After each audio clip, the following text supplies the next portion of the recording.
उठाए गए हैं, कोई आंकड़ा है, इसका ब्यौरा क्या है? प्रश्न एक बार पुनः पूछे, आवाज नहीं आई थी। प्रश्न पुनः एक बार।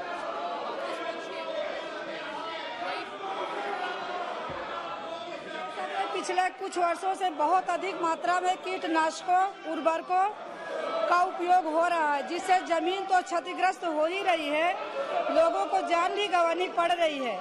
क्या कोई ऐसी एजेंसी है जो सुनिश्चित करे कि ग्रामीण क्षेत्र में बिकने वाले रसायन उर्वरकों मानक के अनुरूप हैं या नहीं है, और जो लोग मानक के अनुरूप वितरित जमीन कर रहे हैं, उन्हें जान से क्षति पहुंचाने वाले कीटनाशकों के बिक्री करने वाले, उनके ऊपर रोक लगाने के क्या प्रयास किए जा रहे हैं? माननीय अध्यक्ष जी, भारत सरकार इसके लिए निश्चित रूप से गंभीर है, और जैसा कि पेस्टिसाइड का जिस तरह से उपयोग हो रहा है और जहाँ अधिक उपयोग होता है या कोई ऐसी जो फर्जी अगर कोई पेस्टिसाइड है तो उसके लिए हमारा नेशनल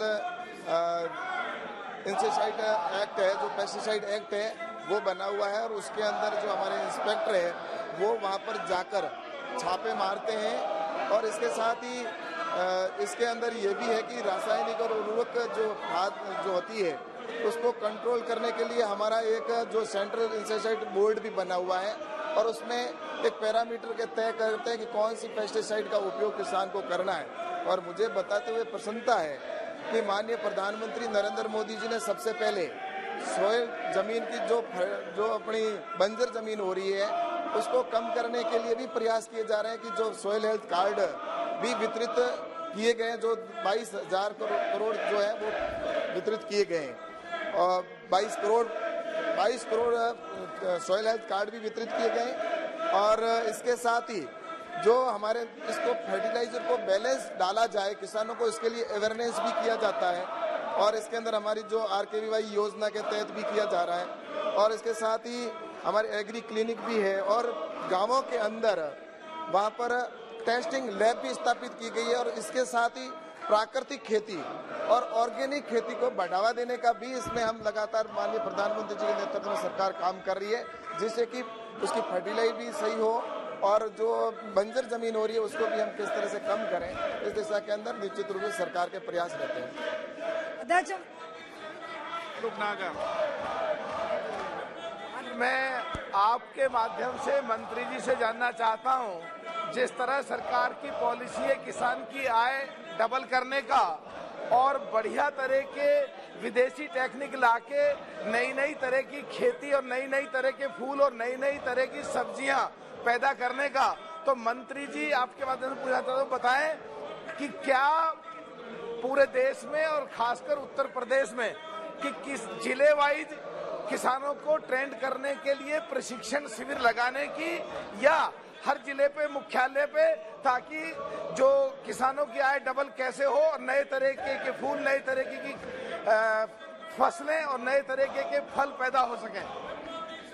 माननीय अध्यक्ष जी, ये सही है कि भारत सरकार नई तकनीकी की खेती किसान तक पहुंचे, इसके लिए लगातार प्रयास कर रही है, जिसमें प्रेसिजन एग्रीकल्चर है, उसके माध्यम से ड्रोन टेक्नोलॉजी का भी हमने इस उपयोग प्रारंभ किया है, और हॉर्टिकल्चर के अंदर एरोपोनिक्स से, हाइड्रोपोनिक्स से किसान खेती करे, इस दिशा के अंदर लगातार प्रयास कर रहे हैं। और हमारे जो कृषि विज्ञान केंद्र है वो इसके लिए फील्ड डेमोन्स्ट्रेशन भी करते हैं, और आत्मा योजना के तहत वहाँ पर ट्रेनिंग देने का भी काम किया जाता है।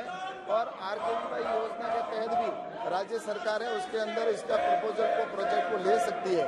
तो निश्चित रूप से पूरे देश के साथ में उत्तर प्रदेश के अंदर भी इस क्षेत्र के अंदर बहुत अच्छे इनिशिएटिव लिए गए हैं, और नई तकनीकी की खेती को बढ़ावा देने के लिए उत्तर प्रदेश में लगातार प्रयास हो रहे हैं, और उसमें भारत सरकार की तरफ से पूरा राज्य सरकार को सपोर्ट करता है। उन्मेष पाटिल। धन्यवाद अध्यक्ष जी, आपने मुझे प्रश्न पूछने का मौका दिया। अध्यक्ष महोदय, हमारी सरकार का फोकस जीरो बजट फार्मिंग पे है। ईट ऑर्गेनिक, बी डायनामिक का नारा भी सरकार ने दिया हुआ है। गंगा नदी के किनारे खेती करने वाले किसानों की आय दोगुनी करने के लिए एक गंगा ऑर्गेनिक फार्मिंग की क्लस्टर की योजना बजट में डिक्लेयर हुई है। अध्यक्ष महोदय, मेरा मंत्री जी से ये प्रश्न है, क्या सरकार गंगा की तरह मेरे जलगांव जिले में गिरना नदी जो है उससे वहां भी जल प्रदूषण बहुत है कि उसके लिए ऑर्गेनिक कॉरिडोर करने की कुछ योजना बनाएगी क्या अध्यक्ष महोदय? माननीय अध्यक्ष जी, माननीय सदस्य ने बहुत अच्छा सवाल पूछा है।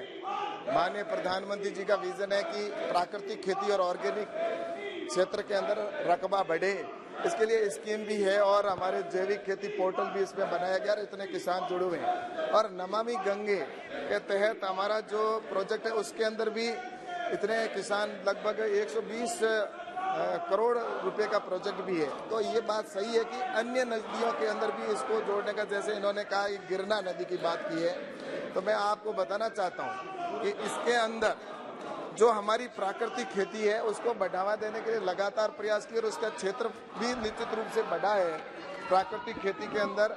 और लगभग 38.19 लाख हेक्टेयर के अंदर देश भर में प्राकृतिक खेती की खेती होती है, और जिसमें हमारे परंपरागत कृषि विकास योजना है और इसके साथ ही प्राकृतिक कृषि पद्धति को और भारतीय कृषि खेती को भी हम बढ़ावा दे रहे हैं। और लार्ज एरिया सर्टिफिकेशन के तहत पूरे देश में ऐसे ऑर्गेनिक के रकबे को बढ़ाने का काम किया जा रहा है।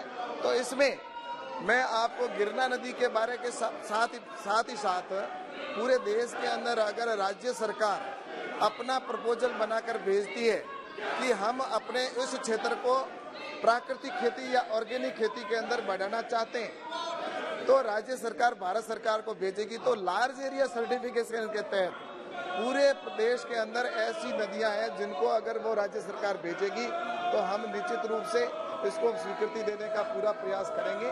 और सिर्फ ये नदी नहीं, मेरा सभी सांसद जो हैं उनसे भी कहना चाहूँगा और राज्य सरकारों से भी कि प्राकृतिक खेती को बढ़ावा देने के लिए भारत सरकार ने कई ऐसे महत्वपूर्ण कदम उठाए, तो उसमें कोई भी राज्य सरकार अगर वहां से अपने प्रपोजल भेजेगी तो भारत सरकार इसकी परमिशन देगी। नंबर 463 सुशील कुमार सिंह।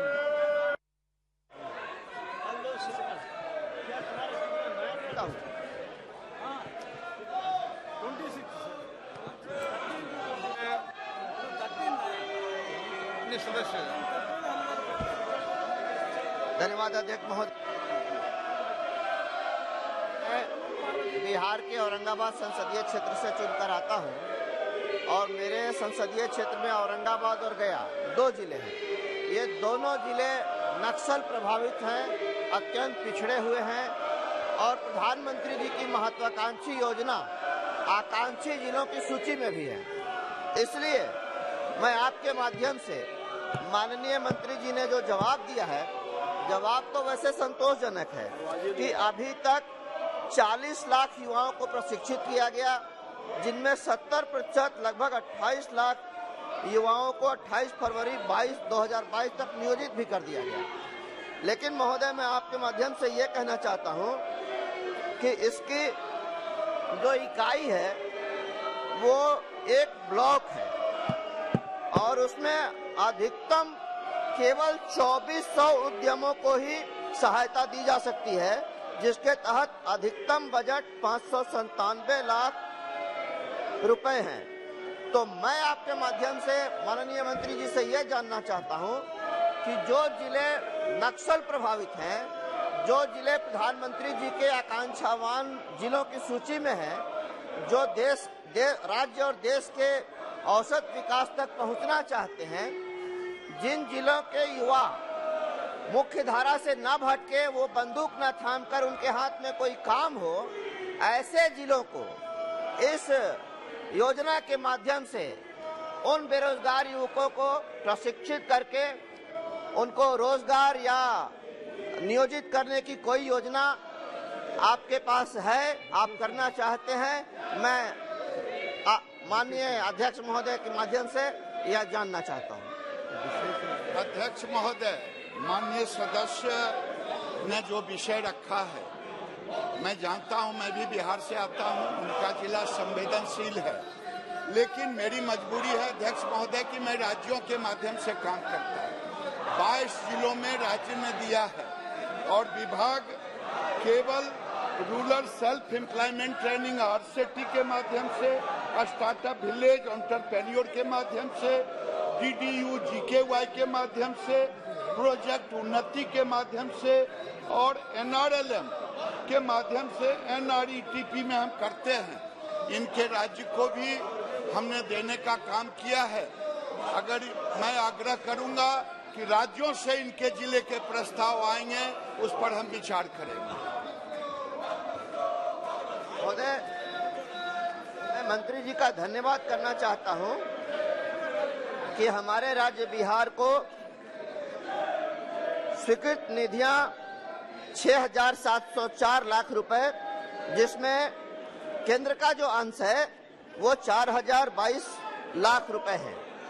मैं इसके लिए संतोष व्यक्त करता हूं, लेकिन मैं एक विशेष योजना की बात कर रहा हूं और मैं अध्यक्ष महोदय आपके माध्यम से माननीय मंत्री जी से ये जानना चाहता हूं कि क्या किसी विशेष योजना को चलाकर राज्य सरकार से प्रस्ताव मांगकर आप ग्रामीण क्षेत्र के युवा और ग्रामीण क्षेत्र की युवतियां, इनको एक विशेष योजना के तहत उनके घर में काम मिले, उनके घर पे काम मिले, इसके लिए सौर ऊर्जा चालित चरखा उनको देकर उस चरखे से जो सूत कटे उसकी जो मार्केटिंग हो, उसमें सरकार सहायता करने का मंशा रखती है क्या? अध्यक्ष महोदय, माननीय सदस्य ने जिस विषय को उठाया है, मैं इसमें एक आजीविका मिशन है NRLM के तहत। NRLM में आज पूरे देश में मोदी जी जब से आए हैं सत्ता में, पहले 2.35 करोड़ था, आज 8 करोड़ से ऊपर महिलाएं हैं। बिहार में भी 1.25 करोड़ महिलाएं हैं और 5 लाख करोड़ बैंक से हम लिंकेज दिए हैं। मैं आग्रह करूंगा कि वहां के डिस्ट्रिक्ट NRLM से बात करें और बात करके वहां प्रपोजल बनाएं और वो प्रपोजल सोलर चरखा का बनावे या महिलाओं के लिए और रोजगार का बनावे। RCT हर जिले में बैंक के द्वारा है, उन बैंकों पर भी ग्रामीण युवक को ट्रेनिंग दी जाती है। KG Madhav. Sir, my question to the minister. Sir, whether the government is aware of the negative role of middlemen on which rural entrepreneurs are dependent for making their products? What is the government doing to redress this or protect rural entrepreneurs and nurture capacity not just for production but also for marketing for the final product? अध्यक्ष महोदय, हम ग्रामीण युवक के लिए मैंने पहले कहा कि RCT बैंकों को हम पैसा देते हैं और 40 लाख युवक इसमें ट्रेनिंग लिया है, उसमें 28 लाख को रोजगार मिला है। जो NRLM है, जो हमारी बहनें हैं आजीविका मिशन के तहत, उनको हम ट्रेनिंग देते हैं, तो उसमें मार्केट लिंकेज भी हम फ्लिपकार्ट के साथ जोड़े हैं। DDU-GKY है, उसमें हम ट्रेनिंग देते हैं और रोजगार भी देने का काम करते हैं।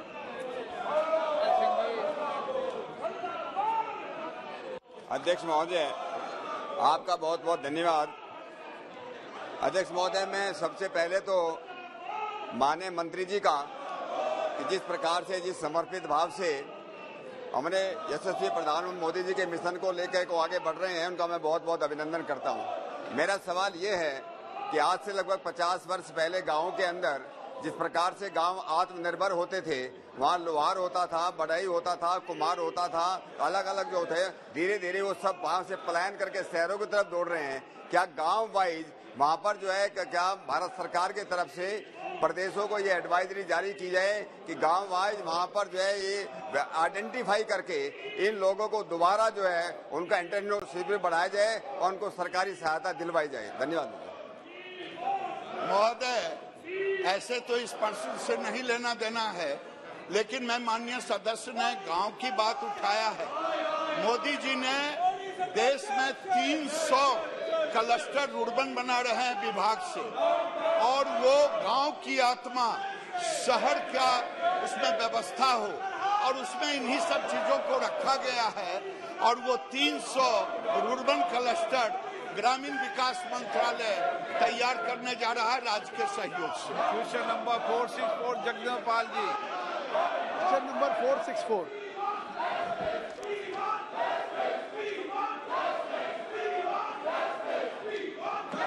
माननीय सदस्य।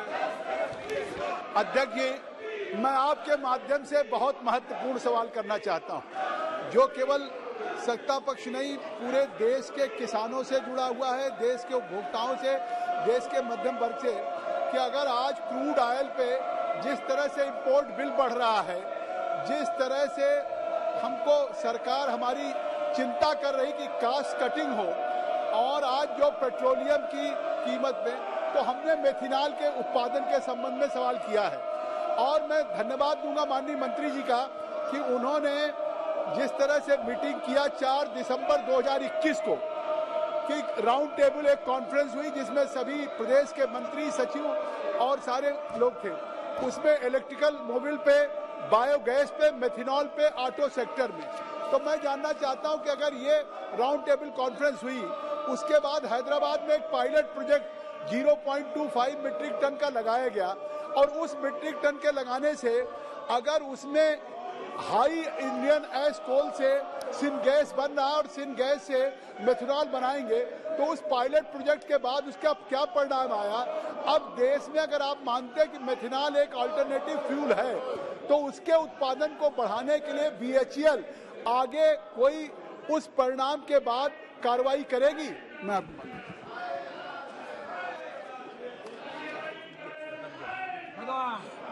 बहुत महत्वपूर्ण बात माननीय पाल साहब ने कही है, जैसा कि उन्होंने खुद बताया कि इसमें क्या क्या पहले की गई है।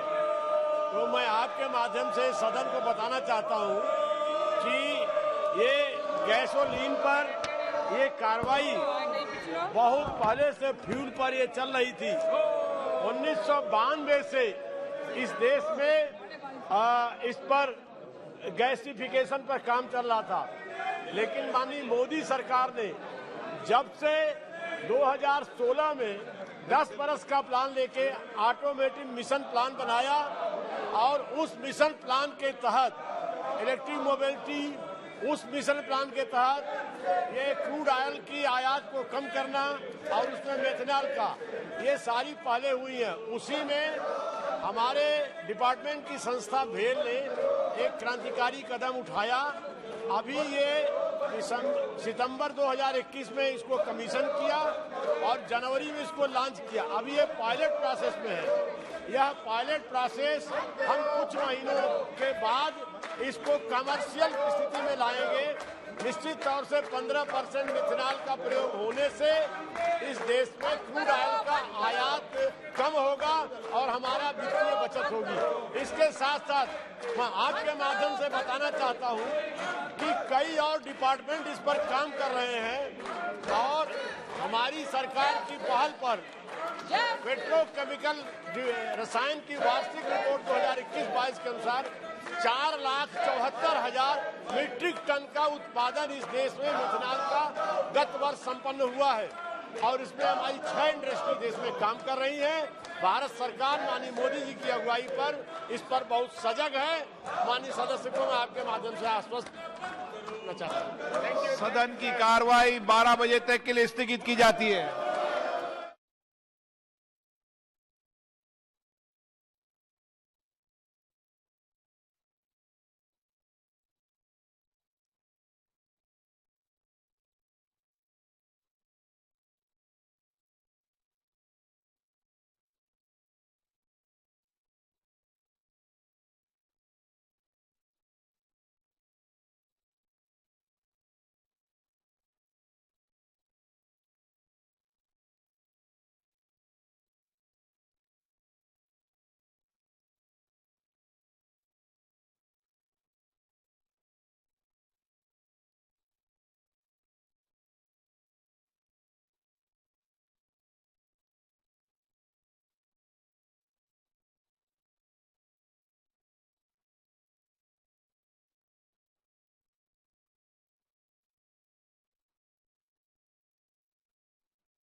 who travel by public bus transport, which is the lifeline of Mumbaikars, and the commuters next to only suburban local train services. And the discipline which has been maintained, the services BEST, that is Bruhan Mumbai Electric Supplied and Transport, the services which started in year 1873 will be completing 150 years of its public service. Though BST undertaking is a part of Mumbai Corporation, which has a budget of more than 40,000 crores, and commercial viability, if you happen to see, that it is not profit-making, but it is subsidized to see that best services are given to the people of Mumbai. Under the leadership, this is the 5th consecutive continuous term of Shiv Sena, our party, which is ruling there under the able leadership of Uddhav Thackeray ji, who is also Chief Minister of Maharashtra. My suggestion was that the same discipline and the kind of transportation which takes place in the city of Mumbai, if the same model is applied in Delhi, that is DTC, that maintenance part plus the subsidized transport which is given to the people of Mumbai, the same can be accorded here in Delhi. If you see that Mumbai model, if it is adopted, kind of maintenance is taken care of the entire fleet of BST buses, the separate depots, and the care is also taken to great extent, which is despite the fact that it is not profit making, but subsidized way government is and the municipal corporation is taking care of Mumbaikars. The same way in Delhi, in the time of, I think, Corona pandemic, that COVID, to observe COVID protocol, the buses were not fully loaded with the commuters and all. But after the pandemic has come down, the loads have again started. In Mumbai, there is a queue maintained for every bus. In peak hours also, where a lot of rush is there, and every commuter is eager to get into the bus, whatever he gets. But conductor inside with the driver, he arranges and he controls the check. The very few people, commuters are allowed to stand in a row, and that discipline itself has taken and contributed towards the progress of Mumbai. Delhi being the capital of the country, it needs to have that kind of same kind of model which is there in Mumbai. Right. I'll be happy if it is the suggestion. Thank you. I hope that Sanjay Singh is hearing this. It's not a suggestion. It is not a suggestion. No? So, it is for every state to take their own decision and then follow their own model. He just wanted to present the Bombay transport model, so both being important cities. M. Shanmugam. Thank you, sir. I want to raise the important issue of the ratification of ILO conventions. Sir, ILO, International Labour Organization, was constituted in the year of 1920. During these 100 years, India is also one of the founder members of that ILO. They passed 190 conventions. Out of 190 conventions, only 47 ILO conventions ratified by the India. The core conventions like freedom of association, right to organize, forced labor, child labor are yet to be ratified by the Union government. With a great labor movement, agitation and sacrifice, labor unions have achieved the basic rights of the labor community. Many democratic countries, including Vietnam, recently adopted ILO Convention 87 regarding freedom of association, ILO 98, right to organize of collective bargaining. Sir, there are two types of bodies. One is industries. They form unions under the Trade Union Act, where in the case of the government employees, they form association under the Societies Act. Now, both the bodies demand for betterment of wages, bonus, and working condition. When a worker is suspended or dismissed, dispute is raised, disciplinary committee is constituted. In both the cases, they go to the court, namely tribunal.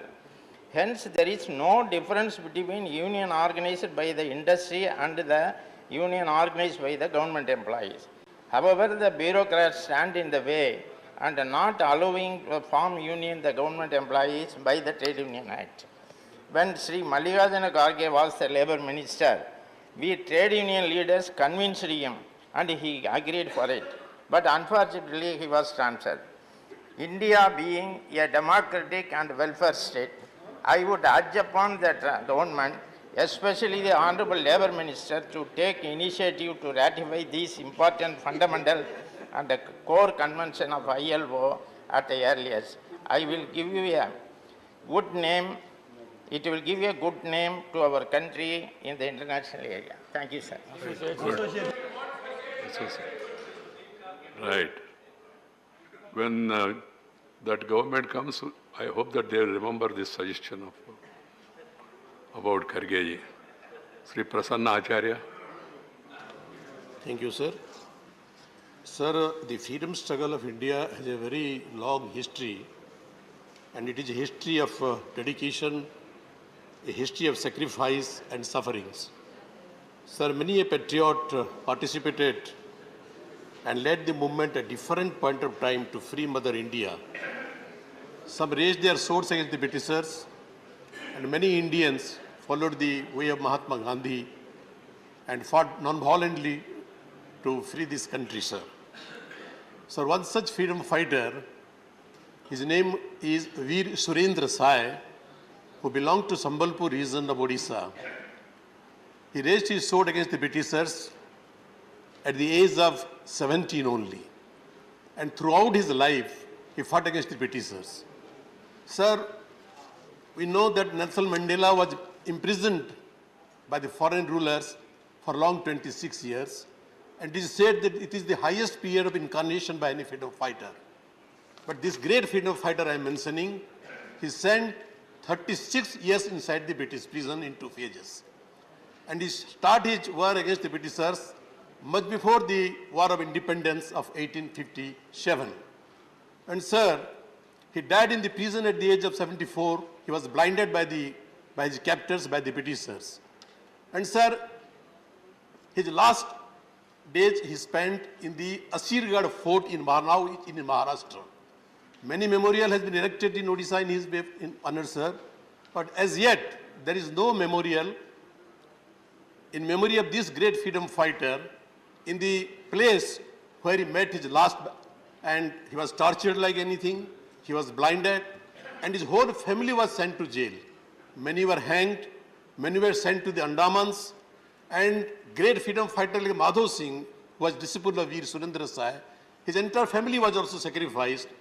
Some were hanged by the Britishers, some were imprisoned for life, sent to the Andaman jails, and this great freedom fighter, he spent his last in the Asirgarh jail, now in Maharashtra.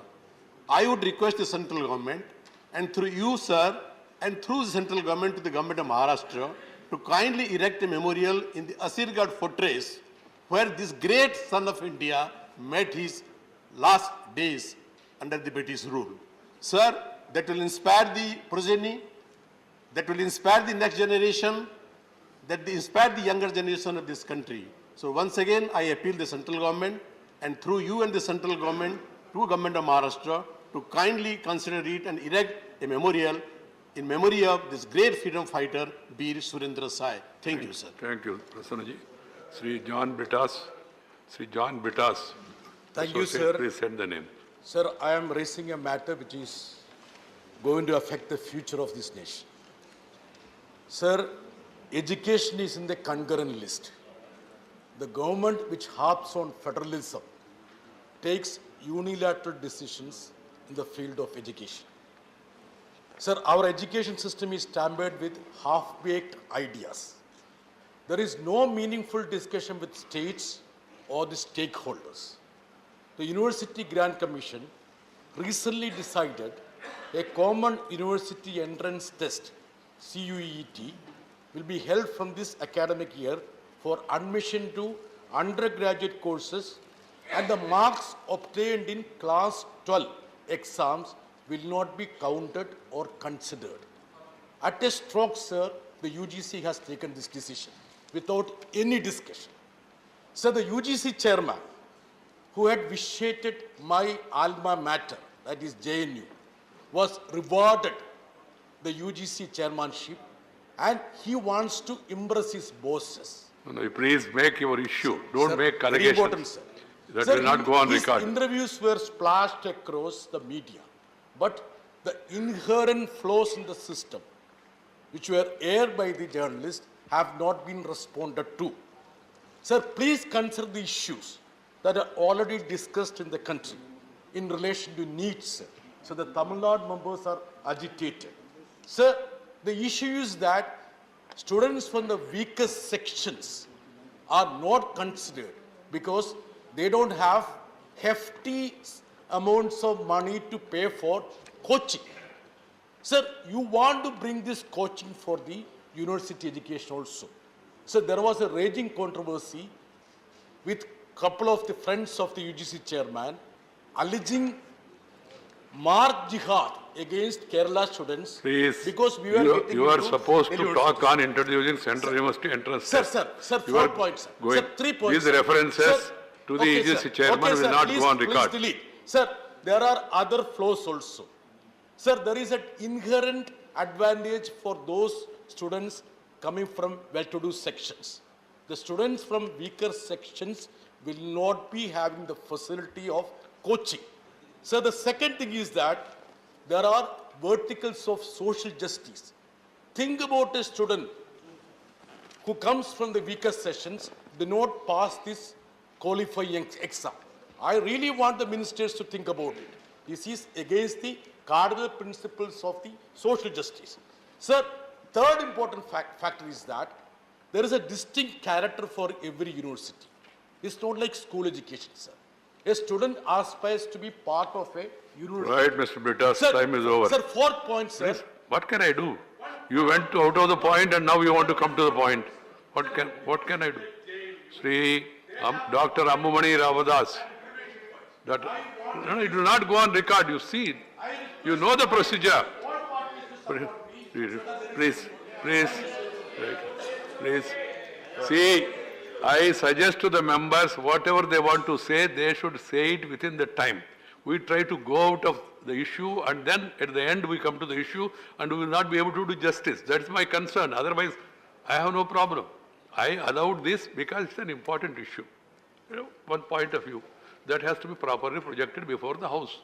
Please. Thank you, sir.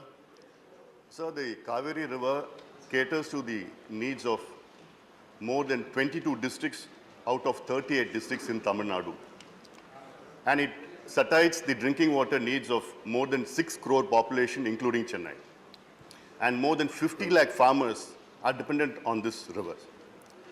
Sir, after a long legal battle of more than 30 years, the Supreme Court as well as the Kaveri River Tribunal gave its final verdict saying that Karnataka shouldn't construct any activity across the Kaveri in Karnataka without the permission of Tamil Nadu, which is a lower riparian state.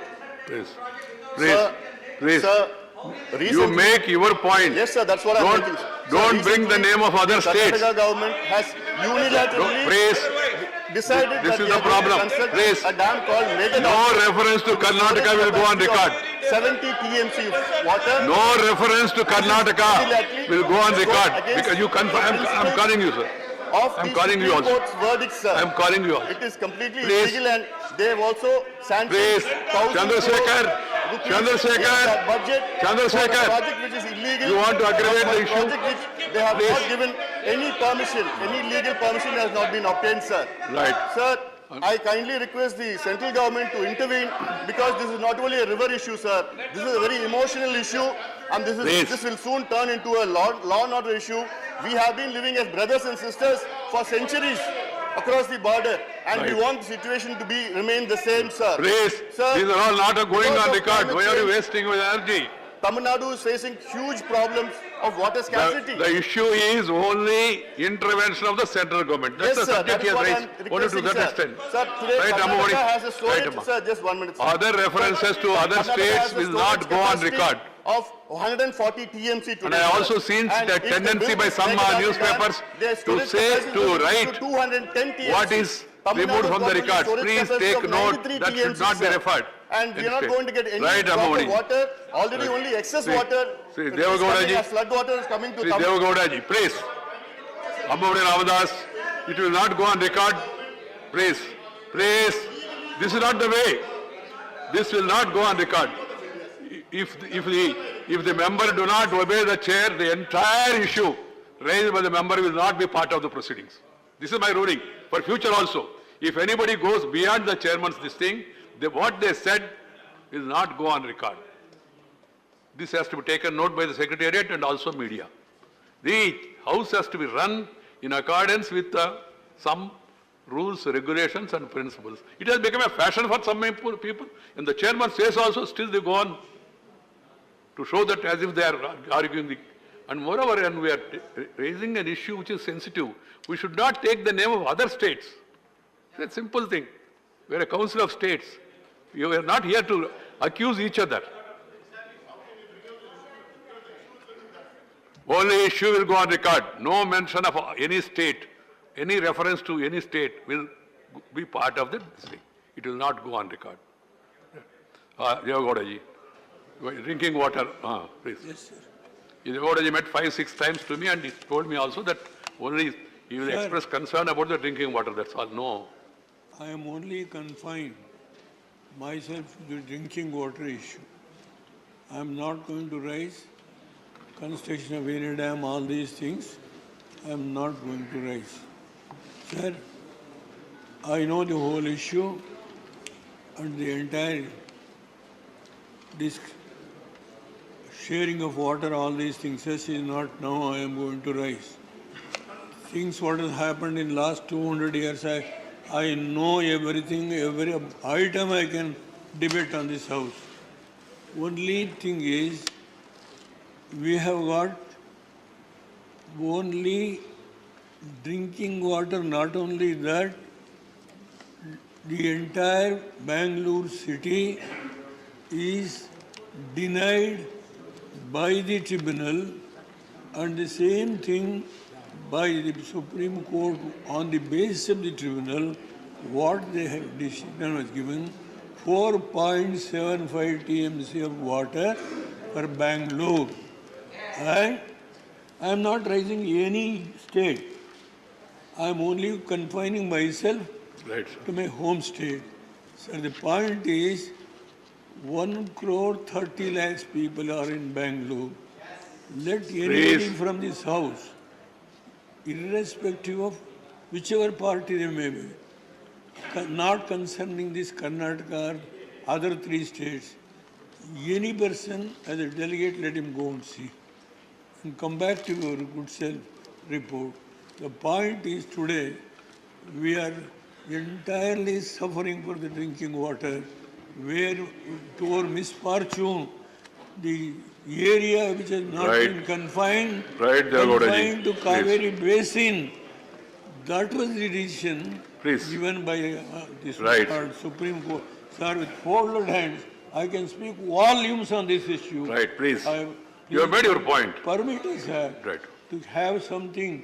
Drinking waters, we are the beggars today. Thank you. With folded hands, I will. Please, sir. Sukendra Sekhar Rai, Sukendra Sekhar Rai, please. Wait. Your good self it's an important issue. That's why I allowed him. And he did not make any controversy or comment on others. Sir, your good self is the champion for promotion of Indian regional languages. So with your kind permission, I would like to speak in Bengali. Please.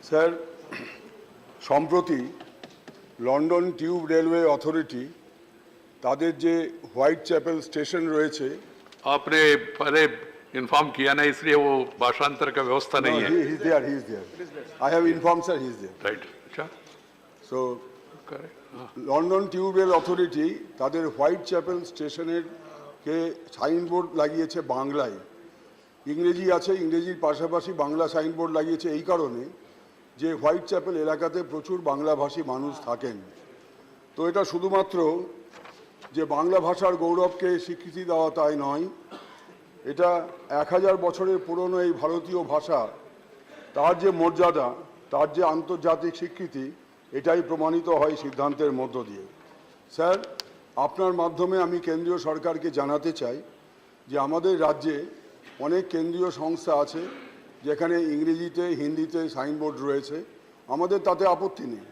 ইংরেজিতে বা হিন্দিতে যদি signboard থাকে আমাদের কোনো আপত্তি নেই, কিন্তু তার পাশাপাশি বাংলাতেও সাইনবোর্ড রাখা হোক এবং ভবিষ্যতে যে মেট্রো রেল স্টেশনগুলো আসছে সেখানেও যাতে ইংরেজি হিন্দির পাশাপাশি বাংলা ভাষার সাইনবোর্ড থাকে, এটাই আমার আপনার মাধ্যমে কেন্দ্রীয় সরকারের কাছে অনুরোধ। ধন্যবাদ। ধন্যবাদ সুখেন্দ্র শেখর রায়। This issue raised by Sri Sukhendra Shekhar Rai ji is not confined to Calcutta alone, for the entire country. And for that matter, all government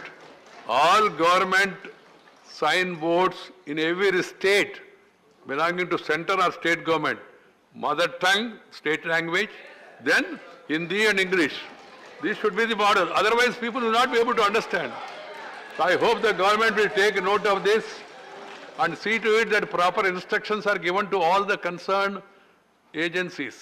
This is to be, because it has to be national policy. And we are a free country, independent country. In the word regional language. These are national languages. Let us not use the word regional languages anymore. That has been my stand. I said it also. Let us not use the word regional language. In the state language where it is situated. Right. They are nodding their head in agreement. Sri Neeraj Dangi. Yeah. There is no senior concerned minister available. Sir, they keep mum. Please. When I say something, it will be taken seriously. You don't worry. I'll see to it. Right. Okay, please. Sir, मान्य सभापति महोदय, मुझे इस महत्वपूर्ण मुद्दे को उठाने का जो अवसर प्रदान किया आपने, उसके लिए मैं हार्दिक धन्यवाद देता हूं। रेल बजट 2011-12 में डूंगरपुर रतलाम वाया बांसवाड़ा नई रेल लाइन परियोजना स्वीकृत की गई थी। इस हेतु राजस्थान सरकार तथा रेल मंत्रालय के बीच में लागत सहभागिता को लेकर के वर्ष 2011 में एक MOU हस्ताक्षरित किया गया था। MOU के समय परियोजना की संभावित लागत रुपए 2082.75 करोड़ जो परियोजना की लागत थी एवं रुपए 180.94 करोड़ जो भूमि की लागत थी, जिसमें राजस्थान सरकार द्वारा परियोजना लागत का 50% वहन किया जाना था। राजस्थान तथा मध्य प्रदेश में आने वाली भूमि अधिग्रहण की लागत को राजस्थान सरकार को वहन करना था। राजस्थान सरकार द्वारा रेलवे को प्रथम किश्त 200 करोड़ रुपए का भुगतान मार्च 2011 में कर दिया गया था और इस परियोजना का शिलान्यास भी दिनांक 30/6/2011 को कर दिया गया था। समय पर कार्य प्रारंभ नहीं होने की वजह से वर्तमान में परियोजना एवं भूमि अधिग्रहण की लागत जो है बहुत अत्यधिक बढ़ गई है। ऐसे में माननीय मुख्यमंत्री राजस्थान ने माननीय प्रधानमंत्री जी को अवगत कराया कि राजस्थान सरकार बढ़ी हुई परियोजना लागत वहन करने में सक्षम नहीं है, इसलिए रेलवे व्यवहारिक दृष्टिकोण अपनाते हुए इस महत्वपूर्ण परियोजना को स्वयं के संसाधनों से पूर्ण करवाए। हालांकि मध्य प्रदेश और राजस्थान में भूमि अधिग्रहण की लागत का भुगतान राजस्थान सरकार द्वारा ही किया जाना था। साथ ही इन्होंने इस प्रकरण में नीति आयोग के साथ चर्चा दिनांक 6/8/2021 के क्रम में परियोजना के जनजातीय क्षेत्र से संबंधित होने के दृष्टिगत रेल मंत्रालय द्वारा एग्जम्पशन बेस्ड अनुमोदन दिए जाने के लिए निवेदन किया है। अतः माननीय सभापति महोदय, आपके माध्यम से भारत सरकार से अनुरोध है कि प्रकरण में केंद्रीय बजट 2022-23 में प्रस्तावित पूंजीगत व्यय से राजस्थान सरकार के प्रस्ताव को स्वीकार किया जाए ताकि इस महत्वपूर्ण परियोजना को मूर्त रूप दिया जा सके। धन्यवाद। Sri Muralidharan, Minister for Parliament Affairs, I think Sonawal also is here. The earlier issue of signboards in the local language, it has to be made mandatory, and it's not any favor to anybody. People who are traveling, they should know what is this thing, otherwise purpose will not be served. Please take note. Sir, all the directions given by the chair during 0 hour are communicated to the concerned ministers for necessary action. Right. Sri Vijay Pal Singh Tomar. Sri Vijay Pal Singh Tomar. धन्यवाद माननीय सभापति महोदय। मैं आए दिन लोगों को होने वाली परेशानी की ओर आपका ध्यान आकर्षित करना चाहता हूँ। मान्यवर, राष्ट्रीय मार्गों का निर्माण हुआ है ताकि कम समय में अधिक दूरी तय की जा सके और आर्थिक गतिविधि तेज हो सके। जनवरी 21 में टोल प्लाजा पर जो फास्टैग लगाया गया है उससे तेल की भी बचत हुई है, राजस्व की भी बचत हुई है और कम समय पर दूरी तय कर लेते हैं। लेकिन नेशनल हाईवे पर तो ये हुआ है, राज्य मार्गों पर ऐसा नहीं है। एक एक घंटे तक जाम में खड़े रहते हैं और तेल का भी नुकसान है, राजस्व का भी नुकसान है और जो नेशनल हाईवे से हम दूरी तय करके जाते हैं वहाँ आगे पूरा बराबर हो जाता है। ये परेशानी बहुत हो रही है। मैं आपके माध्यम से सरकार से चाहूँगा कि राज्य सरकारों से बात करके ऐसी उनको एडवाइजरी जारी करें कि राज्य स्टेट गवर्नमेंट की जितने टोल है स्टेट हाईवेज पर उन पर भी फास्टैग लगाया जाए ताकि वहाँ आए दिन आम जो जाम लगता है उससे निजात मिले। धन्यवाद। श्री जवाहर सरकार। Thank you, sir. I wish to raise an issue that concerns the entire nation in the sense that all of you are aware that thalassemia is a disease that can cause havoc to a family. The second thing about thalassemia is that while a lot of money has to be spent by hapless parents for giving blood transfusion to their children, it is they who have passed it on to the child as dormant carriers. Now, this is one thing. A nation that has controlled polio, a nation that has brought smallpox, eradicated smallpox, a nation that has taken so many salutary steps in the direction of health, may kindly wake up to the minimum requirement in controlling thalassemia, and that is insistence on a blood test by every intending couple. We can do it. We are checking before marriage, we are checking the age. We are going in for so many measures. So to control this deadly disease of thalassemia, I would submit. Now, while you can make it mandatory, people can't afford it because it costs between 500 to 1,000 rupees.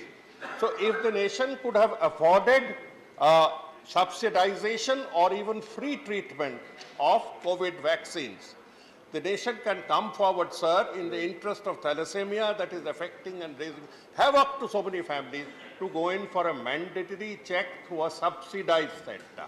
That's all, sir. You do that and thalassemia will recede into life. Right. Thank you. Associate President name Sri Sanjay Raut. देश की अर्थव्यवस्था उद्ध्वस्त करने का काम Pakistan sponsored ISI, अल कायदा और उनके गिरोह हमेशा करता है। हिंदुस्तान की जो करेंसी है उनके नकली नोट छापकर चलन में लाकर हमारी अर्थव्यवस्था खत्म करने का षड्यंत्र हमेशा चलता रहा। लेकिन अब इस मामले में चीन भी पाकिस्तान से आगे निकल गया है। एक तरफ गलवान वैली में घुसकर चीन हमारी जमीन हड़प कर रहे और दूसरी तरफ हमारे अर्थव्यवस्था में सेंधमारी कर रही है। सर, कल ही दिल्ली पुलिस के स्पेशल सेल की आईएफएसओ यूनिट ने एक इंटरनेशनल गैंग के 8 ठगों को गिरफ्तार कर लिया और वो चीनी ऐप से लोन दिलाने के नाम पर बड़ी मात्रा में ब्लैकमेलिंग कर रहे थे। अब तक लाखों लोगों से हजारों करोड़ रुपए की ठगी लोगों ने की है। उनके सिर्फ बैंक खाते से ही पता चला है कि सिर्फ 15 दिनों में उनके बैंक खाते में 10 करोड़ रुपए जमा हुए थे। पुलिस को अब तक ऐसे 25 खातों का पता चला है और उसे अंदाज आता है कि ये क्राइम कितना गंभीर और चिंताजनक है। ये मामला सिर्फ पैसों की ठगी का नहीं है सर, ये मामला देश की सुरक्षा का भी है। भारत में बैठे ऐसे सैकड़ों गैंग इस तरह से ठगी की रकम क्रिप्टो करेंसी में बदलकर चीनी नागरिकों को हांगकांग, दुबई और चीन में भेज रहे थे और साथ में हमारे देश के महत्वपूर्ण डाटा चुराकर भी वो चीन में भेज रहे थे। सर, हमारे देश में 60% चाइनीज़ मोबाइल यूज़ हो रहे हैं, 50% से ज़्यादा चाइनीज़ मोबाइल ऐप यूज़ हो रहे हैं। मोबाइल कंपनियों के अधिकांश पार्ट जो है वो चीन निर्मित कंपनी से भी आते हैं। कुछ ऐसे ऐप है जिसमें आसानी से लोन देने का या अन्य प्रलोभन की पेशकश की जाती है, लेकिन उसके माध्यम से ग्राहकों के फिनेंशियल डॉक्यूमेंट्स का गैर इस्तेमाल किया जाता है। आसान भाषा में बोले तो हर स्मार्टफोन यूजर पर अब चीन की भी नज़र आ रही है। सर, इसलिए मैं सरकार को एक रिक्वेस्ट करूंगा कि ये जो चीनी ऐप और ये जो लोन का मामला जो सामने आया है उसके बारे में सरकार ने कठोर Chinese app, not app. App. App मैं आपके ये दिल्ली की बात है, इसलिए आप और ऐप का हो रहा है। सर वित्त मंत्री जी बैठे हैं तो उसके लिए मैं कहूंगा ये बात बहुत गंभीर है और देश की अर्थव्यवस्था से जुड़ी है, इसलिए आप ध्यान दीजिए। Right, good. Important issue. Mohammed Abdullah. Just mention the issue because time. Thank you, Honorable Chairman, sir. As per the circular issued by the Central Board of Secondary Education on 11th March 2022, no examination center will be changed in term 2 of class 10. Right, Abdullah, sorry, time. Yeah, in this regard, I would like to bring to your note that the students... Over. Your time is over, it will not go on record. Question hour will start. And please, this same system should be followed also with regard to the direction of the chair. The moment chair says something, ये भी आगे हम लोग देखना पड़ेगा. Question 3, 4, 6. Shrimati Geeta Chandraprabha. माननीय मंत्री जी, first supplementary. धन्यवाद महोदय. मैं आपके माध्यम से माननीय मंत्री जी से जानना चाहती हूँ, क्या ऐसे जिले जहाँ CSR के दायरे में आने वाली बड़ी कंपनियाँ स्थापित हैं, वहाँ की जनप्रतिनिधियों की अनुशंसा पर जनहित कार्य कराने की कोई गाइडलाइन है? माननीय मंत्री जी. जनाब चेयरमैन साहब, section 135 of the Companies Act provides the framework for the CSR spending. The first proviso to this, madam, ये कहता है कि जहाँ पर कंपनी स्थापित है वहाँ पर वो पहले कोशिश करे कि CSR के फंड वहाँ पर लागू हों, लेकिन ये मैंडेटरी नहीं है, ये डायरेक्टरी है. और जो ब्रॉड प्रिंसिपल भारत सरकार ने आज के दिन अपनाया हुआ है वो ये है कि केवल उस स्थान के ऊपर ही नहीं बल्कि कंपनी उसके अलावा भी बाकी देश के अंदर भी. However, the emphasis on the local area is only directory and not mandatory. This is what they have given.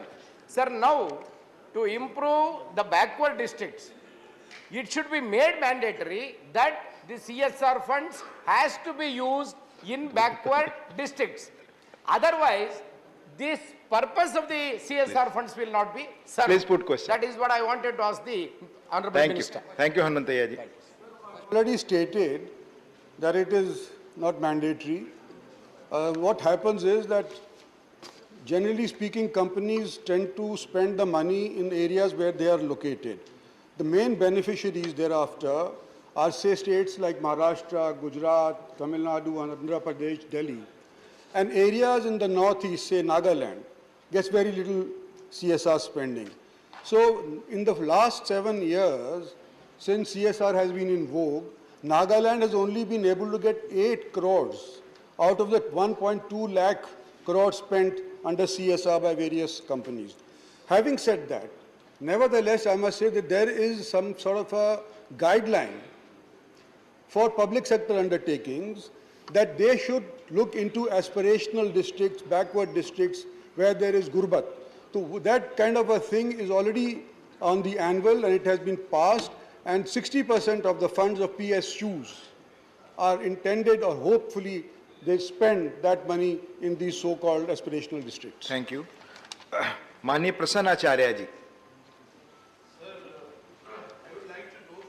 Minister, whether CSR funds are allowed for government schemes as a gap funding and thereby depriving other non-governmental schemes. And sir, secondly, CSR fund is allowed for Prime Minister Relief Fund, and whether it is a fact that it is not allowed for Chief Minister Relief Fund. So is it not telling upon the federal structure of this country? So whether government will consider to make amendment in this provision of the Act? Thank you. Sir, out of the 1.2 lakh 1.25 lakh crore rupees that have been spent under CSR over the last 7 years, not more than 4 to 5% has gone into PM CARES fund. And most of that money has gone during the COVID 2 years.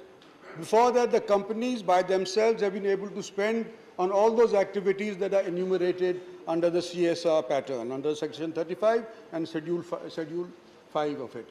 As far as chief ministers go, never was the chief ministers, to begin off with, there was attempts to make CSR go to the chief minister's fund, but it was not accepted by the government of India, because then in whichever state the chief minister is, then the funds from these companies will only go to the direction given by the chief minister. So we don't want to have that. The basic idea of sending CSR is to do the best you can for the public good. And it cannot necessarily mean only one person can think of that, not the chief minister alone. So it is a board-based activity that the board undertakes. We give the general guidelines and the board implements it. And it is a activity which is pan-Indian, no matter where the country comes from, where the company comes from. Thank you. माननीय वीरेंद्र प्रसाद बैश्या जी. Sir, mic is not working, sir. It's working. आपके बगल में हो, please. Thank you, Chairman, sir. Corporate Special Responsibility Fund played important role for the economical development of backward region of the country, sir. In his reply, written reply, Honorable Minister has said, Niti Aayog identified 82 districts of our country with earmark with the rupees of more than 331 crores, sir. And Minister himself admitted right now they have allotted only 8 crore rupees in the Nagaland. Sir, my question is that Northeastern region is a constituent of the 8 states. Out of this 82 districts, countrymen are very agitated in mind at the high price hike of daily commodities. Everyday price hike is going beyond the limit of patience. Petrol sales exceeding rupees 114. Diesel is going to touch 100, now 100. Cooking gas rupees 926 per cylinder. Where will the price hike stop? I request the Honorable Prime Minister kindly assure the countrymen by bring down the unbearable price hike. Sir, please see the matter seriously. Thank you, sir. Doctor Sanghamitra Maurya ji. धन्यवाद सभापति महोदय. अध्यक्ष सभापति महोदय जी, मैं आपके माध्यम से जानना चाहती हूं कि अभी तक युवा कार्यक्रमों का जो प्रयोजन हुआ था उसमें पिछड़े जाति, अनुसूचित जाति एवं अनुसूचित जनजातियों की भागीदारी कितनी थी, विशेष रूप से उत्तर प्रदेश में क्या था और महिलाओं की संख्या क्या थी और इन कार्यक्रमों के आयोजन से कोई लाभ निचले स्तर के व्यक्ति को हुआ है? संघमित्रा जी, क्या विषय बदल दिया है आपने? You have change the subject. सम्राट अशोक के बारे में लिखा हुआ है कुछ. अच्छा, ये सभापति महोदय, मैं आपके माध्यम से सरकार से मांग पिछले सत्र में भी मैंने किया था कि सम्राट अशोक की जयंती के अवसर पर अवकाश की घोषणा की जाए, किंतु हमें पत्र के माध्यम से जानकारी दी गई कि एक सीमित राष्ट्रीय अवकाश ही घोषित किए जा सकते हैं. तो मैं आपके माध्यम से सरकार से ये मांग करती हूँ कि अवकाश नहीं तो चैत मास के अष्टमी को, जिस दिन सम्राट अशोक का जन्म हुआ था, उस दिन को सम्राट अशोक जयंती के नाम से घोषणा की जाए, ताकि जो भी लोग सम्राट अशोक की जयंती का आयोजन करना चाहते हैं वो उसको अपने इच्छानुसार कर सके, एक दिन सुनिश्चित हो सके. जैसे बिहार में हुआ है उसी तरह से पूरे देश में हो सके. बहुत बहुत धन्यवाद. मतलब लोचन दास जी. माननीय सभापति महोदय, आपको बहुत बहुत धन्यवाद. सभापति महोदय, आप जानते हैं कि हम नवोदय विद्यालय का हर जिले में स्थापन करने के लिए भारत सरकार के द्वारा इसके ऊपर काम हो रहा है। लेकिन अभी असम में ऐसे बहुत 35 जिले हैं, 35 जिले में केवल 28 ही नवोदय विद्यालय वहां पे बनाया गया है।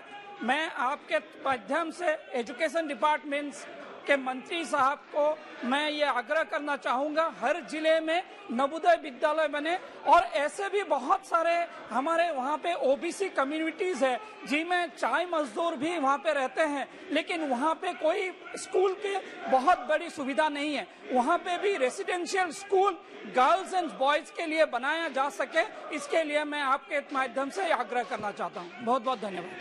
फारूक अब्दुल्ला जी, डॉक्टर साहब, डॉक्टर फारूक अब्दुल्ला जी बोले।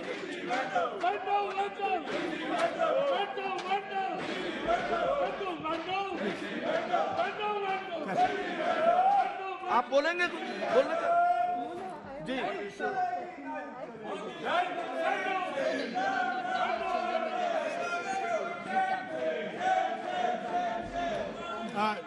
Speaker Saab, can I speak? Yeah, you can say price rise and house needs to be in order.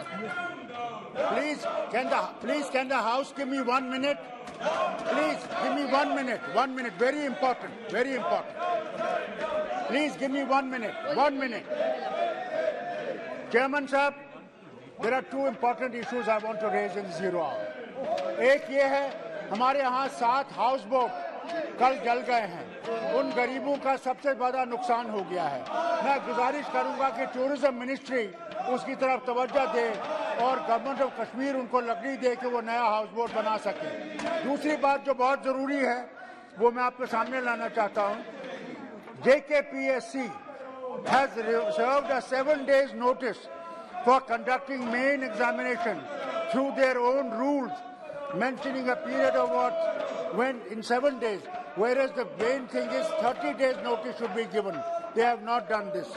Secondly, sir, though almost all the states have an age of 37 to 42 for their PSC examination in J&K, they have changed the age to 32.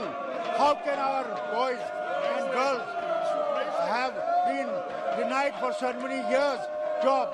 Now when you are reducing their age, there will be many who will not be able to take part.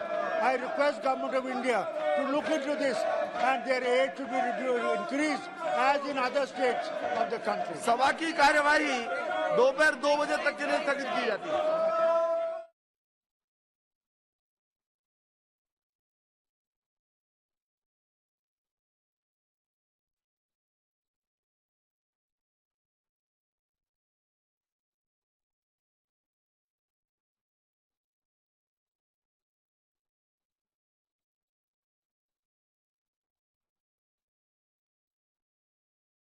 Assembly fulfills the parameters as laid down by the 15th Finance Commission. Thank you. सभापति महोदय, मैंने पहले ही कहा कि FRBM act state का subject है, वो अपना हिसाब से बनाते हैं और चूंकि ये आंध्र प्रदेश से संबंधित ही केवल सवाल है, मैं पूरे स्टेट का माननीय सदस्य चाहेंगे तो उनको भिजवा दूंगा। Thank you. माननीय Sujit Kumar ji, question Andhra Pradesh physical responsibilities है, तो आपका सवाल उससे जुड़ा है। Sir, while the issue is of a particular state, there are other states which are maintaining. No, please. Sir, as per norms, no. If sir, it's related, sir. It's related. There are yes, other states please. which are maintaining. You have to put on this Andhra Pradesh fiscal responsibility as per. Sir, it's about healthy fiscal discipline. Sir, for discussion अलग से आप इस पे कर सकते हैं। धन्यवाद। Thank you. माननीय Sushil Modi ji. BJD and TDP में सर। 348 माननीय Shri Neeraj Dangi ji. Question number 348 sir. माननीय मंत्री जी। माननीय नीरज जी। सर, मेरा पहला सप्लीमेंट्री क्वेश्चन है माननीय मंत्री महोदय से आपके माध्यम से। देश में बाजारों में खुले में मिलने वाली नकली दवाइयों पर बीते 2 वर्षों के दौरान की गई कार्रवाई का ब्यौरा क्या है और इन दवाइयों पर रोक लगाने के लिए सरकार द्वारा क्या तंत्र इस्तेमाल किए जा रहे हैं?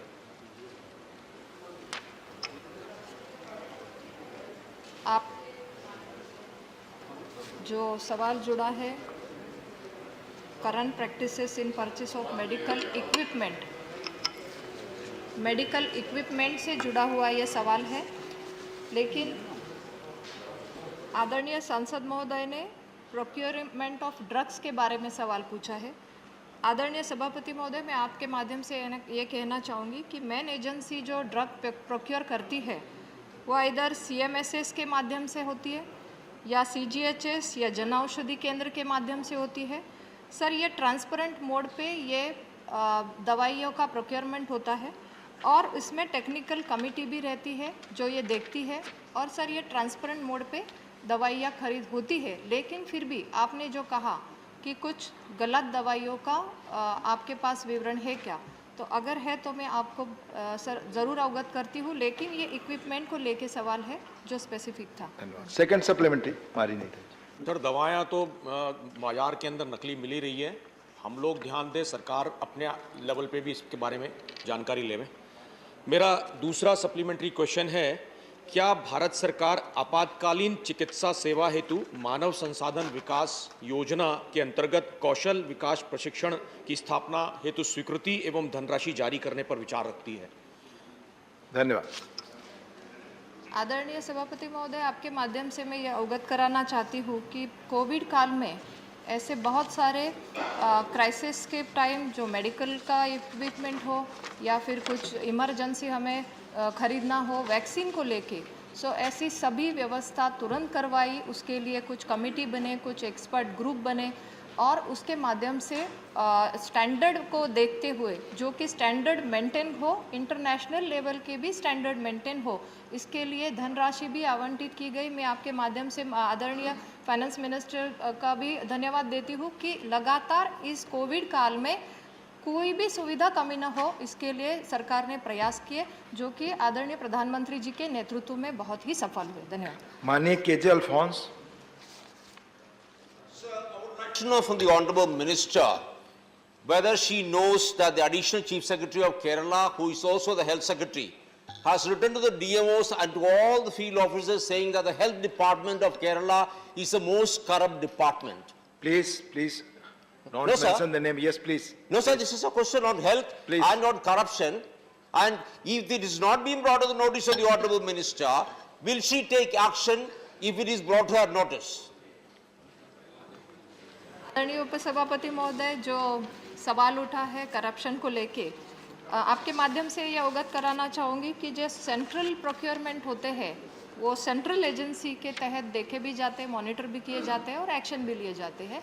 और जो स्टेट के प्रोक्योरमेंट रहते हैं जो कि स्टेट गवर्नमेंट के अंडर आते हैं, आदरणीय सांसद महोदय ने बहुत ही गंभीर मुद्दा उठाया है।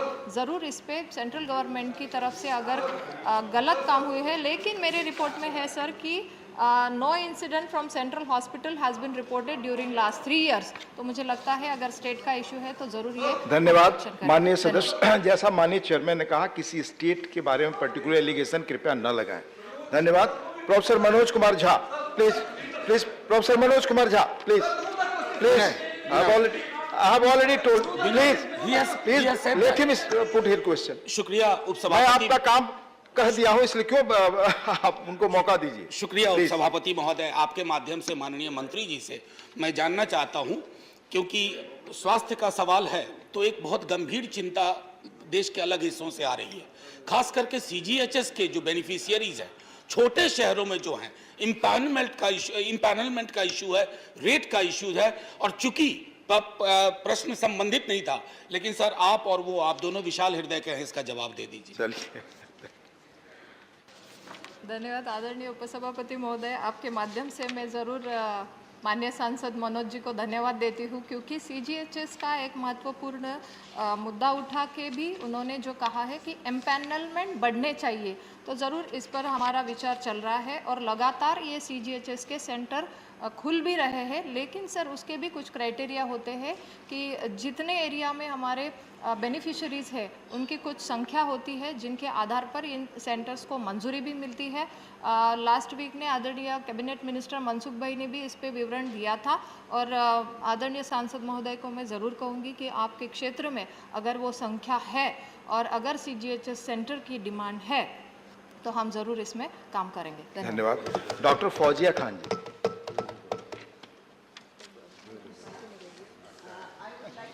the Honorable Minister through you whether government is aware about the damage caused by the unchecked presence of health service online aggregators pushing aggressively for tests, surgeries, for healthcare services without any medical requirement or prescription.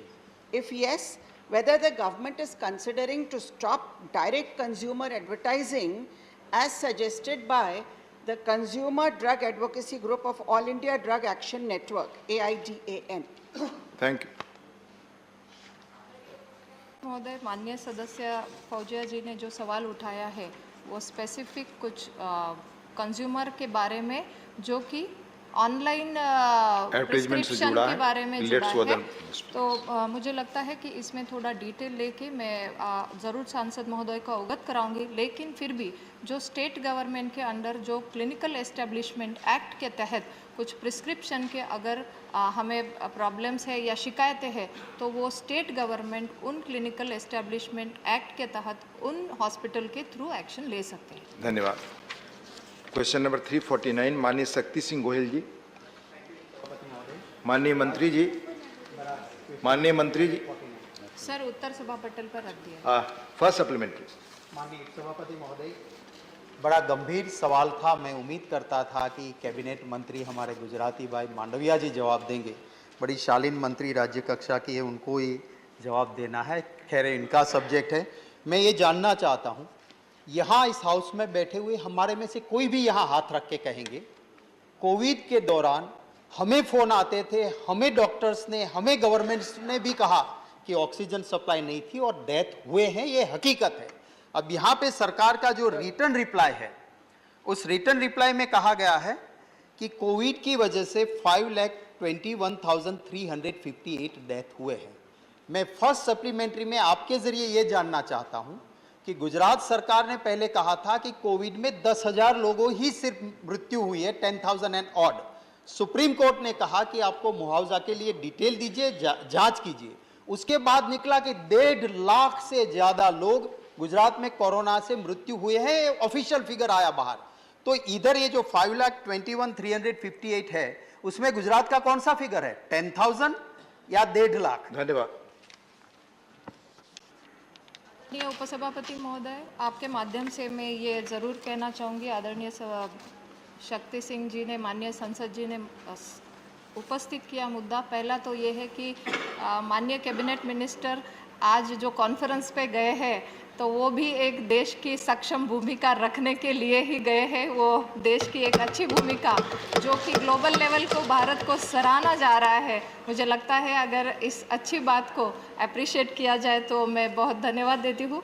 लेकिन ये बहुत ही गंभीर मुद्दा है और आदरणीय सांसद महोदय ने जो पूछा था कि क्या ऑक्सीजन को लेके क्या व्यवस्था और डिमांड के बारे में, फिर एक बार ये माननीय कैबिनेट मिनिस्टर मनसुख भाई ने लास्ट वीक में और लास्ट सेशन में भी इसका जवाब डिटेल दिया था। मैं फिर एक बार बड़ी नम्रतापूर्वक ये कहना चाहूँगी सर, क्योंकि ये सर लगातार ये मुद्दा आता है, कुछ बातें भी फ्लोर पे रखनी ज़रूरी है कि union government has requested states UTs to furnish the details as asked for. Sir, इसमें से 20 states and UTs have responded and none of the states and UTs have reported confirmed deaths due to oxygen shortage. Sir, हमने लगातार इस बारे में उन राज्यों को पत्र भी लिखे हैं, वो पत्र के भी डिटेल्स हमने दिए हैं। उसमें सर 11 बार हमने ईमेल्स भेजे हैं, चिट्ठियाँ लिखी है, कुछ राज्यों को रिमाइंडर दिए हैं। सर राज्यों ने देने के बाद ही हम सेंट्रल गवर्नमेंट उसको पार्लियामेंट पे रख के बोलते हैं। लेकिन सर जैसा कि इन्होंने कहा कि पहले मृत्यु की संख्या कम थी और आज आपने जो डेटा दिए हैं वो 5 लाख का डेटा है डेथ्स का। सर ये बहुत ही दुखदाई है, क्लेशदायी है कि एक ऐसा पेंडेमिक आया कि जिसमें हम इस कोविड को जो नया था उसमें डेथ्स के बारे में भी रिपोर्ट करना हो, तो इसमें सर लगातार सेंट्रल गवर्नमेंट से रिसर्च बेस्ड जो भी आता था उसके नोटिफिकेशन, उसमें गाइडलाइंस जाते थे।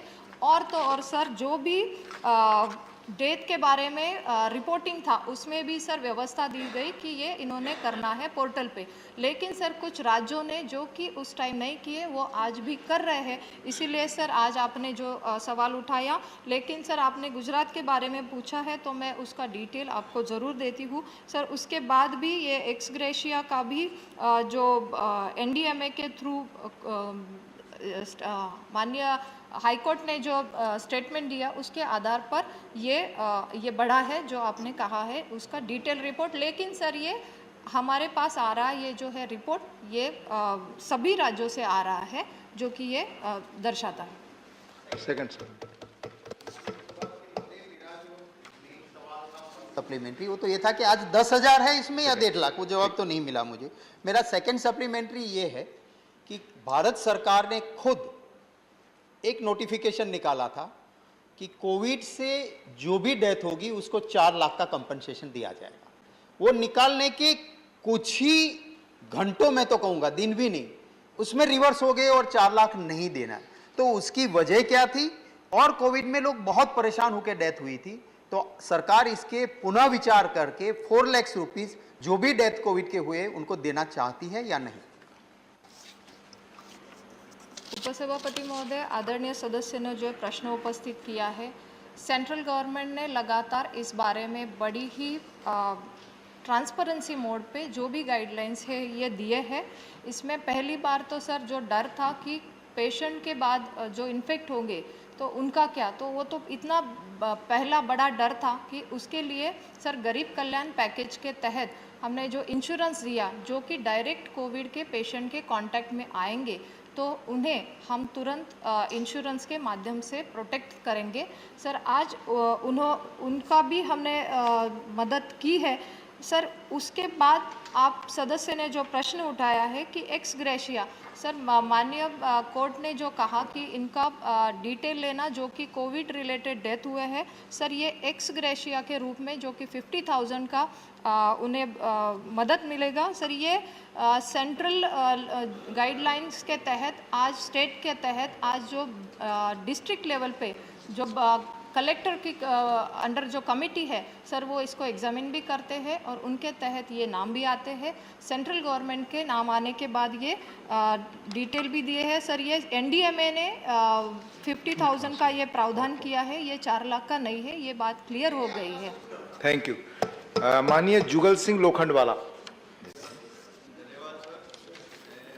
पहले तो माननीय प्रधानमंत्री नरेंद्र मोदी जी को, स्वास्थ्य मंत्री जी को और हमारे वैज्ञानिकों सबको धन्यवाद देता हूं कि ये वैश्विक महामारी 100 साल में एक बार आती है और जिस तरह माननीय प्रधानमंत्री नरेंद्र मोदी जी के निगरानी के अंदर कोविड की वैक्सीनेशन का जो इनोवेशन, सैनिटाइजर का प्रदान और मास्क जिस तरह दिया गया, मैं सवाल ही बा रहा हूं, जिस तरह दिया गया आप बैठे उसी तरह सवाल ये मैं पूछना चाहता हूं माननीय मंत्री जी से कि पुरानी सरकारें जिस तरह ये महामारी, वैश्विक महामारी जो है, जो सुविधा नहीं दे पाई थी, आज की तारीख के अंदर क्या हमारे वैज्ञानिकों द्वारा कोई प्रयोगशाला बनाई जाएंगी या बनाएंगे कि जैसे विश्व के अंदर कोई ऐसी महामारी आए तो इसको रोक सके? सवाल संक्षिप्त रखें प्लीज।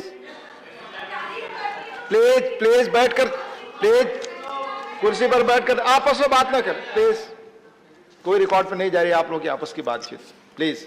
माननीय उपसभापति महोदय, जो सवाल उठा है कि क्या हमने इस दौरान कोविड के कार्यकाल में क्या किया है और आगे जाके भविष्य में अगर ऐसे ही पैंडेमिक का सामना करना पड़े तो क्या इसके लिए प्रावधान है।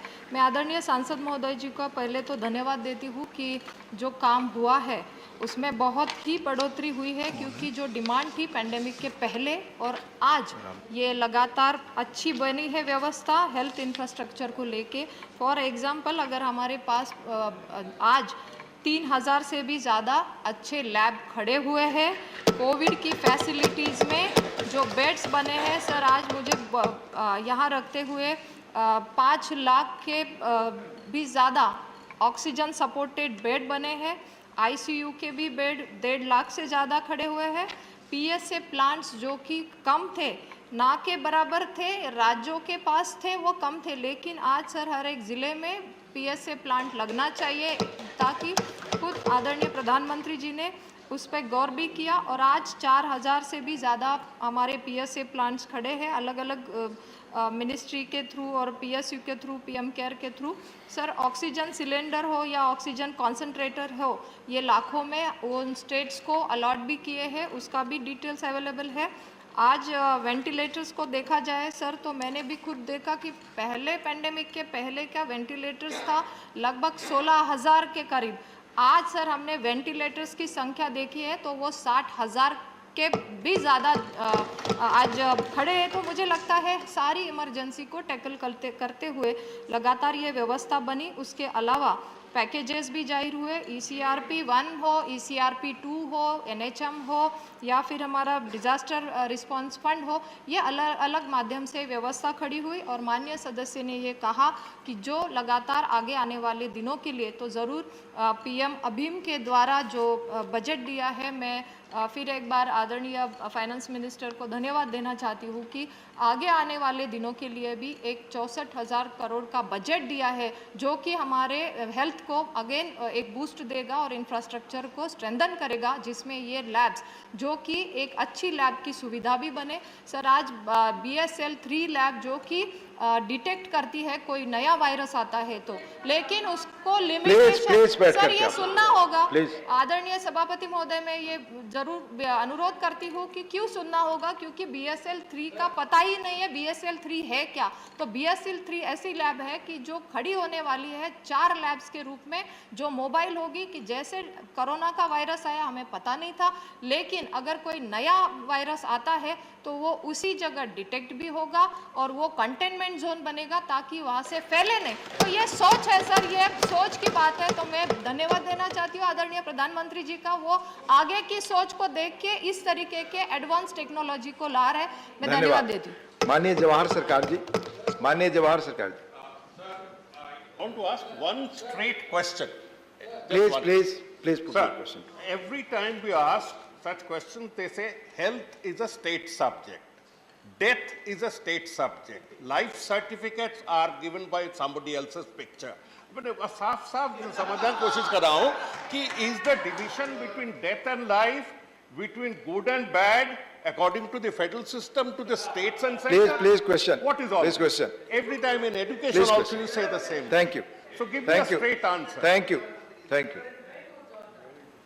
आदरणीय उपसभापति महोदय, ये बेसिक क्वेश्चन है और ये बेसिक क्वेश्चन जुड़ा होने के नाते health is a state subject है तो ये गलत नहीं है सर। ये फेडरल स्ट्रक्चर है, सेंट्रल के कुछ नियम होते हैं, उन नियमों के आधार पर काम होता है, स्टेट को कुछ नियम होते हैं उन आधार पर। सर हम ज़रूर ये कहते हैं कि हम मिलकर काम करते हैं, कोई भी सुविधा हम जब देते हैं तो हम स्टेट के हेल्प को लेके ही करते हैं। हम ऐसा नहीं कहते हैं कि हम जिम्मेवारियां को टाल रहे हैं, लेकिन सर हम एक रिस्पेक्ट से कहते हैं कि हम जो भी सर आप सर जो भी हम फाइनेंस देते हैं सर वो स्टेट को ही अलॉट होता है सर, स्टेट ने ही वो नीचे देना है सर। हमारी NHM की जो विंग खड़ी है वो स्टेट के थ्रू ही जाती है सर। लेकिन जो आदरणीय सदस्य ने महोदय ने कहा कि जो भी इनपुट्स आते हैं सर वो स्टेट से ही आते हैं, तो हम उनका भी रिस्पेक्ट करके स्टेट के साथ ही जुड़े होकर काम कर रहे हैं और अच्छा काम किया है। माननीय रामनाथ ठाकुर।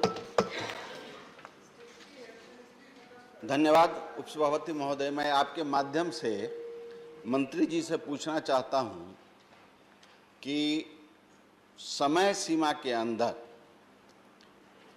ऑक्सीजन से कितने लोग मरे, ऑक्सीजन के नहीं रहने के कारण कितने लोग मरे पूरे हिंदुस्तान में, स्टेज वाइज क्या माननीय सदस्यों को सूचना देने का काम करेंगी?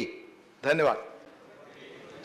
आदरणीय उपसभापति महोदय, मैं आपके माध्यम से ये ज़रूर कहना चाहूँगी कि इसका जवाब मैंने डिटेल पहले ही जो सवाल उठाया उसमें ही डिटेल विवरण दे दिया है और लिखित रूप में भी आज के जवाब में वो दिया है। फिर भी मैं फिर दोहराती हूँ कि सर वो जो डेट्स है जो कि टोटल रिकॉर्ड डेट्स जो कि स्टेट से आते हैं वो आज तक के हैं 5,20,358 डेथ ड्यू टू कोविड और जो कि स्टेट ने दिए हैं सर। माननीय सदस्य ने जो सवाल उठाया फिर एक बार दोहराती हूँ कि यूनियन गवर्नमेंट ने रिक्वेस्ट की थी सारे स्टेट्स यूटीज़ को कि वो डिटेल्स दे दे जो पूछा है, लेकिन आज के दौर पर 20 स्टेट्स एंड यूनिट्स ऐसे हैं कि जिन्होंने रिस्पॉन्ड किया है, लेकिन none of the states and UTs have reported confirmed deaths due to oxygen shortage. जैसे ही सर हम कोई बात छिपाना नहीं चाहते या बताना चाहते, ऐसी बात नहीं है, जो भी स्टेट से आता है आपको अवगत किया जाए। धन्यवाद। Question number 350 doctor V Sivadasan. Doctor V Sivadasan absent. माननीय शांतनु सेन जी। Sir, in the given reply regarding COVID vaccination, our health ministry has categorically accepted that we are still far away from getting all the eligible citizens vaccinated by double dose. Sir, I am not here to give discredit to the government only, as the speakers from the Treasury branch are even busy in giving credit to the present government even during these question hours. But I am here to raise a specific question. Sir, we have been listening to several promises during this COVID vaccination. We have seen there is a sharp rise of COVID vaccination on International Yoga Day. We have seen a sharp vaccination rise. Please question, Dr. Yeah, I am coming, sir. I am Please. coming. On the birthday of our learned Prime Minister, followed by sharp fall in vaccination. My question, which is a long-standing question in the mind of the people at large in the country, can our minister give a specific date? Because earlier I used to learn that by 31st of December 2021, all eligible citizens will be vaccinated by double dose. Forget about the booster dose. Please question. My minister, can she give a specific date by which all the eligible Indian citizens will be vaccinated by double dose? Thank you. उपसभापति महोदय, मैं पहले तो माननीय सांसद जी को बहुत बहुत धन्यवाद देती हूँ कि जो चिंता का विषय है वो भी उन्होंने रखा कि वैक्सीन को लेके, लेकिन उसके पहले मैं ये ज़रूर कहना चाहूँगी कि भारत का सबसे अच्छा सबसे बड़ा वैक्सीन ड्राइव चला जो कि दुनिया ने देखा और जो हमारे बेनिफिशरीज है उनको हमने भी देखा। सर सब जर्नल्स का भी हम विवरण लेते हैं, लेकिन मैं ये बात ज़रूर कहना चाहती हूँ, अगर आज 184 करोड़ को हम लोग पार कर रहे हैं, जिसमें कि फर्स्ट डोज 97% दिया गया है, सेकेंड डोज 85% दिया गया है, लेकिन सर उसमें भी मैं कहना चाहूँगी कि ये जो किया है हमने, ये सबको मिलके सबके प्रयासों से हुआ है। हर एक ने अपना, आदरणीय सांसद सभी बैठे हैं यहाँ पे, सभी ने अच्छा ध्यान दिया है। हर घर दस्तक भी चला, अनेक ऐसे प्रोग्राम्स चले, मीडिया ने भी सपोर्ट किया, इसी कारण ये सक्सेसफुली ड्राइव चला। लेकिन सर मैं कहना चाहूँगी कि ये वॉलंटरी है जो कि हमने लिखा भी है, जो 94 करोड़ बेनिफिशरीज को हमने सामने रखा था। हमारी कमिटमेंट थी सर कि दुनिया में जो भी क्राइसिस चल रहे थे वैक्सीन को लेके, लेकिन भारत में ये नहीं होगा, भारत वैक्सीन अवेलेबल करेगा, वैक्सीन बनाएगा। वो सर कमिटमेंट पूरी कर दिया, आदरणीय प्रधानमंत्री जी के नेतृत्व में ये वैक्सीन बना भी और सभी को दिया भी। लेकिन सर ये वॉलंटरी है। मैं माननीय सदस्य को बहुत ही अनुरोध करती हूँ और कहती हूँ कि अगर ये वॉलंटरी है, लेकिन फिर भी हम सब जुट जाए इस मुहिम में कि सबकी सुरक्षा को लेकर हम सबके प्रयास और बढ़े, ताकि जो रहे हैं हम उनमें दे सकें। माननीय दिग्विजय जी।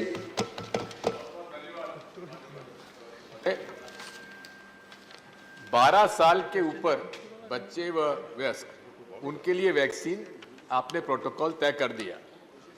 उन सभी भारतीयों को इस बात की चिंता है कि 12 साल से कम बच्चों के लिए अभी तक आपने कोई प्रोटोकॉल तय नहीं किया है, जबकि यूएसए और अधिकांश वेस्टर्न वर्ल्ड और मिडिल ईस्ट ने एज 5 से लेकर एज 11 तक प्रोटोकॉल मंजूर कर दिया है और वैक्सीनेशन प्रारंभ हो गया है।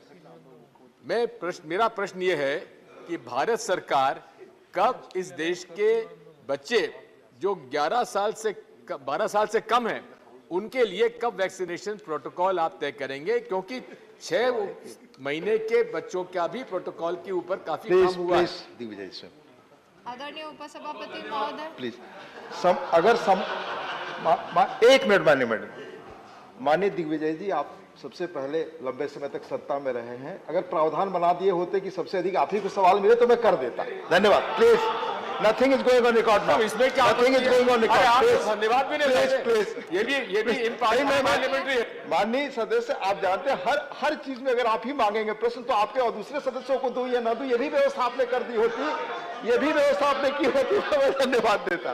Please please please. आदरणीय उपसभापति महोदय, जो प्रश्न उठाया गया है ज़रूर ये बहुत ही महत्वपूर्ण है और सभी सुरक्षित रहे इस भावना को लेकर हम काम कर रहे हैं। इसमें बिल्कुल ही शंका जताने वाली बात नहीं है, लेकिन फिर भी मैं ये कहना चाहूँगी कि जो वैक्सीन का ड्राइव चला, जब वैक्सीन के जो भी प्रोटोकॉल्स तय हुए उसके लिए सर एक्सपर्ट ग्रुप होते हैं, साइंटिफिक एविडेंस होते हैं, ट्रायल्स होते हैं और उनके आधार पर वैक्सीन को मान्यता मिलती है।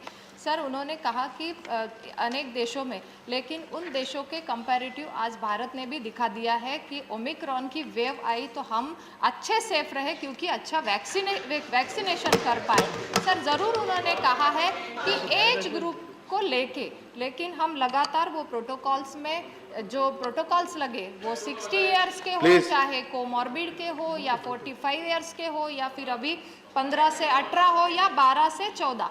सर उन्होंने कहा कि माननीय सदस्य ने कहा 12 से नीचे। सर मैं फिर एक बार ज़रूर कहना चाहूँगी कि जो रिकमेंडेशंस आते हैं, जो हमारे नेशनल टेक्निकल एडवाइजरी ग्रुप होती है जो इम्यूनाइजेशन पे स्टडी करती है, विवरण देखती है, कुछ ट्रायल्स होते हैं।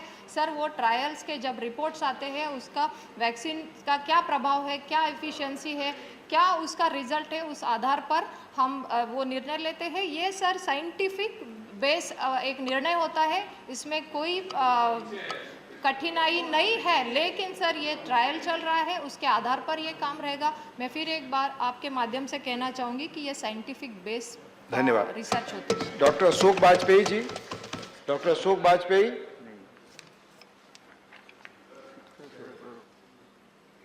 देसाई जी।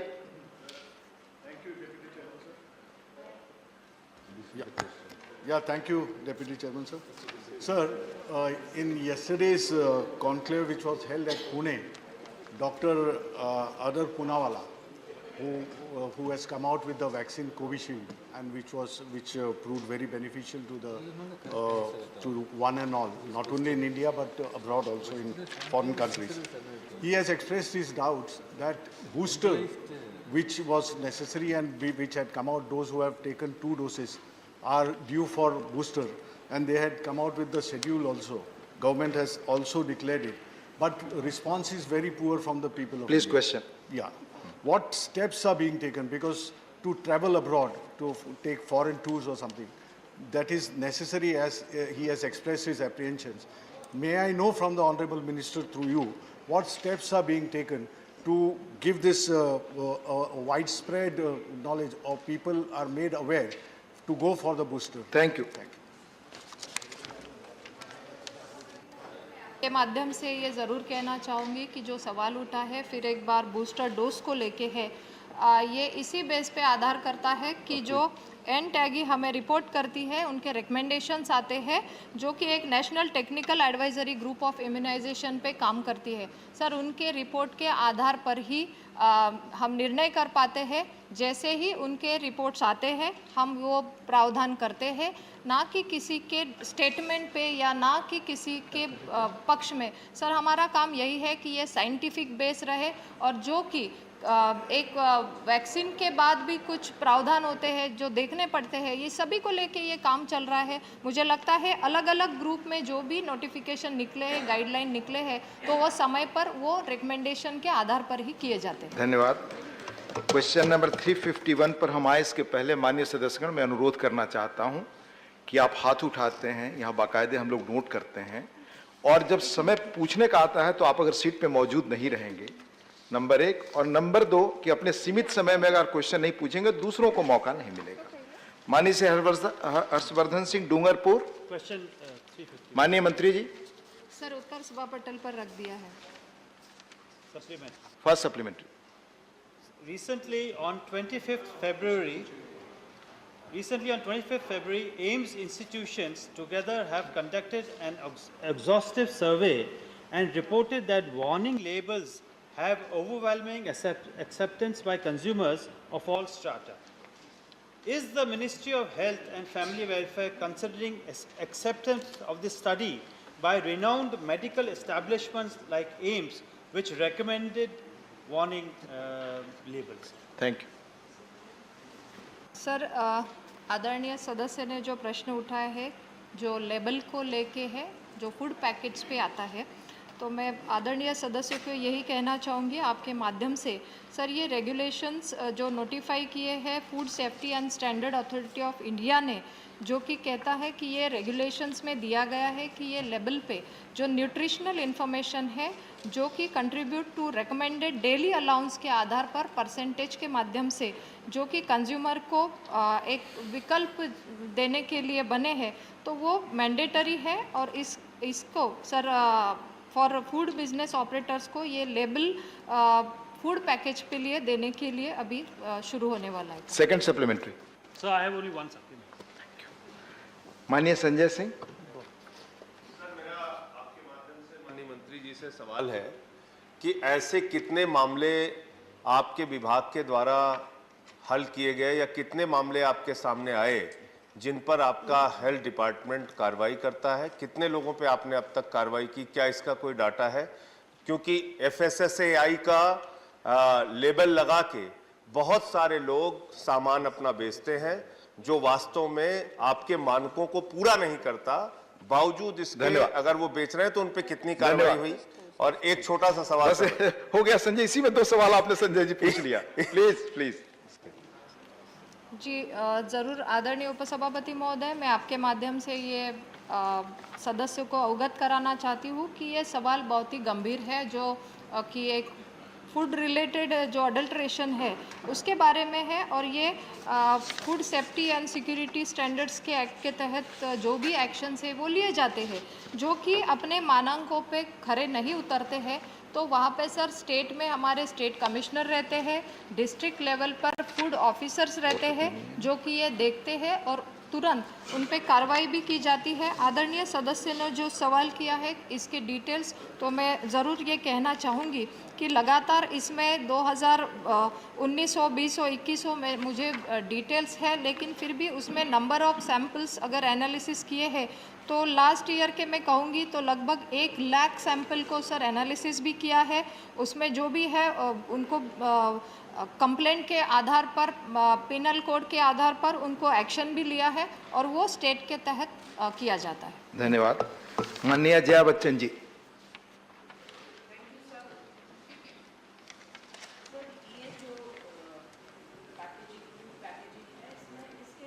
मैक्सिमम कंज्यूमर्स बच्चे होते हैं और बहुत से पैकेजेस जो हैं वो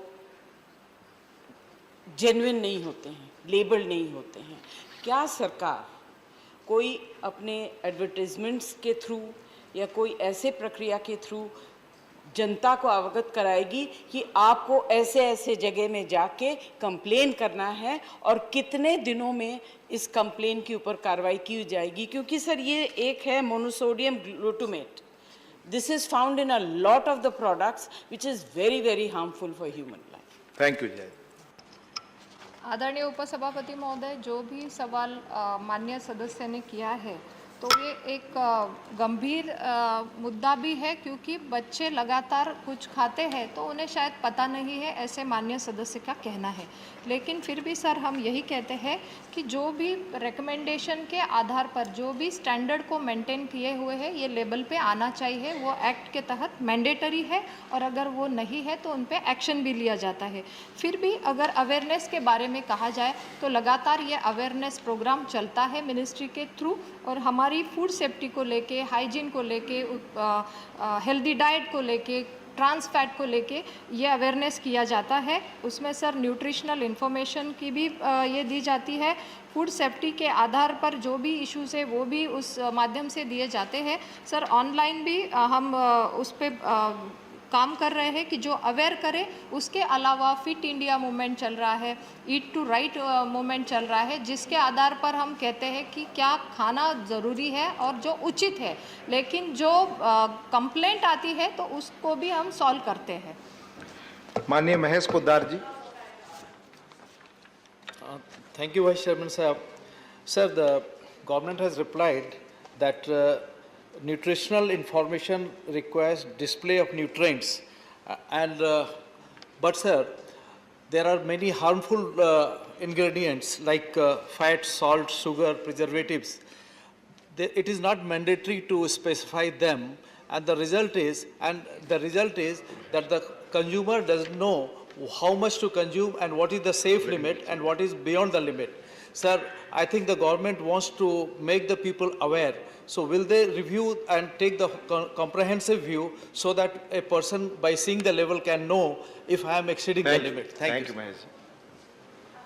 सभापति महोदय, जो पहले ही मैंने कहा है कि जो भी उस कंटेंट में आता है, चाहे वो शुगर है, फैट है, सॉल्ट है, उसका विवरण उस पैकेट पे देना अनिवार्य है, जो कि हमारा food safety and standard authority of limited का जो नोटिफाइड रेगुलेशन है उसमें दिया है।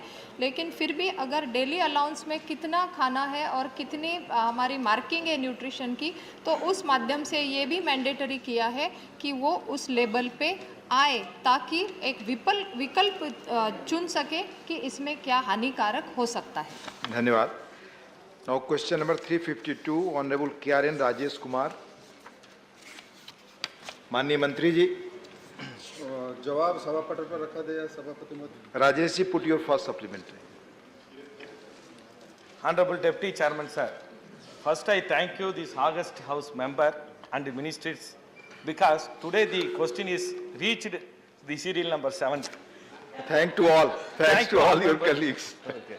Please. Sir, whether Indian agriculture sector will face the impact arising of the hostilities between Russia and Ukraine, which are expected to push up the prices, availability of potash, a key component used in the manufacturing of the fertilizers.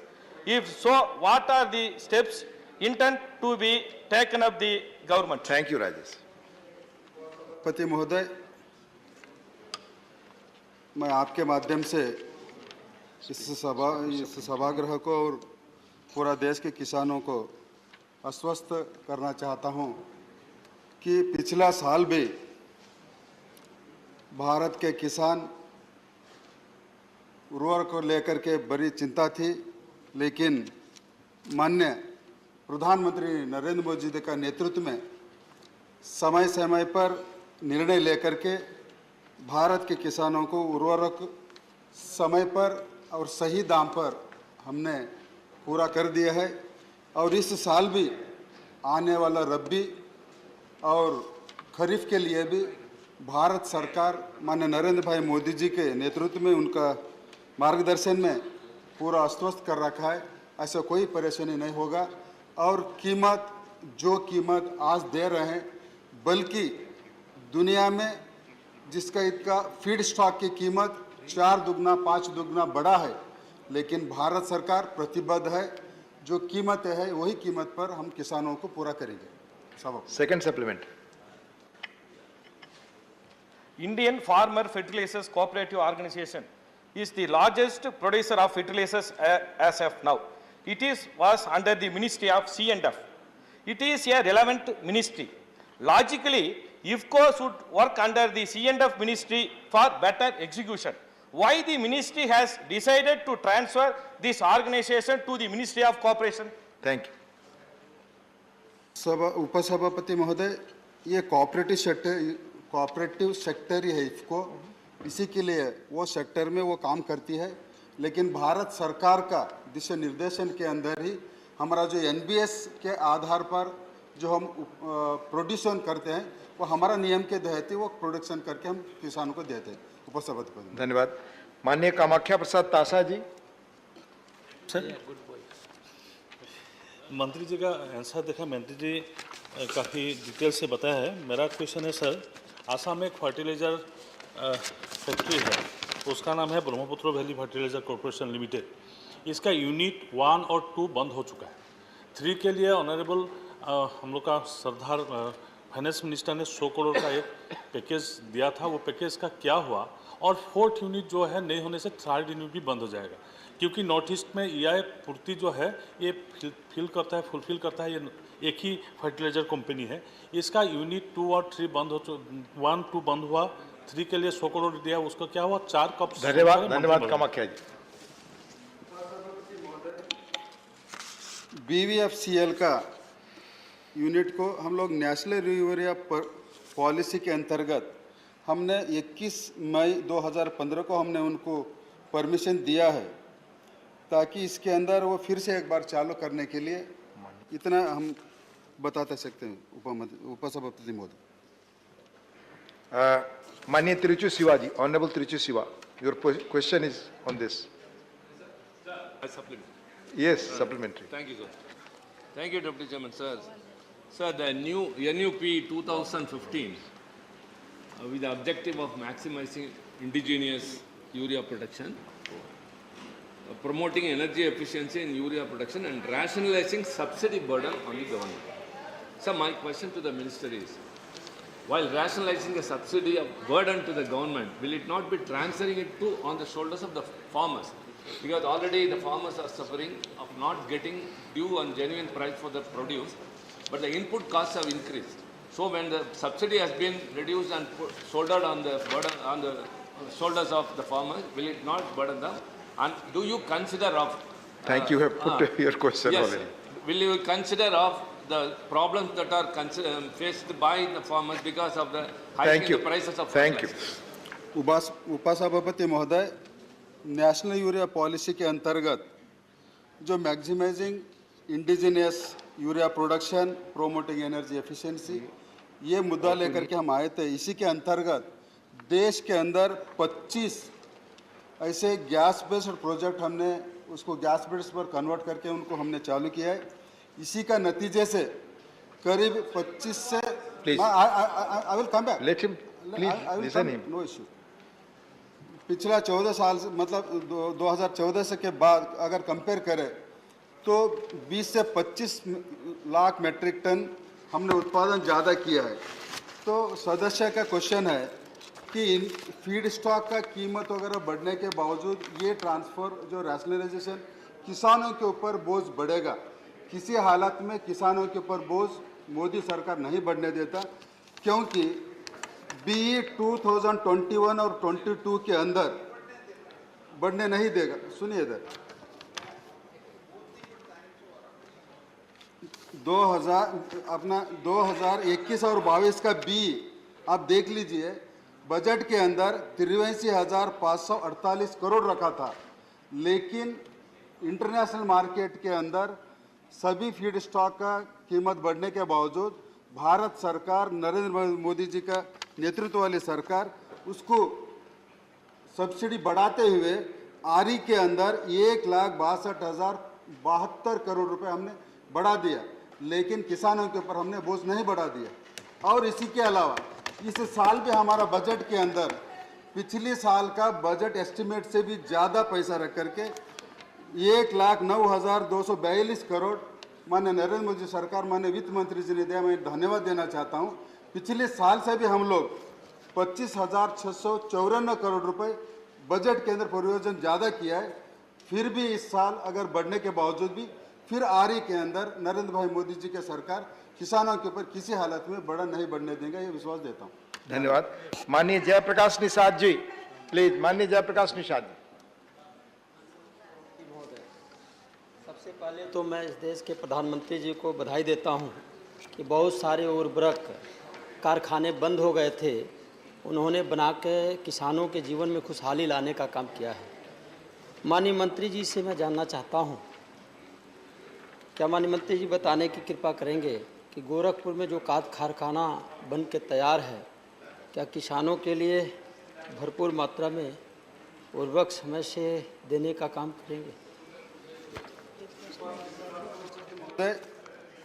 Gorakhpur पिछला फरवरी के अंदर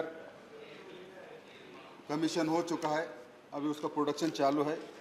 तो निश्चित रूप में हमारा NIP और एनयूपी के तहत जो इतना प्लांट हमने खड़ा कर रखा है, इसी के लिए आत्मनिर्भर इस उर्वरक के अंदर देश बने, इसी का एक मुद्दा लेकर के हुआ था। तो करीब करीब आने वाले दिनों के अंदर 1,04,000 मैट्रिक टन यूरिया देश के अंदर बनेगा और निश्चित रूप से किसानों को हमारा इंडिजिनस प्रोडक्शन मिलेगा। क्वेश्चन नंबर 353 माननीय श्री जीसी चंद्रशेखर जी। माननीय श्री जी प्लीज। Question number 353 sir. माननीय मंत्री जी। सर उत्तर सभा पटल पर रख दिया। First supplementary. Sir, rural India doctor to patient ratio is around 1:10,926 as per National Health Profile 2019. In our state, Uttar Kannada district, if any emergency occurs in Sirsi Taluk, the patient has to go travel around 2.5 hours, 100 kilometers to Hubli or Shivamogga around 3.5 kilometers. जी, question hour is over now, please. Sir, this is the third time, sir, it is happening like. Now, we are taking this bill, the Chartered Accountants, the Cost and Works Accountants and the Company Secretaries Amendment Bill 2022. Srimati Nirmala Sitharaman to move a motion for consideration of the Chartered Accountants, the Cost and Works Accountants and the Company Secretaries Amendment Bill 2022. Sir, I rise to move that the bill further to amend the Chartered Accountants Act 1949, the Cost and Works Accountants Act 1959 and the Company Secretaries Act 1980 as passed by the Lok Sabha be taken into consideration. Honorable Minister, आप कुछ बोलना चाहेंगे? So I'll do it to my reply. Thank you. Motion moved. There is one amendment by Sri John Britas for reference of the Chartered Accountants, the Cost and Works Accountants and the Company Secretaries Amendment Bill 2022 as passed by Lok Sabha to a select committee of the Rajya Sabha. Member may move his amendment at this stage without any speech. Sri John Britas, Honorable John Britas, absent. So motion not moved.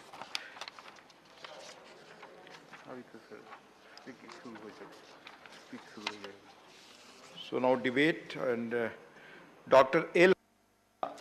You have 10 minutes, Hanumantayya ji. Yes, sir. Thank you, Deputy Chairman, sir. The Chartered Accountants, Cost and Works Accountants and the Company Secretaries Bill 2021 was introduced in the Lok Sabha on 17 December 2021. It was referred to Standing Committee on 21st December and passed in Lok Sabha on 30th March 22. Sir, this bill amends the Chartered Accountants Act 1949, Cost and Works Accountants Act 1959 and the Company Secretaries Act 1980 to change the disciplinary mechanism under the three professional bodies of CA, CS and cost accountants. Sir, this bill seeks to bring more scrutiny and autonomy in the functioning of these three professional institutes, namely the Institute of Chartered Accountants, Cost Accountants and Company Secretaries of India. Sir, the statement and objects and reasons of this bill states that amendments are as per recommendations of the High Power Committee created under the Ministry of Corporate Affairs aimed at strengthening the existing mechanism of this functioning of three institutes. Sir, now the bill makes provisions for a non-chartered accountant as per the presiding officer of the disciplinary committee, which could hamper the professional functioning of the committee. Sir, the other professional bodies like medical council or the bar council are headed by professionals who understand the nuisances of industry and bring in experience and expertise. And how would a non-CA understand the technical nuisances of the issues in front of the committee? Is my first question. Sir, the second question is, external members still decided by same institutes. Sir, I just wanted to Section 9A, very broad coordination committee is proposed under this bill. Sir, existing mechanism is taking care of the required coordination between the institutes. Under Section 17 of the CA Act, as a non-standing committee, the coordination committee of all the three institutes already exists. And I wanted to ask, what is the purpose of making this coordination committee? This may be made as standing committee. This is my suggestion. Sir, Section 21A and 21B of this bill, 2 CAs, 3 non-chartered accountants or presiding officers will be 1 out of 3 non-CAs is made the provision. But the non-chartered accountants should not be the presiding officers of this disciplinary committee. The reason being, sir, it is because application of complex accounting, the functioning standards, auditing standards, code of ethics, taxation, GST, customs, money laundering, etc. required in case of professional misconduct by the CA, by the chartered accountant. So only the chartered accountant may fully appreciate these type of cases which are coming into this disciplinary committee. So I request the non-chartered accountants should not be the presiding officers of this disciplinary committee. That is my another request, sir. Sir, Section 20C says any firm which has been declared from undertaking any activity or activities relating to the profession of a chartered accountant into the profession, the practice under any law, time being in force or any competent court. Sir, this Section 20C, there may be a serious consequences if firms are removed. That is very, very important. So this provision should not be there, so that the one more problem in this is, these committees are, this department itself is self-funding department. Government is not spending even any amount on these 3 institutes. Their studying is independent, the students are being funded by their parents, and the committees are running under the fees collected by the students. When that is the case, the government's interference as much as possible should not be to the long way. It should be allowed, the autonomy of these bodies should be allowed, and the government also interested in allowing the autonomy of these bodies. But on the other hand, backside of the door, they wanted to enter and control all the institutes, which is not correct. Sir, as per the Section 20A, Register of Firms has been made a separate chapter. Of course, that is okay and good. I agree with it. If the name of the firm is registered outside India, then identical or similar name should not be registered in India is the condition. Sir, how do you verify this? I wanted to know from the Honorable Finance Minister in this case, if the same name is registered outside India, many a times the Indian people who are wanted to register may not be able to get these names, so that if there is repetition, it will be disqualified. That should not be allowed, and I wanted that section has to be corrected properly. So verification of names registered outside India through one single window agency, which may lead to verification of name, may be very difficult. So we should not put people into trouble just by names. So that is what my request is. Sir, Section 19(2) and 20B, in these two, in the register of members, firms' inclusion of information pertaining to pendency of actionable cases. Sir, this entry of pendency of actionable complaint or information, the cases should be made only after the member or the firm held guilty by the board of director or disciplinary committee and the final order is passed. Sir, here there is a problem. During the process, if a firm or a person, his name is announced here, he will have the adverse effect. So unless the final order is passed, his name should not be published. That is another request by me. So I am requesting section 21(8) as per the bill, non-withdrawal of the complaint filed with this disciplinary directorate under any circumstances is the condition.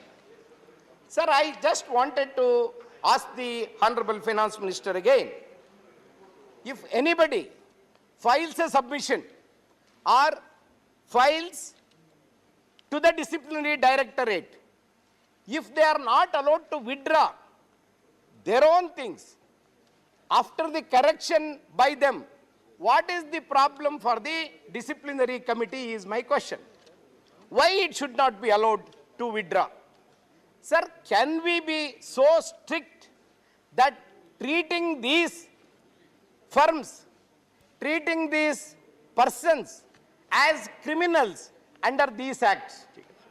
So I sincerely request the government allowing withdrawal of the complaint filed before them must be there.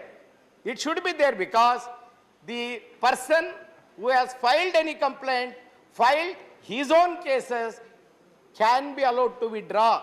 But the bill doesn't say so. That is very, very strict and it should not be there according to me. Sir, section 21(9) says availability of the status of actionable information. Availability of status of actionable information and complaints pending before the disciplinary directorate or the board of directorate or the disciplinary committee. These only after final order is made by the BOD, which I have already said. See, unless... Please wind up now. I will do it, sir. Unless the board of directorate or the disciplinary committee are made available in public domain, then the firm will have the adverse effect in the public domain. Afterwards, if the case is going to be in his favor, the firm may not get any business afterwards. He may not be able to practice at all.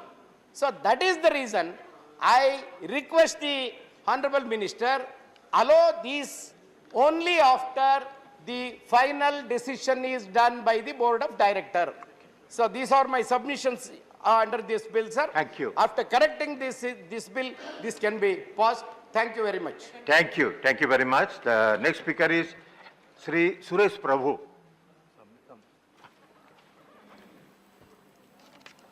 So thank you, sir.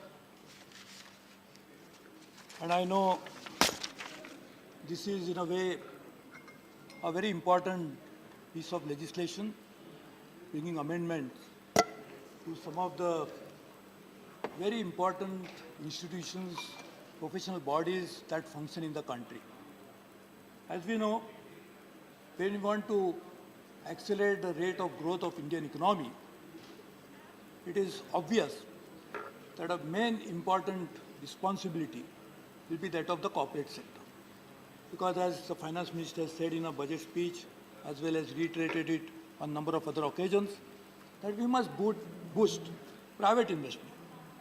Besides public investment, which is really now responsible for bringing in a very good, respectable rate of growth for the Indian economy, we must have a corresponding boost from the Indian private sector, which is actually called a corporate sector. There are, of course, non-corporate sector entities as well, but major burden lies on the corporate sector. And the corporate sector's functioning, therefore, becomes very important. How do you ensure that a corporate sector which collects monies from the secondary market, from the primary market, put it back as equity or even loans, they borrow from the banks as well as from others? How do you ensure that this corporate sector functions properly. So, in a collective wisdom of this parliament, we passed a law just 2 years after the independence, way back in 1949, when we created Indian Chartered Accountant Institute, we created subsequently Cost and Works Accountant Institute, also Company Secretaries Institute. These are the three major professional bodies which have a very important role to play in ensuring that corporate sector functions properly, and they have to also make sure that their own function is also transparent. How can you guarantee that a sector which has to rely on such entities and the members who are getting the membership flowing out of the charter of these institutes, how do they maintain properly? So their functioning also has to be proper. So therefore, this is a very important legislation, I would feel, which are trying to deal with the various aspects related to these. There are, of course, few provisions which are sought to be amended. Let me, first of all, Honorable Chairperson, I would like to disclose my interest. I am a chartered accountant by training, and I used to also practice as a chartered accountant for quite some time before, I don't know, rightly, wrongly, I decided to come into public life, and now I completed 40 years in public life, 26 years in the parliament. So I don't know, it was a right decision, wrong decision, I don't know. For us, it's a right decision, Mr. But Prabhu. I am a chartered accountant by training, that's why I want to disclose that and tell you that in that context I am speaking. So, I was asking my institute of which I am a member, that I heard that you are opposing this bill tooth and nail. I said, why are you opposing it? They said, no, I think there is some misconception, we are not opposing. So I said, where are you supporting? So I collected from them that they are almost on several points, they have accepted a proposal which was mooted by the ministry.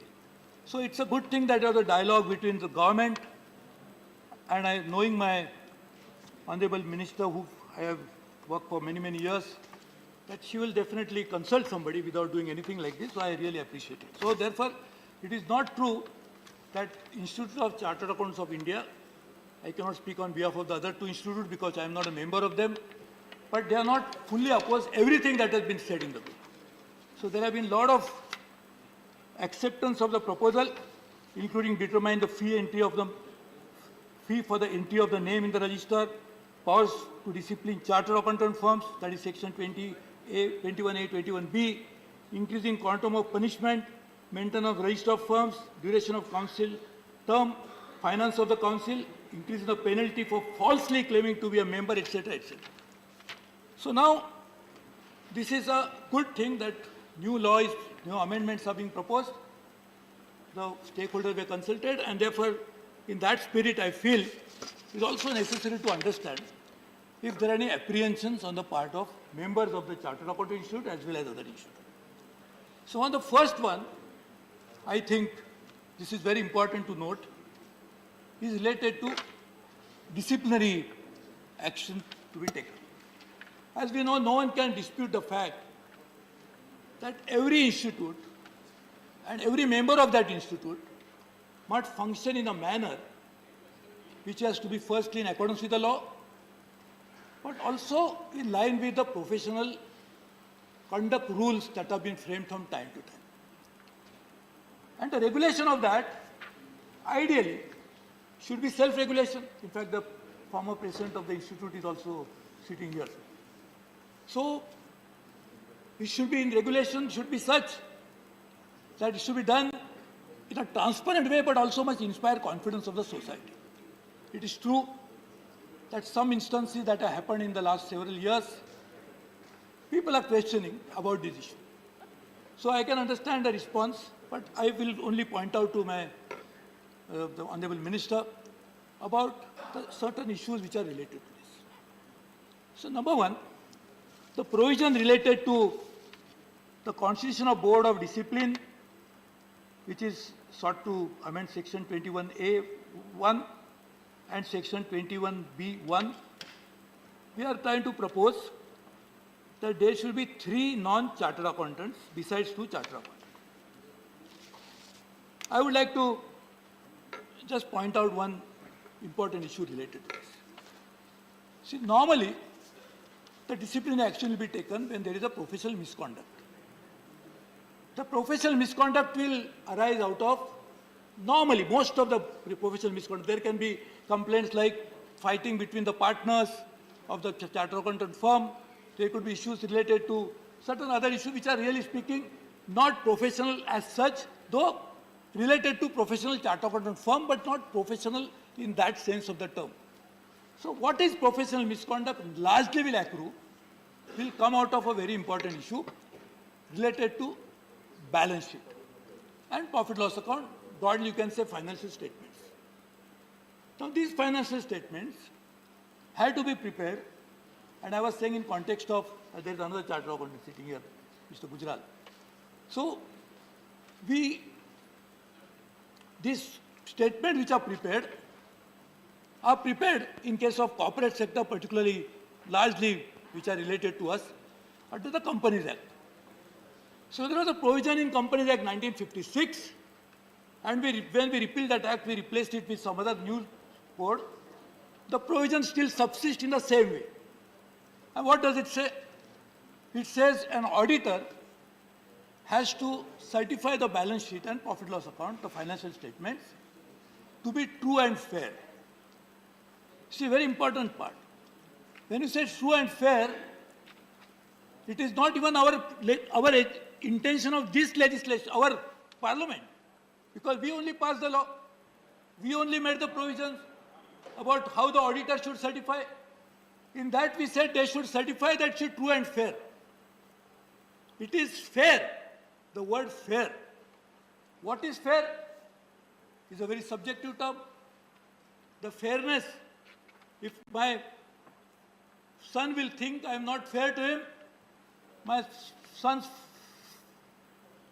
friend will think his father is fair to him. What is fairness will differ from person to person. A very subjective assessment. Now my point is, if a subjective assessment is the cause of disciplinary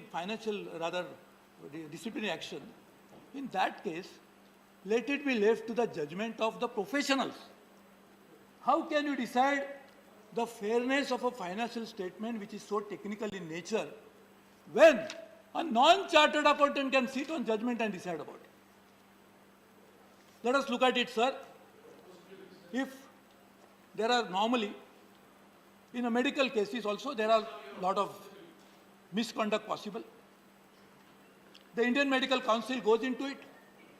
But suppose if you are looking at a medical procedure, whether it was done rightly or wrongly, can it be decided by a non-medical professional? Can you tell a non-doctor to say that please tell me that whether this surgical procedure was corrected properly or not? And if it comes to judgment like this, what would be the effect of that? Suppose because I am a chartered accountant, I can say I know everything, and if I sit on judgment to decide whether that medical procedure was right or wrong and I give a judgment, what implications it will have? So I am not saying that fairness of a financial statement is important, but the fairness of these proceedings also are important. Therefore, I understand why it is proposed by the government that non-chartered accountant, but will it suffice the purpose for which it is made? Will it achieve the objective? Or it will create some unintended wrong consequences? Because when I am going to sit on judgment and say, oh no, this is wrong, what is my technical competence to decide that? And therefore, this is extremely important. There is another chartered accountant. I discovered he is a chartered accountant recently, Mr. Arun Singh. So we are very few. We are a minority. So please bear with us. So sir, I was saying that this disciplinary action to be taken, and as I said, largely it flows from financial statements. And as I said, financial statements are also certified in a way that should not be done to give an impression about a statement which is completely wrong or misleading. So what is misleading and what is wrong is actually very important. And therefore, all over the world, because this is what is the practice followed most of the countries in the world, at least the advanced ones, what is important therefore is there has to be some sort of a codification of this. How do you make sure that true and fairness has been achieved when the balance sheet was signed by chartered accountant or the auditor in that case? So auditing is a technical term which we use. But what is auditing really speaking? End of it, you are giving an assurance. So audit is a function which gives assurance to all those who want to rely on the statement. So it's a public statement, public document, and in case of companies, obviously it's a public document. It is available on the website of Register of Companies, anybody can access it. In case of listed companies, it is available with the stock exchanges, respective stock exchanges where you are listed. So in this case, it is very important that there is an auditing standard on auditing SA 200. What does it say? Sir, it says, overall objectives of the independent auditor and the conduct of an audit according to standards on auditing is the mother standard of all standards. And it also says that it is an assurance which is given in a way that provides reasonable assurance about the financial statement of the company. Now, what is reasonable is very important. So there is a concept of materiality in auditing. Because when you audit companies, and Indian companies are also now becoming bigger and bigger, we have large companies, so you cannot conduct the audit of those companies unless you use the concept of materiality. Use materiality and find out whether this particular aspect is material in nature, that's why I should report on it, and therefore you can qualify the report. So even though you say it's a true and fair picture of the company, you can qualify your statement as an auditor. In that qualification, you will say something which is material in nature. So my request is, considering all these important aspects of this, while I understand why this government is thinking on these lines, but I personally feel there is a need for a serious rethink about a composition of Constitution of Board of Discipline in which no harm having an outsider. This is absolutely a part of fairness. But the numbers should not be such that you'll have non-chartered accountants outnumbering chartered accountants who are qualified to do that. And I give an example of doctors. Suppose if you sit a medical board in which you get 10 people, of which 8 are non-doctors, what would be the finding of that medical board would mean, end of the day. So I think this is something which I request the Honorable Minister, and I know I've known her for years, she's a most reasonable person, so we will definitely look into it. If not now, I'm not proposing amendment, but I'm sure over a period of time, you will definitely look into this. The second part which has just been mentioned, and this is something which I was wondering why there should not be, if under section 21(8), anybody can file a complaint against a professional body or a professional member of that body, rightly so. It has to be like that. But when you file a complaint, it should be taken to the logical end. What is logical end? The logical end would mean that the complaint should be heard by appropriate authorities, should be disposed of in a manner after probably giving even judgment on that particular process. But during the pendency of that complaint, it is always possible that you can withdraw the complaint.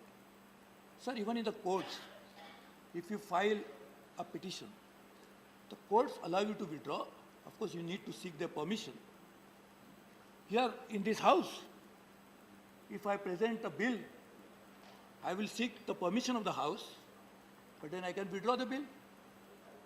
So I don't know why there should be a provision which does not allow the withdrawal of complaint. Because complaint has to be taken to logical end, I am fully agreeing.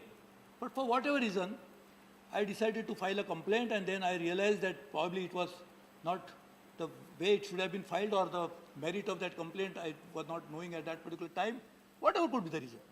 But I think there is a need to also allow the withdrawal of complaint rather than saying this.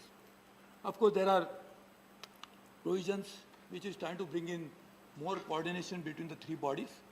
I am told there is already a coordination between the three bodies. Of course, there is a reason to bring it. I only feel that when you decide the terms of reference of these coordination committees, which is going to be chaired by the Secretary of the Corporate Affairs Ministry, should be done in a way that we must realize that there are three distinct bodies dealing with three distinct functions, though related to main sector, corporate sector, but completely different functions. And that's why in the wisdom of this parliament, we decided to have three different bodies. We never, otherwise we could have made one single body. But we realized that there is need to have three different bodies. And when we have three different bodies, coordination is always a good idea, there's nothing wrong. But making sure that this coordination will happen in a way, keeping in mind the distinct identities as well as the different role of these individual professional bodies. I think that's something, if it is done properly, would really help in a very important way. I also feel that the removal of firms, I think, Madam Minister, I would like to just bring it to your attention, something which again is an important aspect. Ultimately, if you find that a particular professional member has not done a good job and it is finally concluded, so then the end will definitely happen in the removal of his membership, rightly so, because that's the ultimate punishment you can give. Because if you feel that he's not performing his professional duties rightly, what right he has got to continue to be a member, understandable. But there are instances, because we have multiple regulators in the country. There's a capital market regulator, SEBI. There is a banking regulator, Reserve Bank of India. There is an insurance regulator, IRDA. And there are multiple regulators, even for pension fund, we are regulators of different kinds.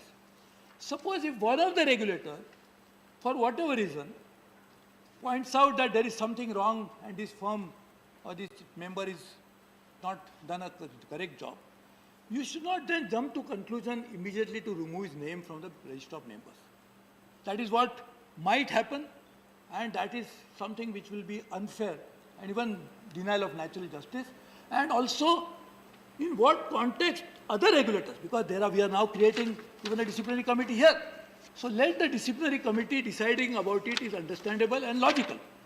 But because of certain adverse findings on some other context by other regulator or other bodies, not necessarily regulators as well, if we are going to finally terminate a membership, it will be very unfair. So I'm sure that is not her intention, and therefore I'm sure you will take note of this eventually. But I know it is not your intention, I'm just pointing out to you that what would be the situation as a result of that.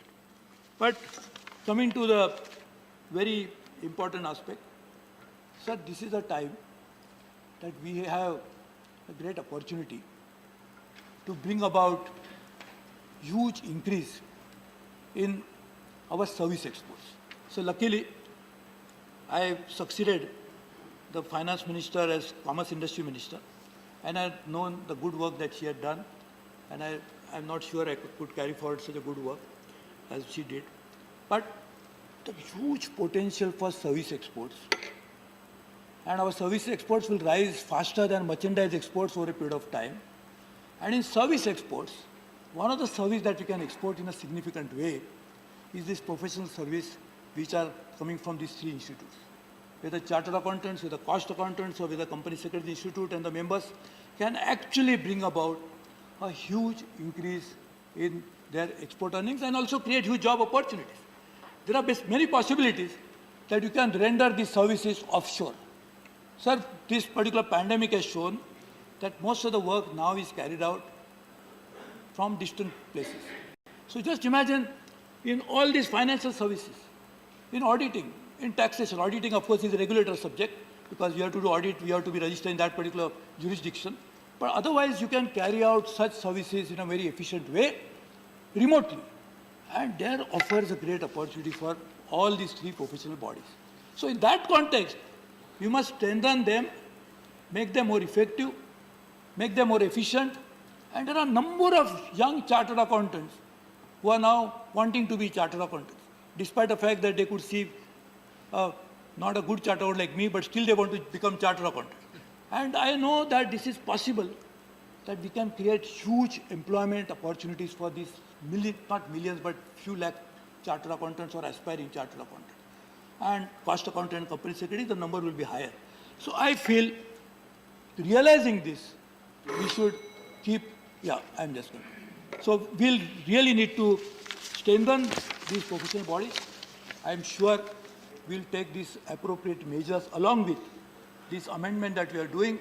We'll also work on ensuring that this potential that these particular three professional bodies hold will be exploited to the fullest. Sir, thank you very much.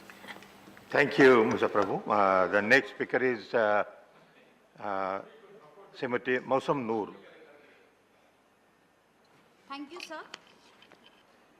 I rise today to oppose the Chartered Accounts, Cost and Works Accounts and Company Secretaries Amendment Bill. And I'd like to thank my party for giving me an opportunity to speak on this important bill. So let me begin by pointing out on behalf of All India Trinamool Congress that something fundamental has changed in how our parliament functions. While this particular bill has been scrutinized by the Standing Committee, the scrutiny percentage of bills in general has fallen. So in the 15 Lok Sabha, it was 71%. In the 16 Lok Sabha, it dropped to 25%. What is the number now? In the 17 Lok Sabha, as of December 2021, it was a dismal 13%. So my question is the government taking the parliament for granted? Sir, this government is not allowing the discussions on national issues which are affecting the masses, such as the burning issue of price rise. Bills such as these are important to ensure prevention of white-collar crimes and high-value fraud.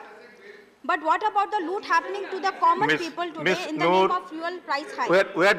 We are discussing cost and chartered accounting. Burden on their livelihoods. Speak on the bill. Speak on the bill. Shameful that we as their elected representatives are prevented from speaking on it in Parliament. Sir, I would like to state the grounds on why I rise to oppose this bill. Sir, number one, this amendment bill proposes a radical change in the composition of the bodies which regulate the functioning of important members of the financial sector. This bill proposes the presiding officer of disciplinary boards formed be a government nominee and not a member of the institutes.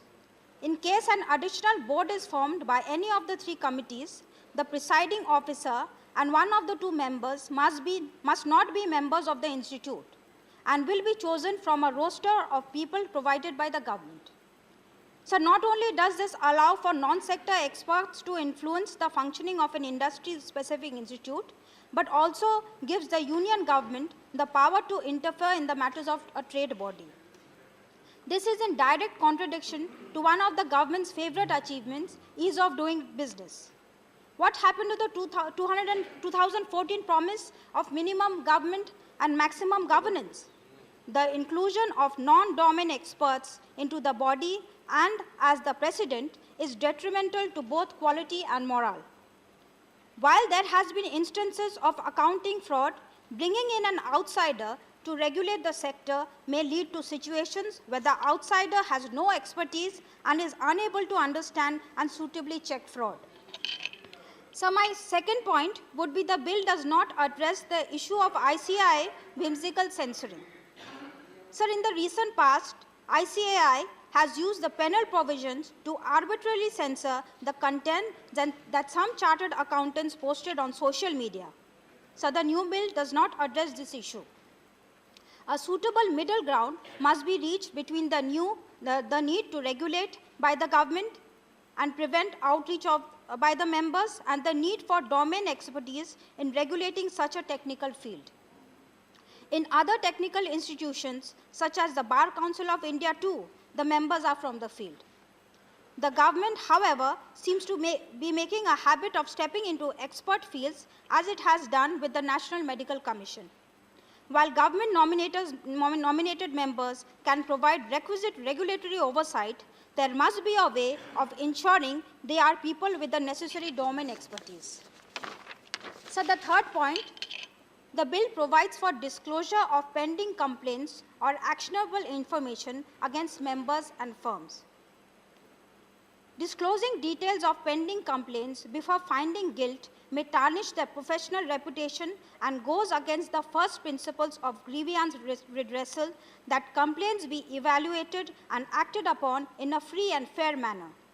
Any premature disclosure is not only against the judicial decision-making process, but also an open invitation to unethical interference. We can't be living in a country where we shoot first and ask questions later.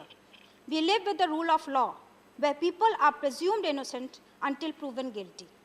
This should apply in financial cases as much as in criminal cases. Sir, I would like to end with one last comment. The ICAI has criticized the Chartered Accounts Act 1949 for leaving the definition of other misconduct open-ended, calling this terminology vague. The present amendment does not address the ambiguity of this definition. If anything, the proposed changes widen the scope of said ambiguity, as any matter could easily be categorized as misconduct, and now the government's nominees are in the body to nudge it towards taking this interpretation. The absence of clearly defined parameters, coupled with the government's presence within the institute, could set a dangerous precedent for obscure and intrusive functioning. Sir, I conclude by asking the Centre what really is the policy: minimum government and maximum governance, or maximum government and zero governance? Thank you, sir. Thank you. The next speaker is Sri P. Wilson. Thank you, Chairman, sir. Sir, I first of all thank that the bill is debated, because whenever a bill is passed without any debate, it is called as a black letter law. The Honorable Chief Justice of India has deprecated these types of practices, that bill being passed without any debate, and therefore I thank you, sir, for debating on this bill. Sir, this bill brings in amendments to 3 principal acts, namely the Chartered Accountants Act 1949, the Cost and Works Accountant Act 1959, the Company Secretaries Act 1980, and the major amendment is the revamping of the Board of Discipline and Disciplinary Committee under these acts. Sir, no doubt I would first of all appreciate Honorable Finance Minister that the intention is to finish the disciplinary proceedings in a time-bound manner. But in this amendment bill, there are a lot of infirmities which I would like to place before this august House. Sir, the bill seems to curtail the role of the professionals and the elected representatives of the governing council in each of the professional institutes, in the disciplinary bodies and in the disciplinary matters. Sir, first of all, I would say clause 21(8) says that you can't withdraw a complaint given to a body. Sir, my question is, how can you prevent a person from withdrawing the complaint? You can't compel a person to prosecute a complaint which is not interested in it. Therefore, sir, this is going against the well-settled legal principles. Sir, there are 2 disciplinary bodies, namely Board of Discipline, which acts as a disciplinary authority in case of misconducts falling under the first schedule, and is empowered to impose minor penalties like censure, temporary suspension up to 6 months, and fine of rupees 1 lakh, and which is now increased to 2 lakhs under the amendment bill.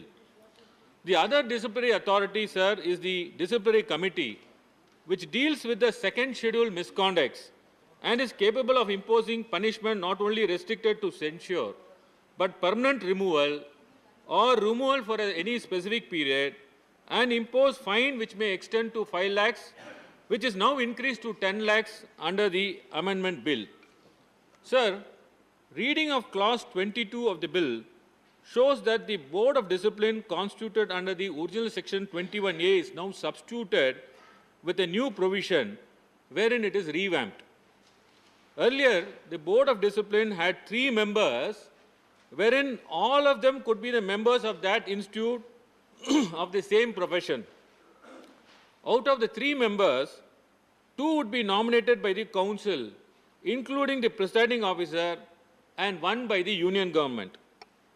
Sir, in the amendment bill, the present Board of Discipline under clause 22 will have only one member nominated by the council, and other two members should not necessarily be the members belonging to the institute. Thus, the lay persons are brought inside this disciplinary committee. Sir, what they have to do with this professional body, sir, that too in disciplinary matters. Sir, the presiding officer of the Board of Discipline will now be a non-member. He is a lay person. Thus, the professional or the members of the institute is reduced to one in the Board of Discipline, which is empowered to impose minor punishment. Furthermore, the power to nominate the other two non-members is given to the central government, reducing the work of the council to the status of preparation of the panel alone.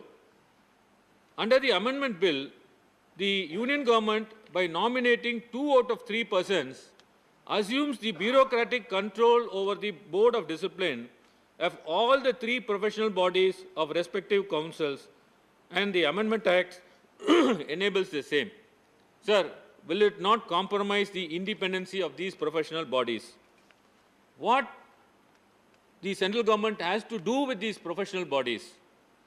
Honorable Union Minister has to explain with regard to this. Sir, insofar as clause 23 is concerned, it deals with the disciplinary committee. Sir, section 21B is now substituted with the new provisions. Under this clause, the elected president or a vice president of the council who was acting as the presiding officer are now removed from the disciplinary committee altogether, and the committee is now taken over by lay persons who are non-members of the councils. He will now be nominated by the central government, and he will be acting as a presiding officer. Apart from this non-member, there will be 2 other non-members nominated by the central government. By virtue of the amendment bill, council can only nominate 2 of its members. Thus, sir, Conclude out now. of 5 Conclude members, now. sir, 2 minutes, sir. Thus, out of 5 members, only 2 members shall be the professionals, and other 3 will be the non-members, non-professional members who are lay persons nominated by the union government. Sir, on the contrary, in the Principal Act, all 5 members, including the president or vice president, shall be a professional and shall be the member of that institute. Thus, sir, the number of professional persons are reduced Thank in you. the disciplinary Thank you, committee. Mr. Sir, Wilson. 2 minutes, Thank sir. you very much. 2 minutes, sir. 2 minutes, sir. No, Sir, no. this discipline- Your 1 time minute, is sir. over. 1 minute, I I'll have given finish. you, you said 1 minute, sir. 2 I'll minutes, finish I have now. given I'll 2 conclude, minutes I'll conclude, more. sir. Now you have no time. I'll Please conclude, conclude. sir. Please conclude. Sir, I'll my call the question other is- speaker. Sir, my question is, how can a disciplinary body with a majority of members being lay persons nominated by the union government can deal with the allegations of the misconduct which involves a high degree of technicalities owing to the profession? Why should the central government control these disciplinary bodies, and why is that the central government is Thank poking you. its nose into Thank these you. bodies? The next speaker Only is last, Sujit sir, Kumar. Last, sir, only one Sri point. Sujit Kumar. Sir, 1 minute, sir. 1 minute, sir. 1 minute, sir. Sir, Your 1 time is minute. Sir, over. the- Nothing will go on record now. I have called the next speaker. Please take your seat. Please take your seat. Mr. Kumar.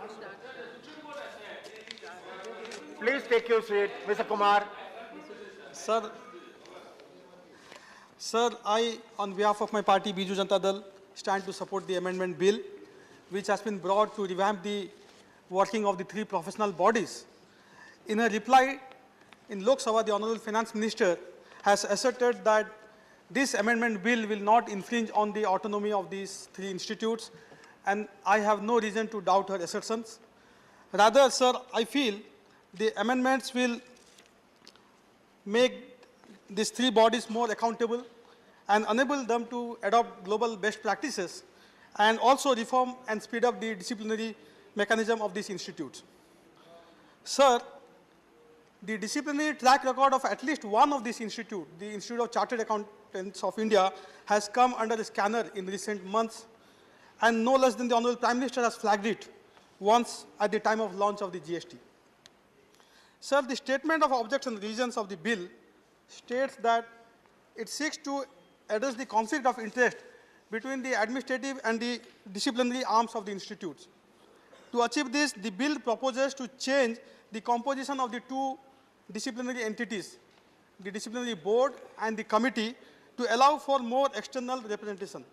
Sir, here I would like to very respectfully disagree with my former speakers, very erudite and very learned speakers, Suresh Prabhu ji, Honorable Member Hanumantia ji, and also Mr. P. Wilson, who have apprehensions that non-CS should not be members of the disciplinary committee, and they have argued how can such a technical subject as accountancy be understood by non-CAs. Sir, very respectfully, I disagree with them. This is akin to saying that only a chartered accountant is competent to understand matters of disciplinary proceedings, because disciplinary proceedings by very nature are non-adversarial in nature, and they are based on the principles of natural justice. So, sir, if a doctor, if a person who is not a doctor can make a good health minister, if a person who is not an electrical engineer can make a good power minister, why can't a non-CA be part of the disciplinary committee? Because it's at the end of the day based on principles of natural justice. Sir, the bill also seeks to achieve speedy disposal of cases by providing for time-bound disposal of cases. Sir, the Parliamentary Standing Committee, which had deliberated this bill at length and applied its mind, has also supported the amendments.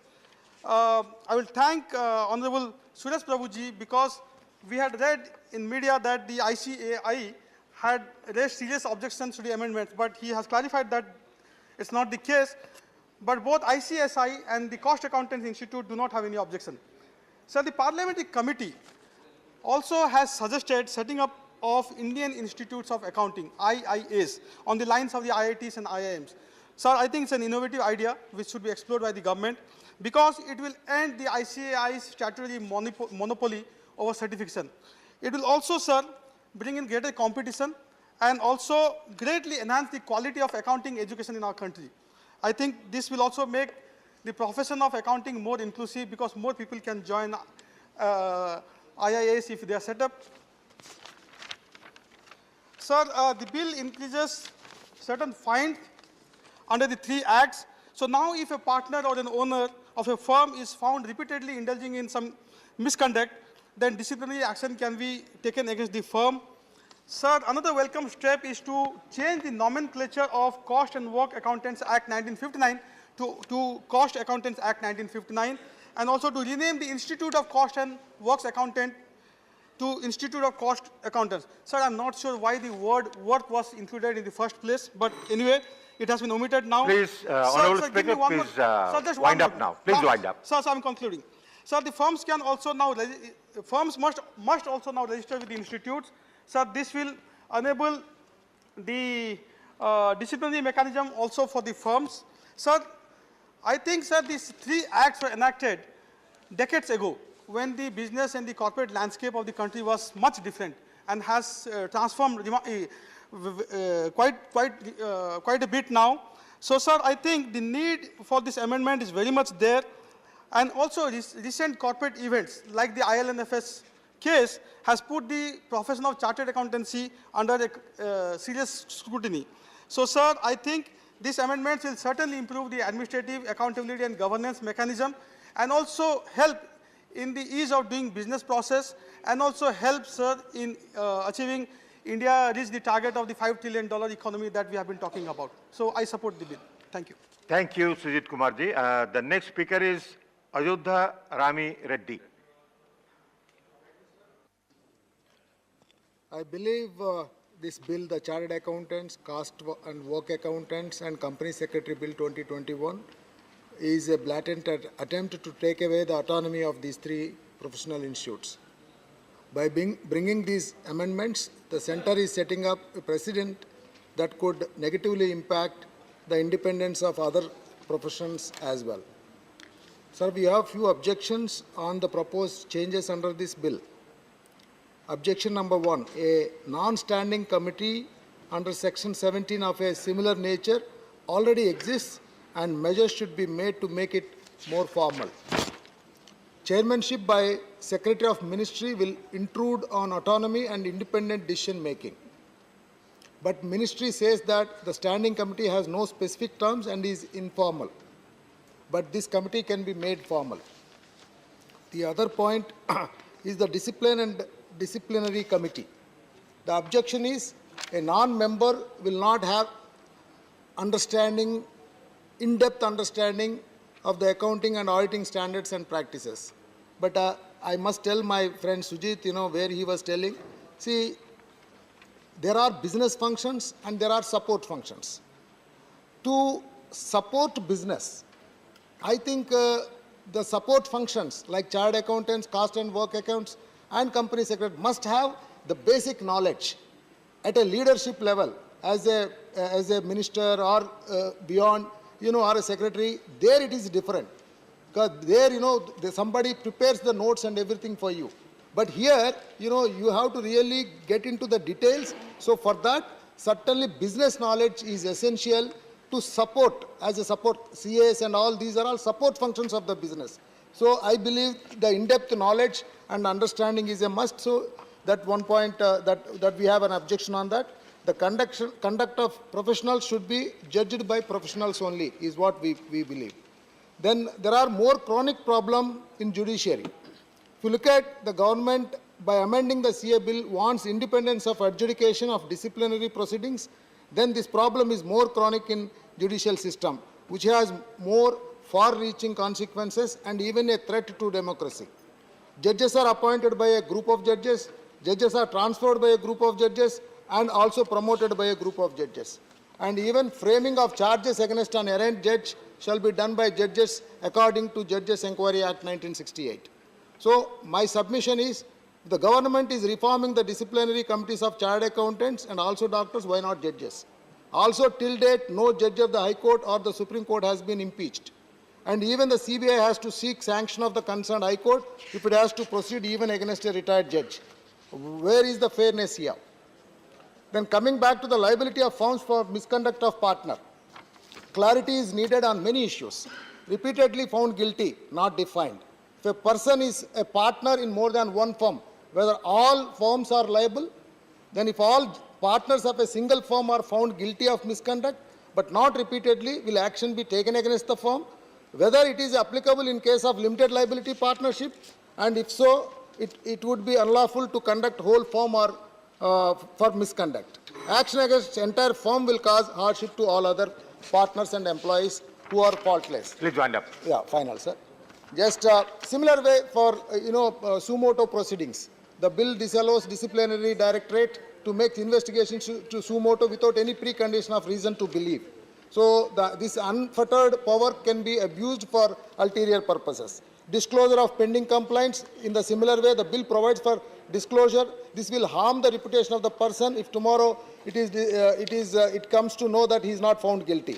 Member of disciplinary committee. Here also the disciplinary committee consists of external members who are nominated by central government.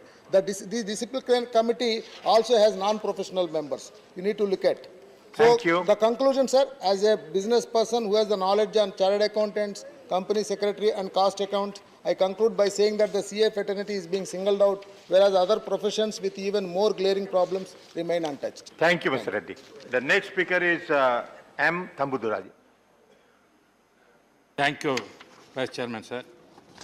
As other members previously said, the persons who are not knowing a chartered accountant, whether they can deal all these things. Sir, I was also holding this ministry, company affairs, 98, 99. I am not a chartered accountant. But still I am the minister for this concerned department, I know that. At that time, I visited many conferences conducted by this Chartered Accountant Association, and has attended many conferences. They requested so many demands, what to do and what are things. Here, with a good intention, our government has brought such amendments. Because already former finance minister, Mr. Chidambaram, raised when Madam was here discussing a finance appropriation bill at that time. Where is the confidence of private investors in the country? See, to create the confidence of the private investors only, this chartered accounts has to be regularized. That is more important. Because some members raise concern about that. If at all you are entering in the autonomy of this thing, what will happen? Dr. Anumataya said. See, whatever the rules we are bringing, to regularize only the Parliament is bringing, not any intention to interfere or belittle them. That is not our intention. Sir, here also, some of the proposals already been accepted and legal changes are being undertaken in consult with the institutions. The institutions already accepted and consulted by the government. They are accepted the amendments, certain things that is brought up. Sir, and also there was a demand from the Institute of Cost Accounts of India. When I was minister at that time, they used to come and meet me. They have to be treated along with the chartered accountants. That kind of thing they are demanding. But most of the things always conflict is that chartered accounts and cost accountants, this association, that has to be sorted out. That is I am requesting Honorable Minister, she will take up that issue. This is very important, sir. And also, sir, even the Prime Minister, the disciplinary track record of ICAE had come under the scanner a few years ago, with even the Prime Minister flagging it at the time of the launch of goods and service tax. Sir. So this is even Prime Minister aware of all these things. Our cabinet, all the cabinet knows that what is going on. Therefore, with the good intention, government has brought this kind of amendment. Therefore, I appreciate and welcome that. I support this bill, support the amendments brought by the Honorable Finance Minister. As former Minister for the company, supporting this. Thank you. Thank you. Thank you. The next speaker is Bisambar Prasad Nisad. धन्यवाद उपसभापति महोदय इसके पहले मैं आज चूंकि त्रेता के संगमेरपुर के महाराजा निषाद राज गो की आज जयंती है, मैं इस मौके पर सभी देशवासियों को बधाई देना चाहता हूं। आज मंत्री जी सदन में chartered accountant cost and work accountant company secretaries संशोधन बिल लाई हैं। अब जब ये धरातल पे आएगा तब पता चलेगा सच्चाई क्या है। मानवर इन्होंने सेक्शन 9A में संशोधन किया है और चाहते हैं कि भारत सरकार का सचिव नियुक्त हो। काउंसिल पहले से है जिसमें केंद्र सरकार के 8 नामी होते हैं, तो इसकी क्या ज़रूरत थी। मनोहर देश में 3,41,000 करीब सीए हैं, 7 लाख विद्यार्थी हैं। आज हम देख रहे हैं कि जब परीक्षाएं हो रही हैं, चाहे सीए की तमाम परीक्षाएं, उत्तर प्रदेश में तो सारी परीक्षाओं के पेपर लीक हो रहे हैं। तो जिस तरह से हो रहा है और इसमें एक संशोधन इन्होंने किया 21A 21B में संशोधन करना चाहते हैं। मानवर इस परिप्रेक्ष्य में जो दृढ़ नियामक संस्थान न केवल देश की कंपनियों को सुचारू रूप से चलाने में सहायता करता है बल्कि देश की जनता के धन को घोटालों से भी बचाते हैं। लेकिन भारत की अर्थव्यवस्था धोखाधड़ी और घोटालों से अछूती नहीं रही है। बड़े बड़े घोटाले देश के अंदर हुए हैं, चाहे वो यूपीए की सरकार रही हो चाहे एनडीए की सरकार हो। इस सरकार के सत्ता में आने से पहले हुए हर्ष मेहता सिक्योरिटी स्कैम 1992, ट्राइस और India limited scam 1975-76, the global trust bank Ketan Parikh scams 2001, Satyam computers limited 2008, Ranbaxy laboratories scam 2008, national spot exchange limited. Nishad ji bill पर बोलिए, डिस्कशन दूसरा है, आप दूसरे बोल रहे हैं। नहीं, वही बता रहे, तमाम जो घोटाले हुए मानो आप बिल पर बोले तो इसे बता रहे ना। तो ये जो माननीय मंत्री जी लाई हैं, तो चूंकि आधा अधूरा लाई हैं, इसमें हम चाहते हैं कि इसमें जो गलतियां हैं वो सुधर जाए, सिलेक्ट कमेटी को चला जाए। तो जो उसमें हमारे सदन में जो है करीब 6 मेंबर सीए हैं, सब लोग उसके सिलेक्ट कमेटी के मेंबर रहें, तो उसमें जांच लें। नहीं, बाद में तमाम कठिनाई आती हैं, बाद में फिर बिल में संशोधन करना पड़ता है। तो माननीय मंत्री चाहेंगे कि इसको सिलेक्ट कमेटी में भेज दिया जाए। धन्यवाद। धन्यवाद। The next speaker is John Brittas. Your time is 3 minutes.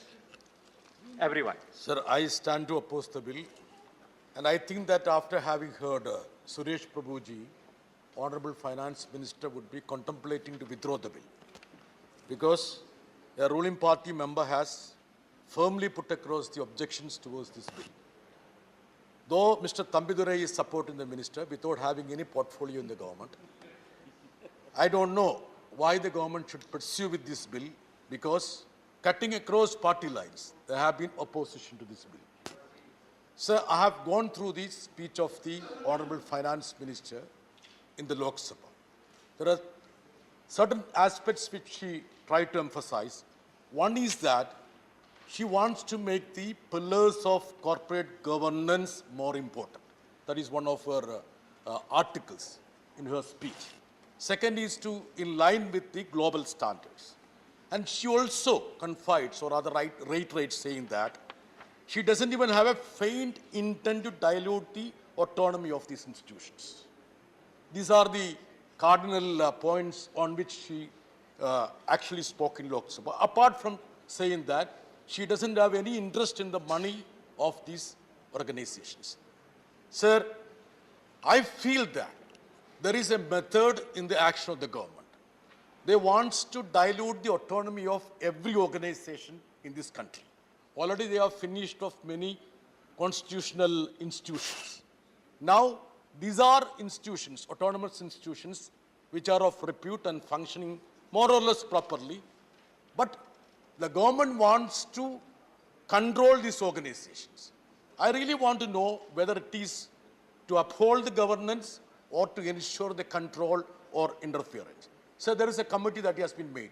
That is a coordination committee under the chairmanship of the Secretary of MCA. Madam, already in this council, there are 8 members nominated by the government. And I would submit with the finance minister, she should at least ascertain the presence of these government nominees in the present council. Sir, I can even point out that the joint secretary of MCA, his attendance would be less than 10%. So they have not shown any interest to enrich the governance of these bodies. And they think that bringing bureaucrats is a panacea for the ills. That is where the government is going to err. Honorable Finance Minister was a free thinker when she was a student. And I really want her to, look at the, I would say, the opinions that have been expressed from different parties. Sir, there has been a mention about the government not being interested in the money. Is it not a fact that these institutions put together contributed something like 28 crores for the PM Care Fund? Is it not a fact? Was there a coercion from the government, from the secretaries? And is it also not a fact that her own department, Income Tax Department, has served a notice Please for wind one up of these now. institutions for diverting 8 crores to PM Care Fund, flouting the norms? So there are so many issues. I would certainly urge upon the government that if at all they are interested to protect the autonomy of the organization, they need to enrich the autonomy instead of trying to creep it and also interfere with the functioning of this organization. Sir, just now a report has come that only 8% of the autonomous organizations submit their periodic audit reports. 8% only. 92% of the central organizations, approximately 400 in number, they don't even submit their audited reports. The government is not interested in that. The government is interested in these. Thank you, Mr. Vitas. Your time is over. I have given you 1 minute more. It's over now. 1 minute, sir. It's Just over. 1 minute. Please Sir, conclude. I'll sir, call the next speaker. Just see the amount at the disposal of these organizations. 2,499 crores for the Institute of Chartered Accounts of India. And for Institute of Cost Accounts of India, 359 crores. And Institute of Company Secretaries, 885 crores. You want the bureaucrats to interfere and interrupt? Is it that what the government wants? I really wish that Suresh Prabhu's counsel prevails over the Honorable Sri Anil Desai. Thank you, Vice Chairman, sir. Thank you for allowing me to speak on this Chartered Accountants, Cost Accountants, and Company Secretaries Amendment Bill 2022. Sir, ICAI Act 1949, which governs the activities of the Chartered Accountants in India, is a 73 years old organization, and under the autonomous status which was granted to it, has been working efficiently in its sphere of activities and discharging its obligations quite deftly. And under the present mechanism, there are government nominated members on the council, 8 are there. May I know from the Honorable Minister what feedback the government has received regarding their work record in discharging their responsibilities as of today. You may get an insight on their work performance. So what changes government intends to bring in by appointing more non-CA members in different bodies? In respect of constitution of Board of Discipline and formation of disciplinary committee, the main objection being raised by the chartered accountants is about appointing non-chartered accountants, non-cost accountant and non-company secretary as the presiding officer of the disciplinary committees of the respective bodies. So their contention is that this amendment will damage it because conduct of professionals like CA or ICWs or company secretaries should be judged by the professionals of the similar nature. Similarly, coordination committee, which is that is presently it is in the shape and it is doing its job quite fairly, then what is the necessity of bringing about one more or formation of a new coordination committee? Secondly, sir, government has already set up NFRA, that is National Finance Reporting Authority, to oversee the auditing profession and accounting standards in India. In 2018, it was formed. And it has the powers to investigate professional misconducts of chartered accountants for listed companies and non-listed companies also.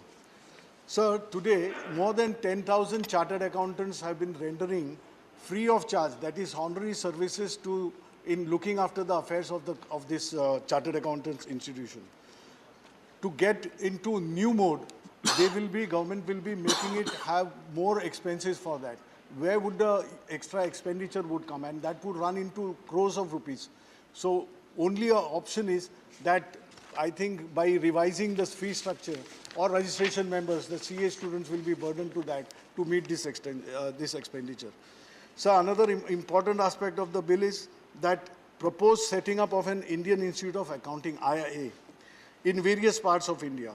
Sir, IIAs will offer 5 years degree course and all that, and they will be given certificate as CAs, CPAs, and they will be given, they will be able to practice like chartered accountants.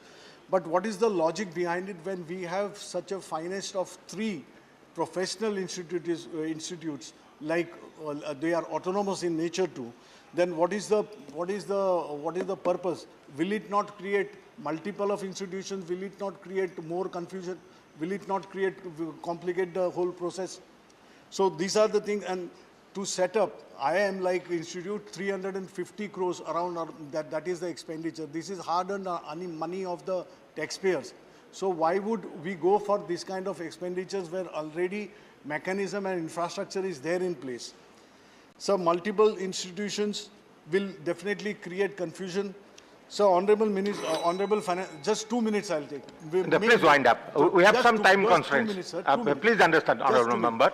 So, we have some time Finance constraints. Minister Please had conclude. mentioned in Lok Sabha in a reply that big four international auditors like we have Deloitte, we have KPMG, we have Ernst and EY, we have PwC is there, and we do not have the matching size of our chartered accountants firms at this stage. With this legislation in place, that will definitely. Let me complete, sir. Thank you. Hardly we get some time. Please conclude. If we are not given chance to make our point, I mean, what is the? Please conclude now. Please give me 2 minutes. I'll just finish. So, I'm sorry. Because with this legislation in 3 place, minutes for every speaker. You have already crossed 3 minutes. But we should now not forget please conclude. that in the past, whatever big I'll call the next financial speaker. frauds Please. have taken place, these very firms, these auditors were responsible for it. We do agree that in our system also there are wrongdoers, there are exceptions, but there are provisions in the law which take care of them, which punish them. But it should not be so that just on the suspicion, the chartered accountants or the cost accountants should be taken off their licenses. Thank you. J.K. Vasan. Sir, ek second. Last point. I have called J.K. Vasan. Last. Please sit. Please be seated. I have given you more time. Please, J.K. Vasan. Please. Sir. Yeah, please. It should come. This will not go on record. Please. Sir, it should come on record now, whatever I say. If he talks. On record, please. Sir.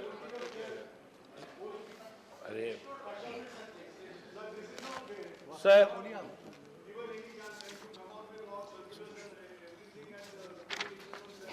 Sir, three premier institutions in the country, ICA, ICWAI and ICSI. Professionals from these institutions enjoy a lot of independence and accountancy.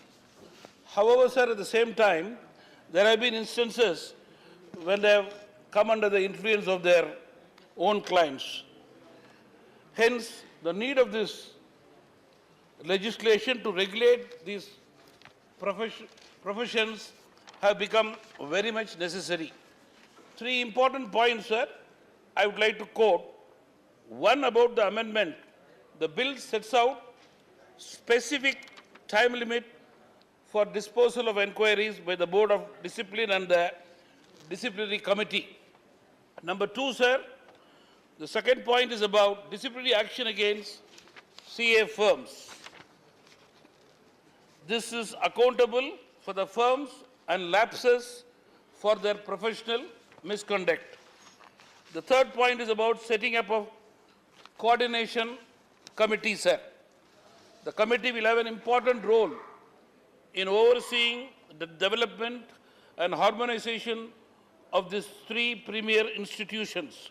It also provides specific functions, sir, for the coordination between the committees, sir.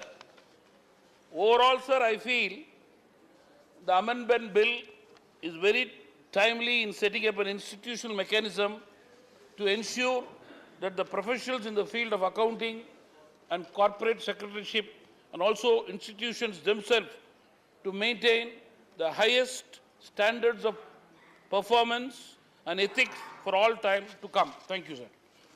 Thank you, Mr. Vasant. The next speaker is K. Ravindra Kumar. Not present. The next speaker is Naresh Gujral. Sir, the government is rightfully very keen to ensure total transparency and accountability in these three institutes. Sir, as our economy has grown in recent years, so have the frauds in the corporate sector, whether it's banks or corporates or exchanges. And there is a view that a lot of these frauds could have been prevented had the chartered accountants been more vigilant, and these auditors are to be blamed. And I fully support the government that those who were responsible for it must get punished expeditiously, and the punishment should be very strong so that it serves as a deterrent to other chartered accountants in this country. Sir, in fact, I feel this should be a wake-up call for the institutes. They have been lax. They have taken a long time in trying to discipline their members, and I do hope that they will now also start looking inwards. Sir, however, it would be wrong to blame only the CAs for the corporate frauds that have taken place. It has been done with the connivance of the board of directors of these companies. I would say in many, many cases, whether it was SEBI or whether it was RBI, the regulatory framework had failed our country, and that also needs to be looked at very, very expeditiously. Sir, obviously, this bill, in order to discipline the CAs and others, is bringing in disciplinary boards. And many of my distinguished colleagues have spoken about it, including Mr. Prabhu. I don't want to be repetitive. All I can say is, sir, that when you have 5 members in this board, I would urge the Honourable Minister to make it a balanced board and make it 6.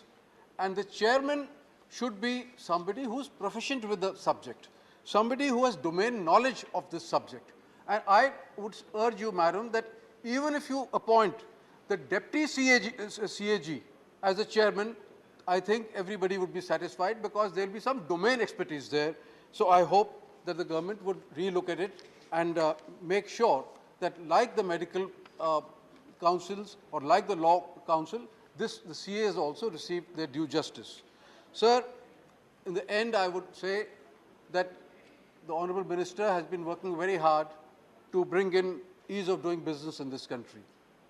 But one minor point which I have brought up before also has probably escaped her notice, which in regard to the company secretaries. Sir, there is a strange law in this country that if you have a company with a paid-up capital of 10 crores, earlier it used to be 5 crores, then whether this can be a holding company, for example, there is a 10 crore company which owns one flat in Delhi or Bangalore or wherever, does no other business, but by law, it is supposed to have a company secretary full-time on its rolls. I don't understand the logic behind it. So I do hope that the minister would relook at it and change this and link it with turnover. If the company has a turnover of 10 crores, 50 crores, 100 crores, you can decide. But to have a full-time company secretary sitting idle the whole year makes no sense at all. Thank you very much, sir. Thank you. Thank you, Mr. Gujarat. The next speaker is Narayan Das Gupta.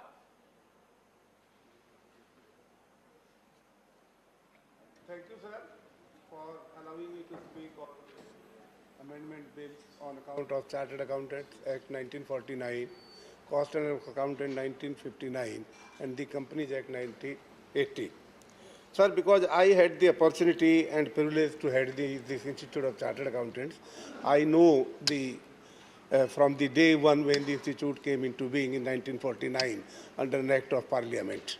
That was and even before the Constitution came, Constitution of India, that was adopted on 26 November 1949. Before that, I would like to share with this august house the history of this institute. It came with this idea that because there was a deficit of trust in the financial statements, that's why there was a debate in the Parliament, and this responsibility was given to the institute with total autonomy in terms of this was an autonomous body in all respects. Even, sir, the expenses in today's date, we have on record around 340,000 members, 7 lakh students. In that way, 1 million, a family of 1 million members we have in. To ensure that the issue remains a bilateral one, instead of becoming a global concern and attracting the interference of the third-party nations. And two, that the UN could not pass a resolution in favor of ceasefire between India and Pakistan.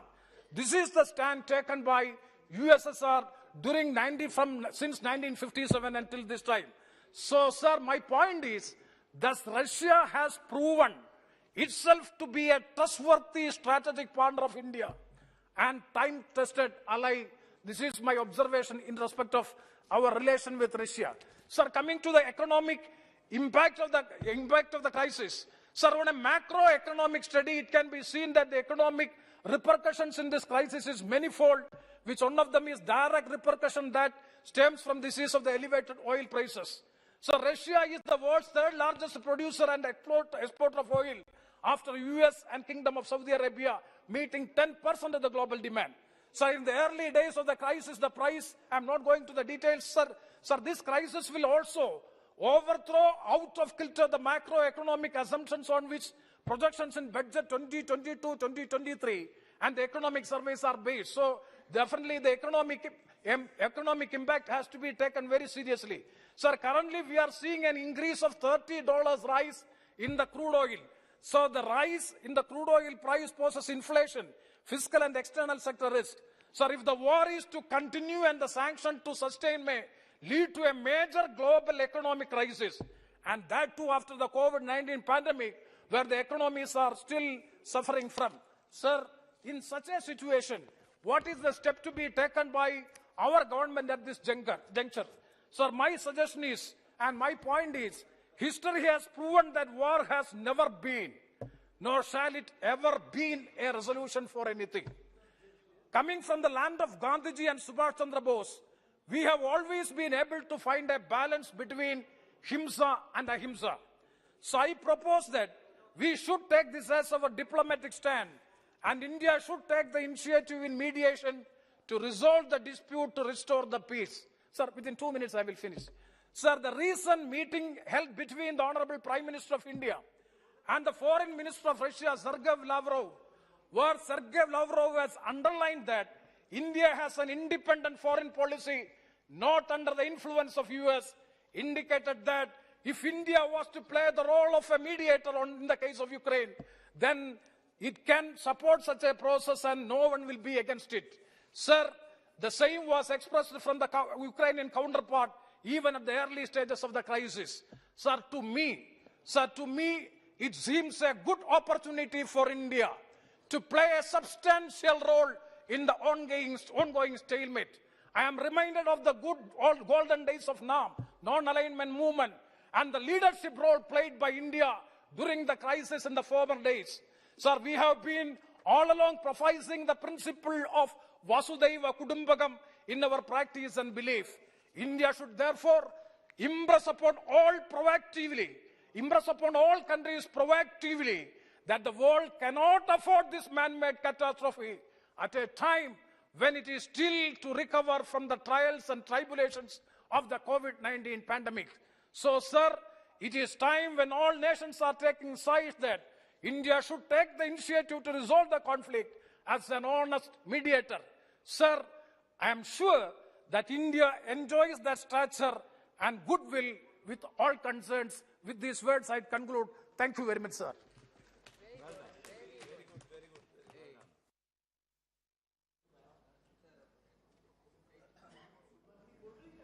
Thank you very much, Mr. Speaker, sir, for allowing me to speak on this Rule 193 discussion with regard to the situation in Ukraine.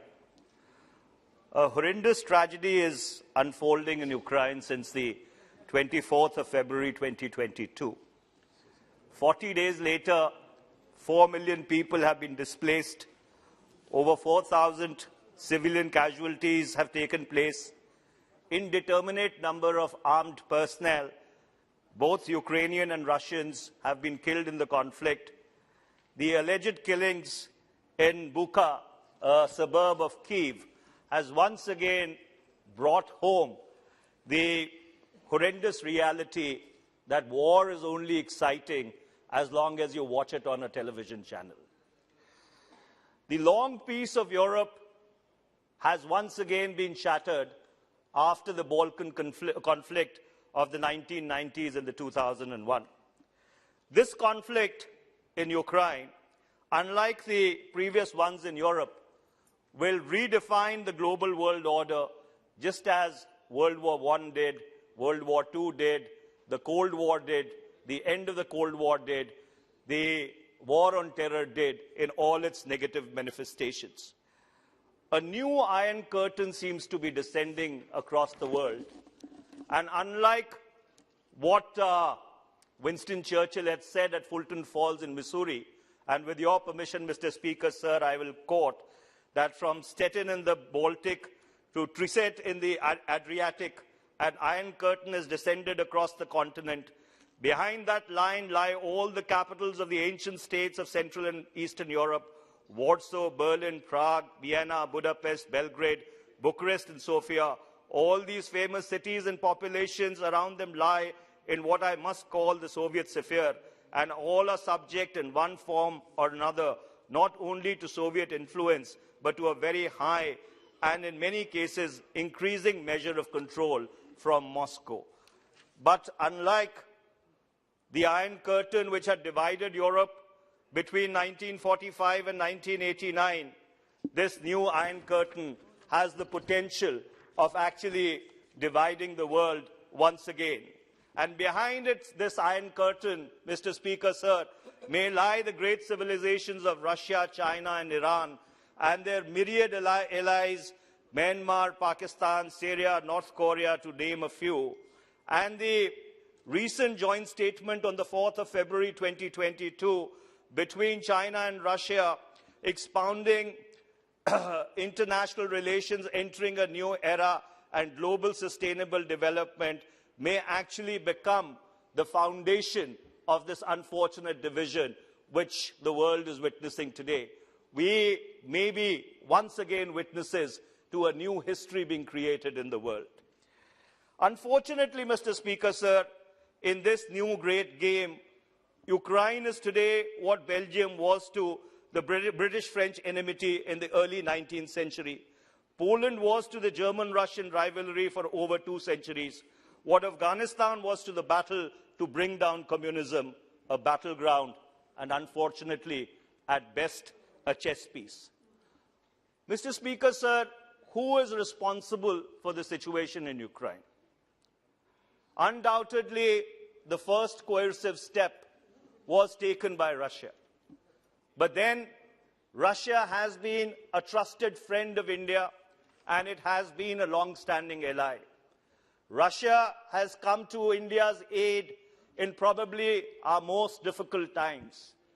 This House may recall in its earlier avatars that on the 10th of December 1971, the then President of the United States of America, Mr. Richard Nixon, and his Secretary of State, Mr. Henry Kissinger, had ordered the 74th Task Force of the US 7th Fleet, led by the USS Carrier Enterprise, into the Bay of Bengal.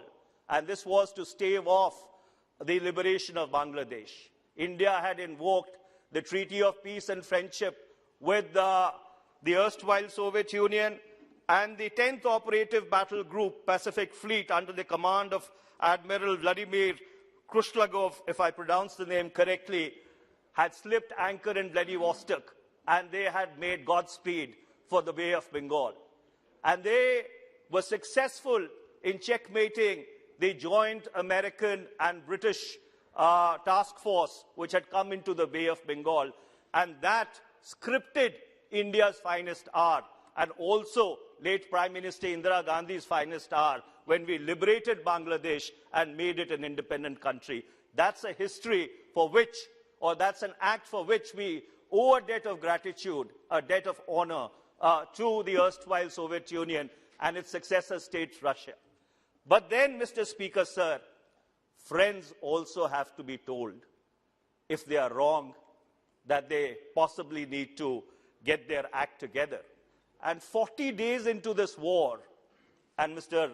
External Affairs Minister was smiling, what I meant to say was that Russia may have been told privately, or would have to be told privately, because after 40 days of this conflict, Russian war aims appear to be ill-defined or at best muddled.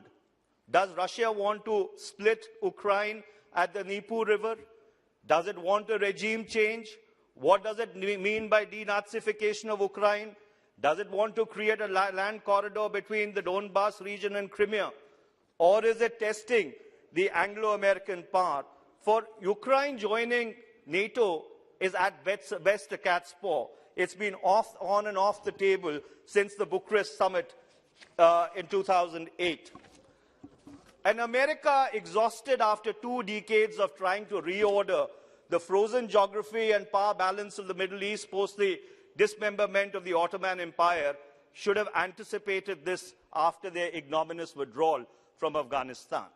But does Russia alone bear responsibility for this conflict?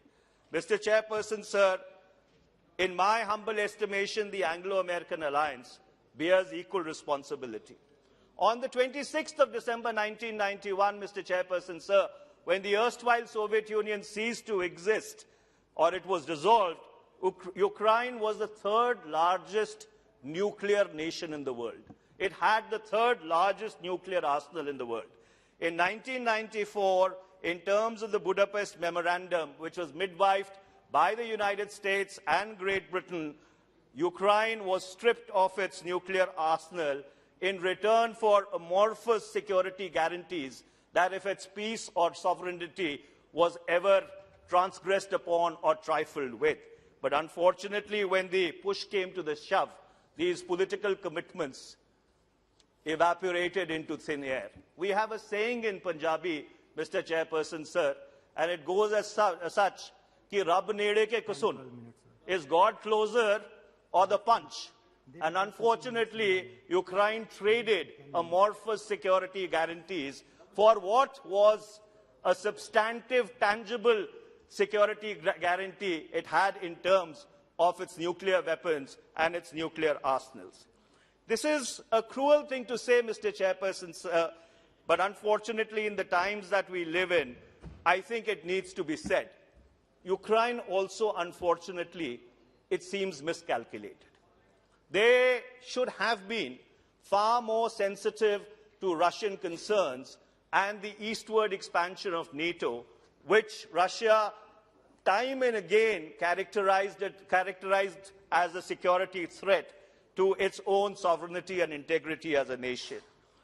In three waves, first with United Germany retaining its membership of NATO, then in 1999 with the Czech Republic, Hungary and Poland joining NATO, in 2004 Bulgaria, Estonia, Latvia, Lithuania, Romania, Slovakia, Slovenia, 2009 Albania and Croatia, 2017 Montenegro, 2020 Macedonia. 14 countries have joined NATO since the breakup of the erstwhile Soviet Union, and they all lie in Eastern Europe. And therefore, going all the way back to the Munich Security Summit of 2007, when President Vladimir Putin had articulated Russia's concerns with regard to this eastward expansion of NATO, possibly Ukraine could have been a little more circumspect and a little more careful.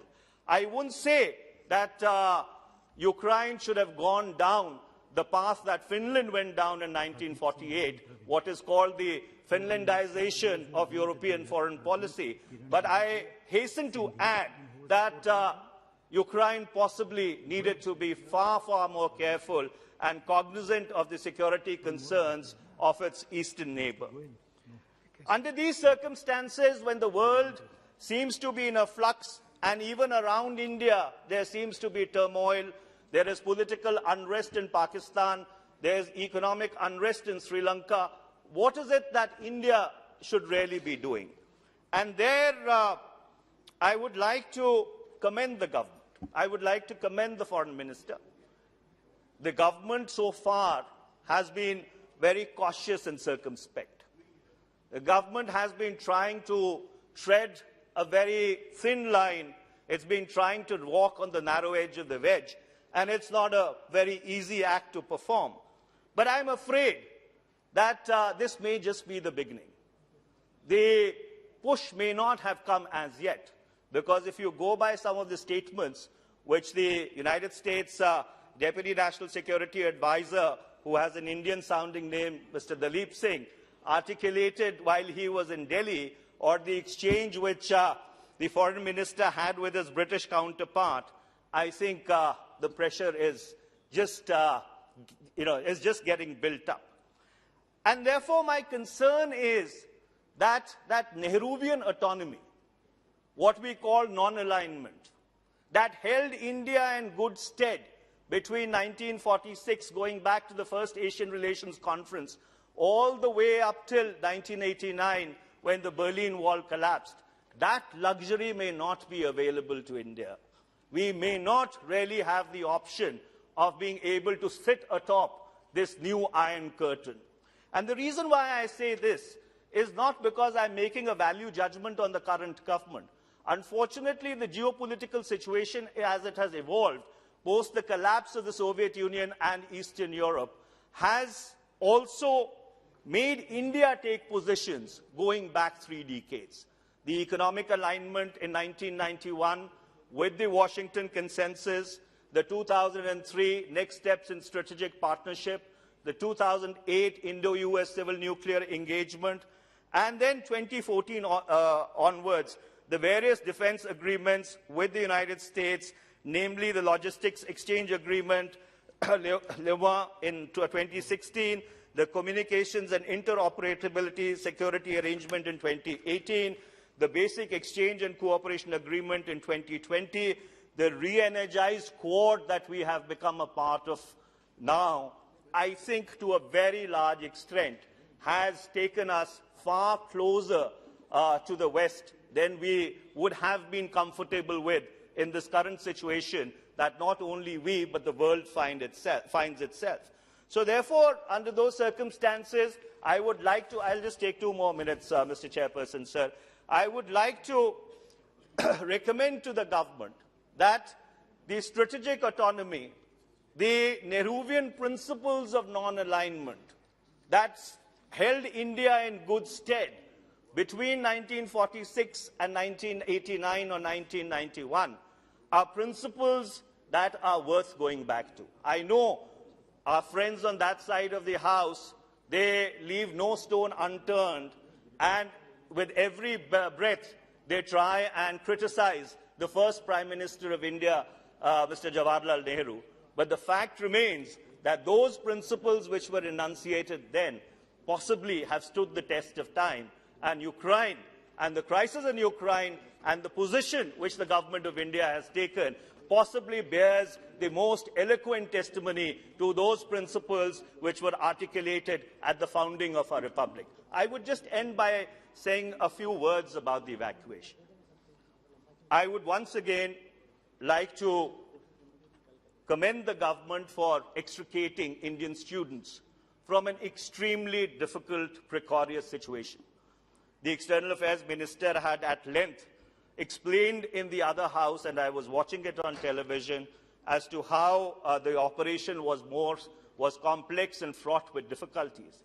But may I hasten to add that India has had a long history of evacuations.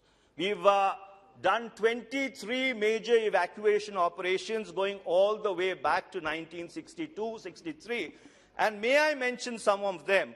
63-64, Burma, Southeast Asia, where we took out between 300,000 to 500,000 people. August to October 1990, Kuwait, where we took out 170,000 to 200,000 Indians. 2006, July, Lebanon, where we evacuated about 12,000 people under Operation Sakoon. Libya, February, March 2011, and I can go on and on, chapter and verse. Yes, but I regret to say, Mr. Chairperson, and I'm ending my intervention, I have never seen the kind of chest thumping, the kind of self-congratulatory ecstasy, if I may say, which was at display during the recent evacuations. Making young students, children, chant slogans in favor of the government in aeroplanes by ministers of the government of India, I think was a self-defeating spectacle. I would like to commend the government that whatever efforts you had made, commendable efforts, unfortunately got undone by that spectacle which was completely unnecessary. Thank you very much, Mr. Chairperson, sir. Thank you. Thank you very much, Minister. Next, Sri Brijendra Singh ji.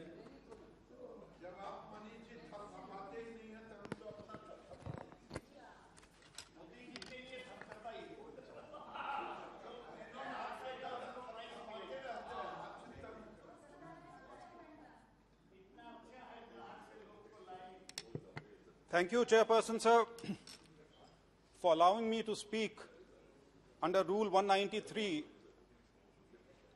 on the discussion on the situation in Ukraine. I am also thankful to my party for affording me this opportunity to speak in the House on 2 consecutive days. It's a first for me. Sir, before I begin, let me put in a caveat that I am neither an expert on international relations nor am I versed in the vocabulary of diplomacy. So what I say may be taken as musings of a concerned and partly informed citizen. So the current conflict in Ukraine is perhaps the most important geopolitical event since the pulling down of the Berlin Wall in November 1989, which marked the end of the Cold War.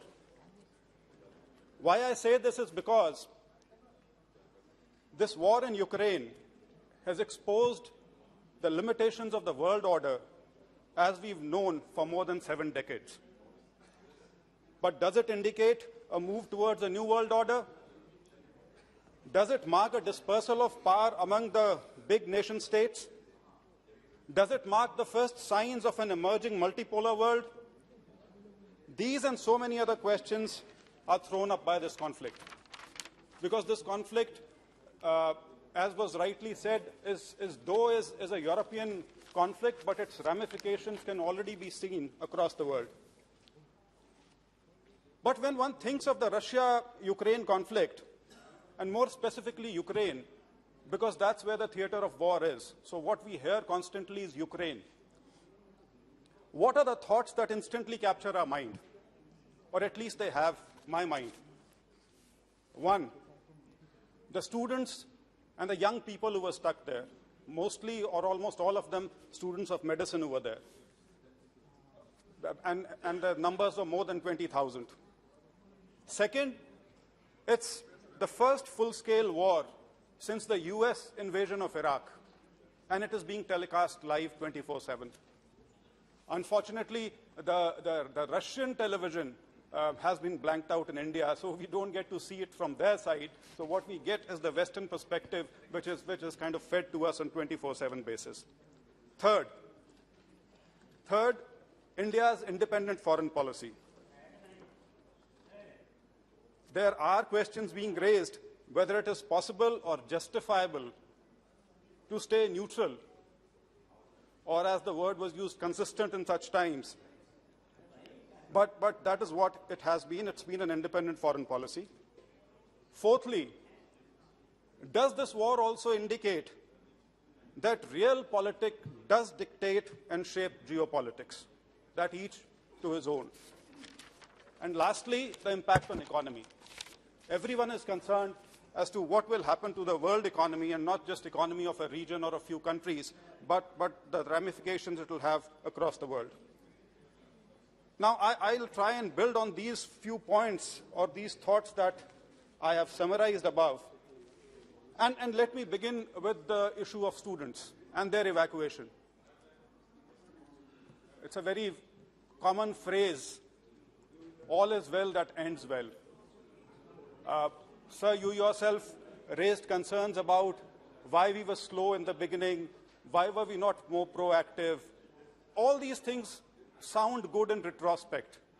But we are not talking about a normal situation. We are talking about a country which is engulfed in war. It is not as if the government did not issue advisories. And it is not that these advisories were issued as a matter of routine. These are exceptional advisories, which were issued in the month of January. Registration was opened up. More than 20,000 Indians registered with the Indian embassy in Kiev. But unfortunately, the situation was so fluid that no one knew for sure that war is actually going to happen. I remember I was in my constituency interacting with people, and two parents came to me. Their children were there in Kharkiv, and they said, MP साहब जरा बताइए कि आप हमारे बच्चों को वापस लाने के लिए क्या करेंगे? And it had so happened that very day or the previous evening, the news going around on televisions was that the Russian forces are withdrawing. So that was the kind of confusion which prevailed, and resultantly, in spite of the advisory, only about 4,000 people had decided to come back to India before the war actually broke out on 24th of February 2022.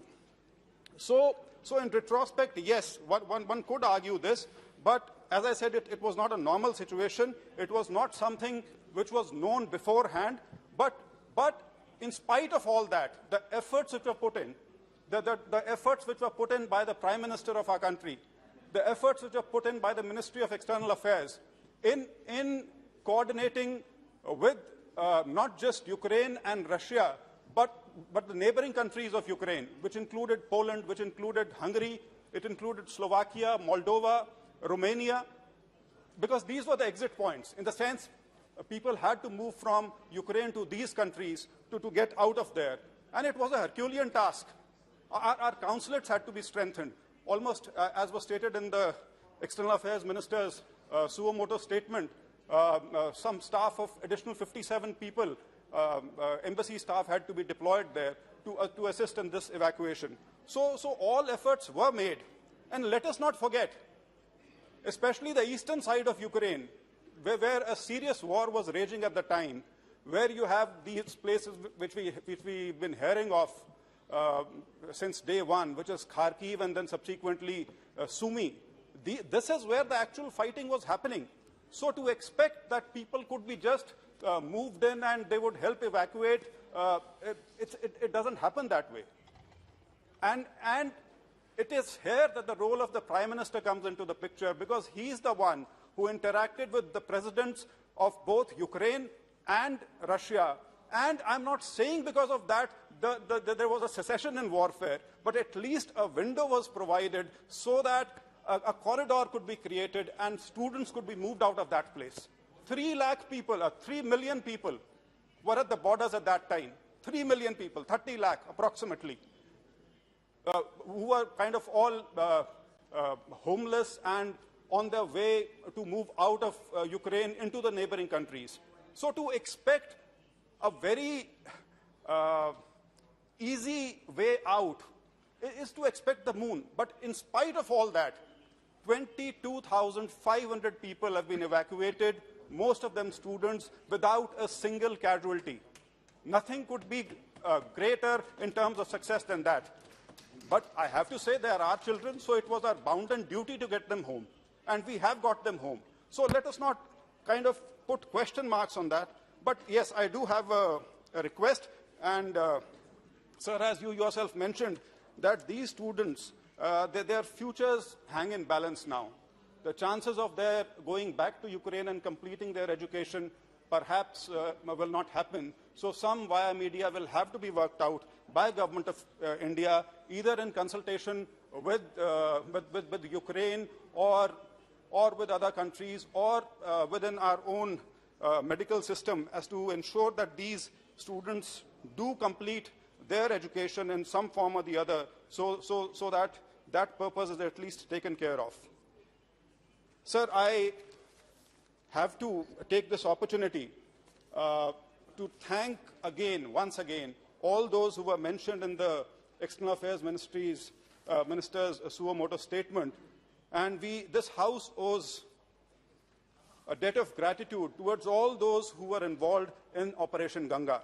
And these include our Prime Minister, our External Affairs Minister, and the Ministry of External Affairs, the Ministry of Defense, Ministry of Civil Aviation, NDRF, Air Force, private airlines. In fact, private airlines, out of the 90 flights which came out of the war zone or the neighboring countries, out of 90, 76 were private airlines and 14 were Indian Air Force. The embassy personnel who worked under the most adverse circumstances. Then our union ministers who acted as special envoys at the behest of our Prime Minister, Shri Jyotiraditya Scindia ji, Shri Hardeep Puri ji, Shri Kiran Rijiju ji, and General V.K. Singh, who were deployed at Romania, Hungary, Slovakia, and Poland. And they facilitated and oversaw the evacuation process in these places. And I, for one, did not expect from my esteemed colleague to pick on certain snippets from social media which had gone viral and make it some kind of an issue on the floor of the House. But that's their nature, one can't help with that. So, and also, we owe a debt of gratitude to the countries who have cooperated with us in this regard, which includes both Russia and Ukraine. I mean, whatever people might say about our stand on the war which is going on, Ukraine has been very forthcoming in providing all the assistance in helping us evacuate our people from Ukraine. And also Poland, Moldova, Hungary, Romania. So all these countries we are thankful to. So secondly, the point which I raised, that it is perhaps the first full-scale war since the invasion of Iraq. And again, like the Iraq war, this is not a war between equals. But my esteemed colleague Manish Tiwari ji did bring out what could have led to this, and one can have a view on that. I would just mention two things here. In fact, two scholars. One is actually a journalist called Tim Marshall. Tim Marshall wrote a book some time back called The Prisoners of Geography. And he says that there are certain geographical issues which you can't escape. Howsoever new or old a country might be, there are certain facts of geography you cannot escape. And according to him, Poland and Ukraine are the two red lines which Russia will never allow anyone to cross. Russia today is a country with only 1.6 billion GDP. But these things go beyond just the economic strength. They are existential in nature to a country, to a nation state. And in this case, Ukraine more than anything else.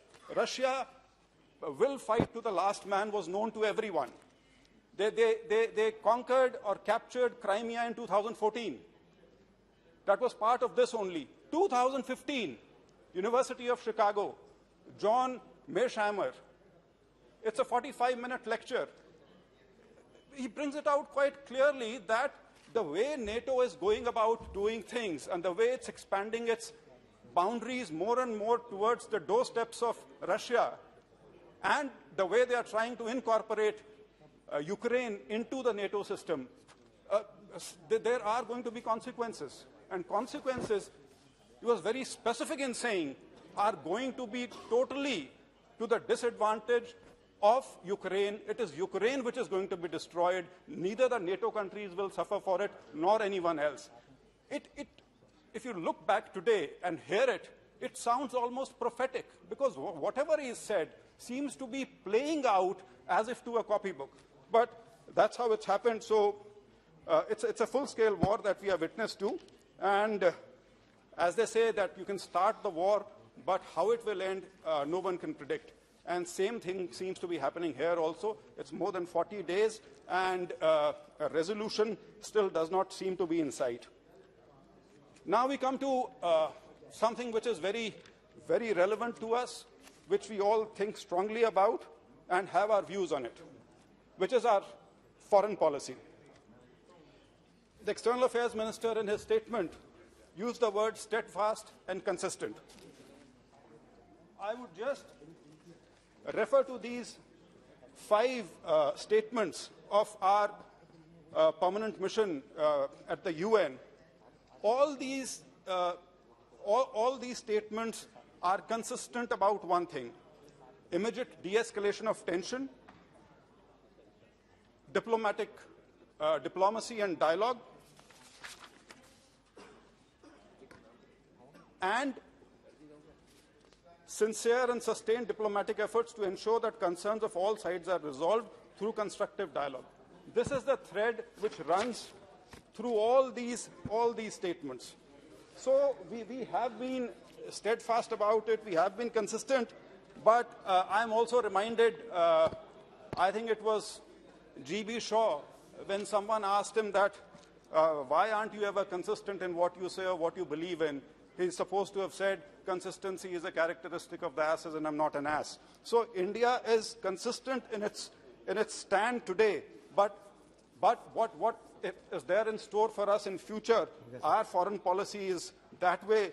It's in very good hands, it's in very strong hands, and I'm sure as times unfold, that will be taken care of. Sir, now, when we talk about international relations and India's international policy, there is a whole gamut, and I can't go into the details of it. I'll just pick on 2-3 points. India-Russia relations. Relations which are termed a friendship, India-Russia friendship. Our friend mentioned about as to why India isn't taking a principled stand and so on and so forth. I just have to mention the Hungarian invasion, in 1956, the Prague Spring of 1978, the Afghan invasion of 1979. India's stand then also was what it is today. So let us not fool ourselves into believing that there was something else happening earlier and something which is kind of unethical which is happening today. Lastly, sir, there's this great thing about Quad that, maybe India's standing is now affected because, our stand might be taken otherwise. Japan has been here, we've had a summit. A $40 billion agreement of investment has been agreed to over the next 5 years. There's been a summit meeting with Australia also, and there has been no bad blood. There has been nothing of concern in these meetings, which just goes to show that Quad is in place. The United States of America, the most powerful player in the picture, has accepted, maybe kind of conditionally, but they accept our stance and our compulsions, and so we are well placed in that situation. There is the issue of sanctions. The katsa is being hung over us as some kind of a sword, but still we've gone ahead and made the purchase of S-400 systems. So it is not as if it is just us who are getting affected. Everyone is getting affected. Everyone is recalibrating its standing and recalibrating its friendships across the world and relations across the world. Lastly, sir, last point, sir. Impact on the economy is going to be on us. It is going to be worldwide. We've experienced this in 1973, the first oil shock, 1979, the second oil shock. So definitely there are going to be consequences. Sir, External Affairs Minister in one of his interviews had said, India tilts on its own side. May I conclude by saying we are too big to be tilting on anyone else's shoulder. Our weight is too much to bear. We have to carry our own weight, and we shall do so with aplomb and ease of an ancient civilization and a formidable nation. Thank you. Thank you very much. Next speaker, Dr. T. Sumadiji. Thank you very much, Mr. Chairperson, sir, for allowing me to partake in this discussion on Ukraine. Sir, the war will end, the leaders will shake hands, the old woman will keep waiting for her martyred son, that girl will wait for her beloved husband, and those children will wait for their hero father. I don't know who sold their homeland, but I saw who paid the price. So these powerful lines of the famous Palestinian poet Mahmoud Darwish keep on haunting us as we watch those disturbing images from Ukraine, civilians being bombarded, innocent civilians carpet bombed and got killed in the warfare between two countries, and museums and theaters getting shelled, and our own Indian citizens, particularly students, fleeing to borders on foot, by foot. And more recently, the ghastly scenes of 410 dead bodies of the civilians unearthed, and those who were ruthlessly killed by the troops, which was a family of a woman mayor of the Mutijin, who were buried in the pine yard. We are all heartbroken, sir. And war is one word which needed to be abolished from the dictionary itself. And it is high time, as one of the largest democracy of the world, India, with its positive image, should take the moral responsibility to be the honest mediator between Ukraine, the world's largest food producer, and Russia, the greatest exporter of gas to Europe. Sir, the West may criticize us, sitting on the fence and as a mute spectator, shaky, but we do understand that India has to adopt a diplomatic tightrope walk with its time-tested relationship with Russia. For all along, we have nurtured a pro-Russian sentiment, and we do understand that. And that on one side, and our membership in the US-led Quad Alliance on the other side. And also its fear about the China, Russia, Pakistan axis, a discomfort closer home, but still the whole world looks up to us, that we have to adorn the role of a real negotiator, in the honest negotiator in the real sense of the term. Sir, before proceeding further, I would like to pay homage to a dear Indian student who has lost his life in the war, and I share the grief with the family members. And also, as a concerned citizen and member of the parliament, I would like to congratulate the efforts taken by our Union Minister for the External Affairs Minister in for his, not alone for his humanitarian assistance, but also in the speedy steps he has taken in the transportation of our Indian citizens, especially our students, back home safely. Sir, our minister in a statement in Rajya Sabha had issued a statement, and he has told in that 90 tons of humanitarian assistance has been given, and he is planning to give more, especially medicines. I thank him also for having honored the request of our dear Chief Minister, who had taken proactive steps in this. Sir, the UN Secretary General Antonio Guterres has said our world is facing a moment of peril, and as a responsible Chief Minister, our Chief Minister of Tamil Nadu, Thalapathy M.K. Stalin, has viewed the situation. More than 5,000 Tamilian students got stranded in Ukraine. So viewing the situation within its limited capacities. Sir, foreign policy is the union domain. So within its limited capacities, he wrote a letter to you requesting the immediate evacuation. Not only that, he had also constituted a committee comprising MPs, MLAs, IAS officers, and appointed a nodal officer also to coordinate between their relatives and help those students with the financial aid also in the border countries, along with the tying up of the diaspora.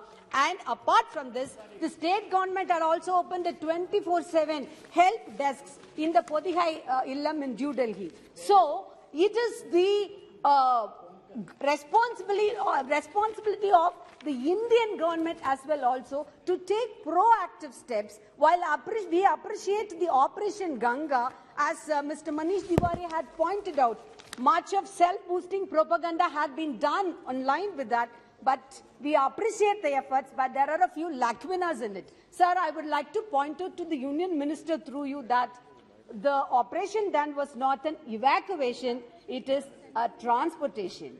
Sir, lastly, our students were told they had to reach somehow to the border, either by walking on foot or by commuting through local trains or buses. No assistance was given to them except advices, and that is the lacuna I would like to point out to the Honourable Minister, sir. Also,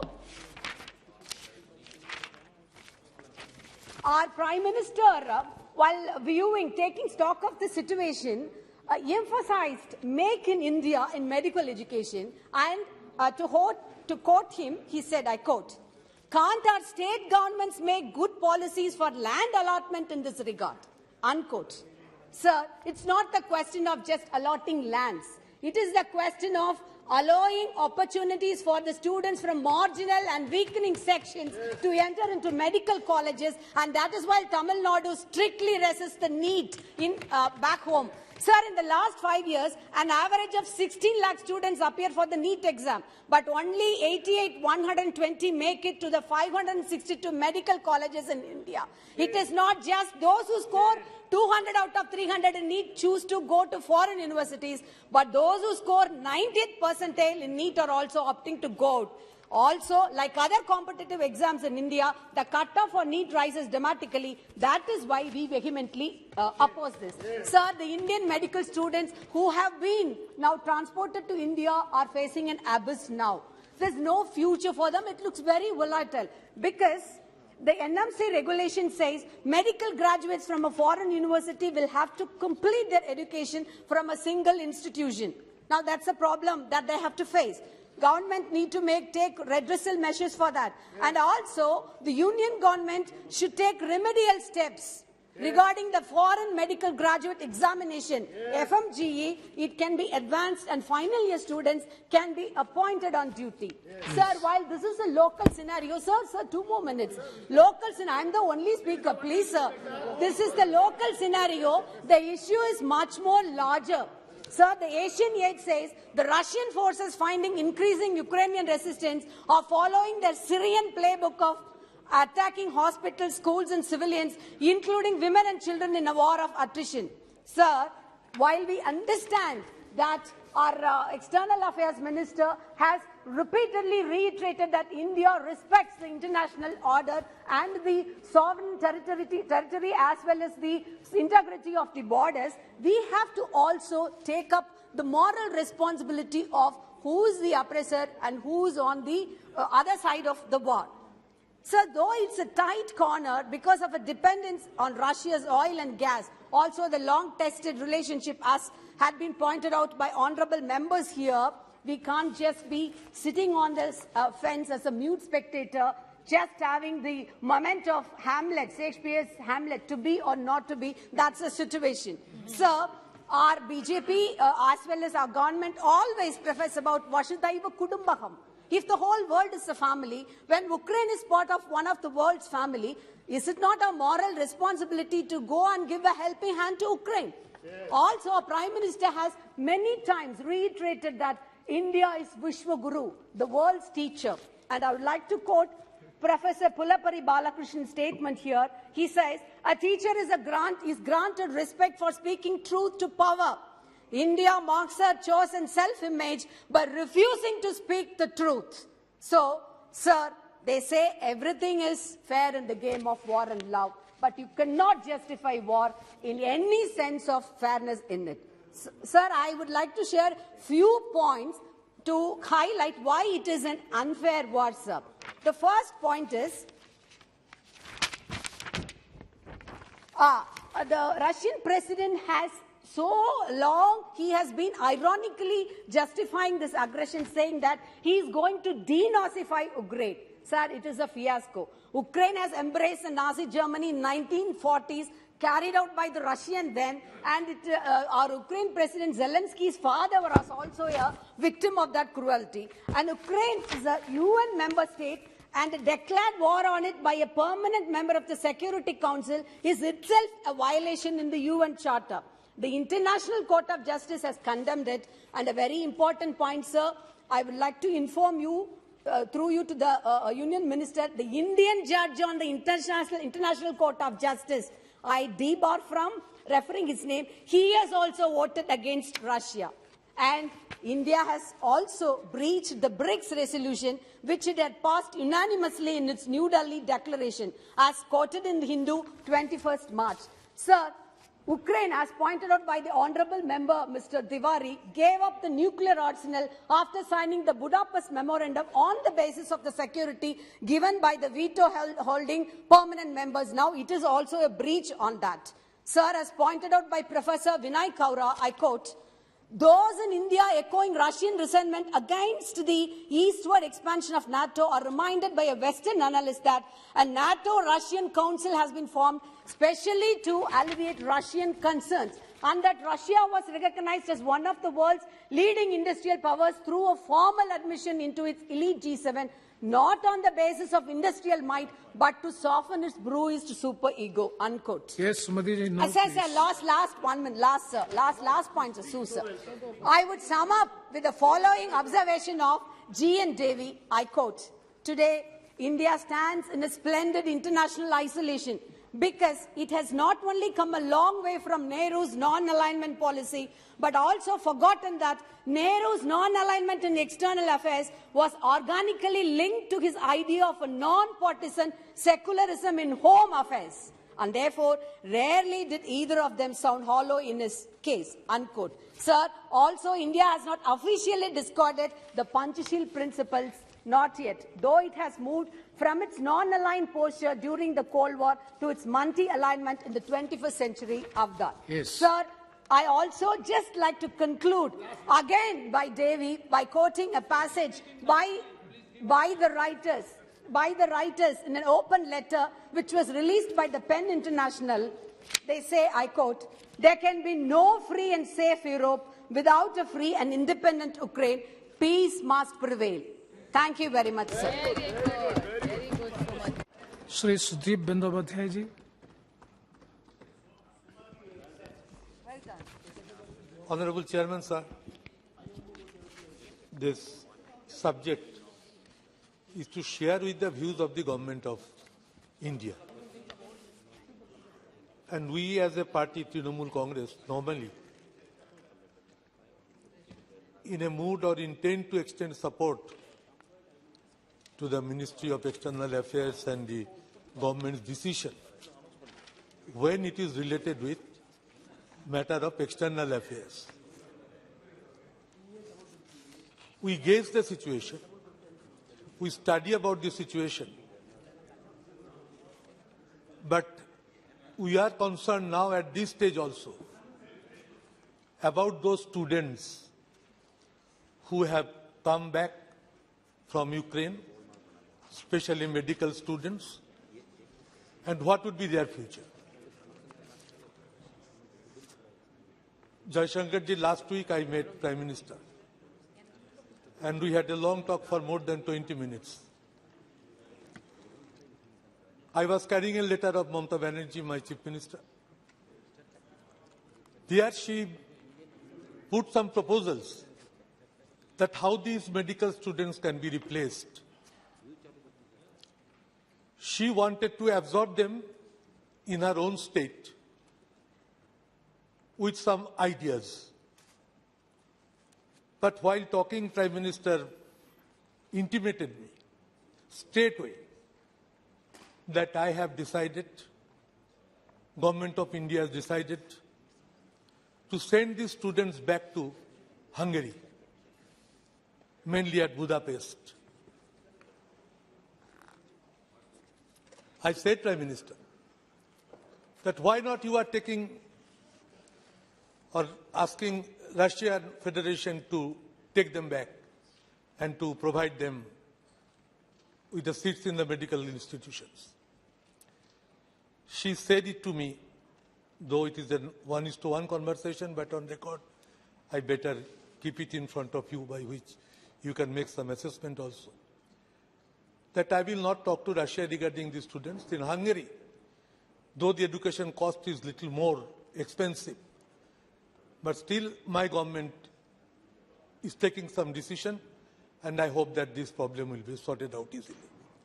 So I want to know that where the situation actually stands now and what would be the fate of these students.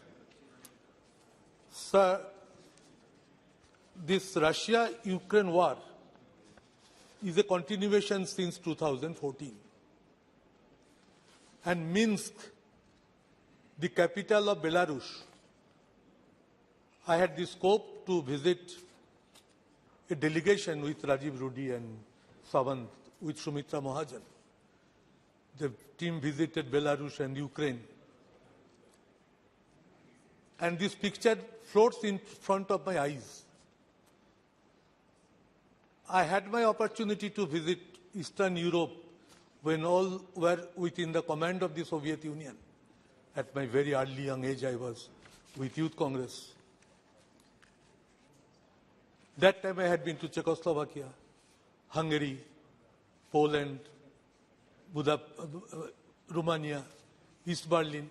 So these all sectors, ultimately they were broken up. That Gorbachev issue, Glasnost issue, those are all old issues which I don't want to discuss today. But what I want to mention here, that these two agreements were held at Belarus, capital Minsk, with with Russian Federation and with Ukraine. One was signed and broken in 2014. What was there? It included prisoners exchange, deliveries of humanitarian aid without of heavy weapons. But the agreement quickly broke down in 2014. Again, another agreement was signed in possibly 2015. France and Germany mediated. But now I couldn't find, from the very beginning, no big country, nothing, no force had taken any initiative to initiate a peace talk in between the two countries. I am not saying about our own country, but any country. NATO's member was Ukraine. NATO is full of the European countries, including USA and Canada also. But none of these countries took any initiative. But we was the disastrous deaths and the attack of Russia on Ukraine. It was a disastrous issue. Matter. The way the war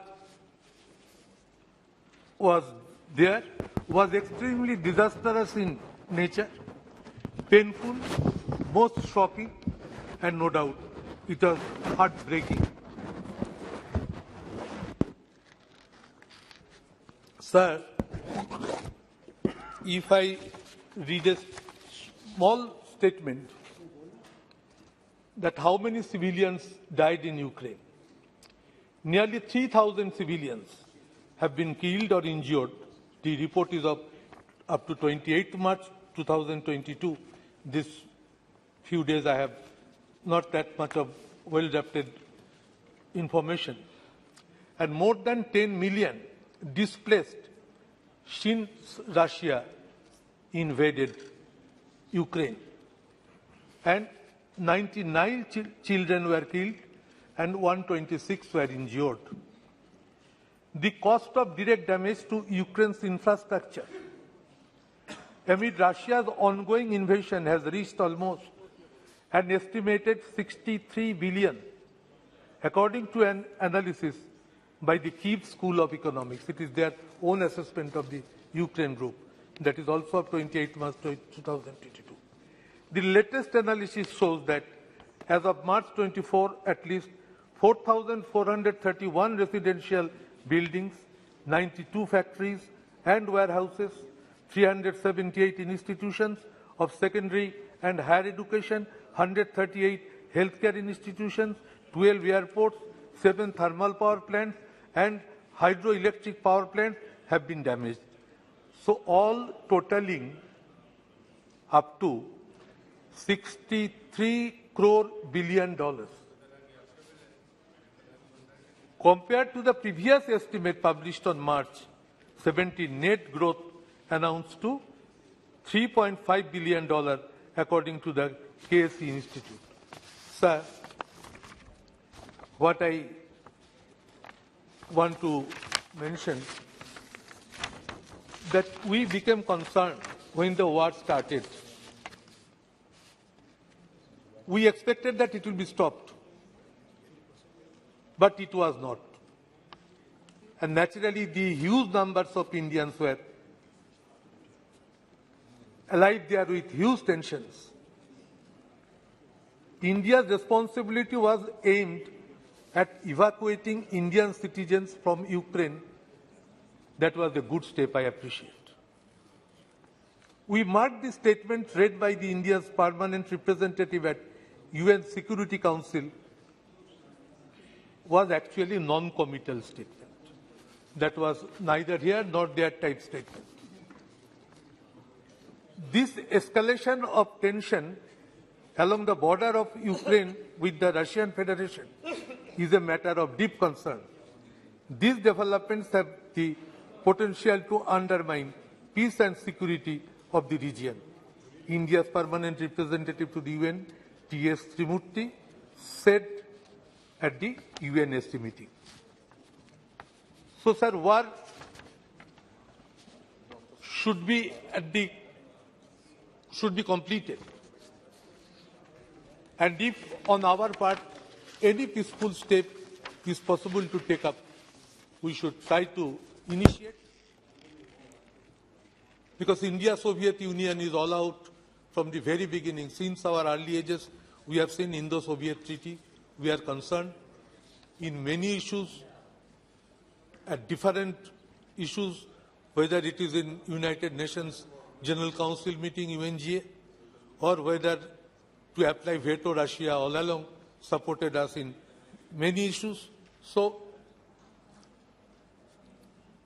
we can initiate dialogue and give a leadership in front of the whole world that India is fully concerned with the battle, with the war. This war has pained us. The way the people have lost their lives, it is disastrous and painful, inhuman. So whether India is in a position to make it a complete peace talk initiated, that I want to know. Thank you. Our next speaker is there also, Shaukatora, he will speak.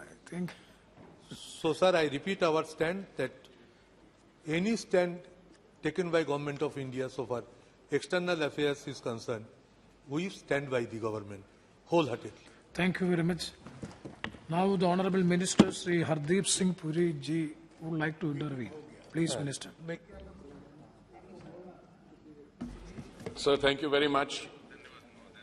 Sir, I had the privilege of being nominated as one of the 4 special envoys that the Honorable Prime Minister deputed to the countries around Ukraine following the launch of military operations on 24th February, when it became necessary to escalate the evacuation of Indian students who were studying in the Ukraine.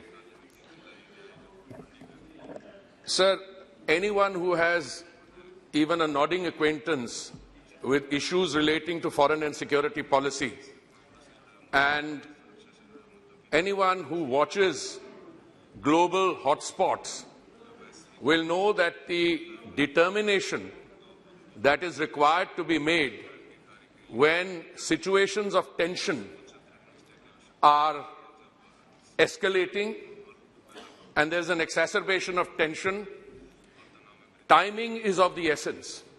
So let me start, sir, by providing a perspective based on facts personally, with which I am personally familiar, what the Honourable Member Shri N.K. Premchandran said, who was the lead speaker today. He made some excellent points, both he, and now I'm addressing the chair. So I address the chair and through the chair, Honourable Premchandran, the speaker. Through the chair. Through the institution of the chair. Sir,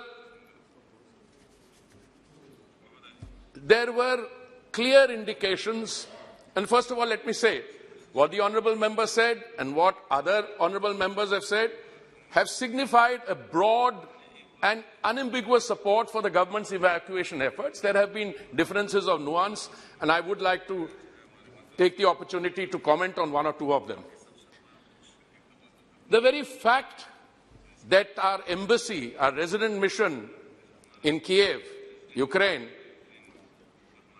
decided to undertake a registration of all our students there in the month of January was a clear pointer in the direction of anxiety and the fact that we were preparing ourselves for an eventuality of the kind that unfolded in the aftermath of the military operations of 24th February.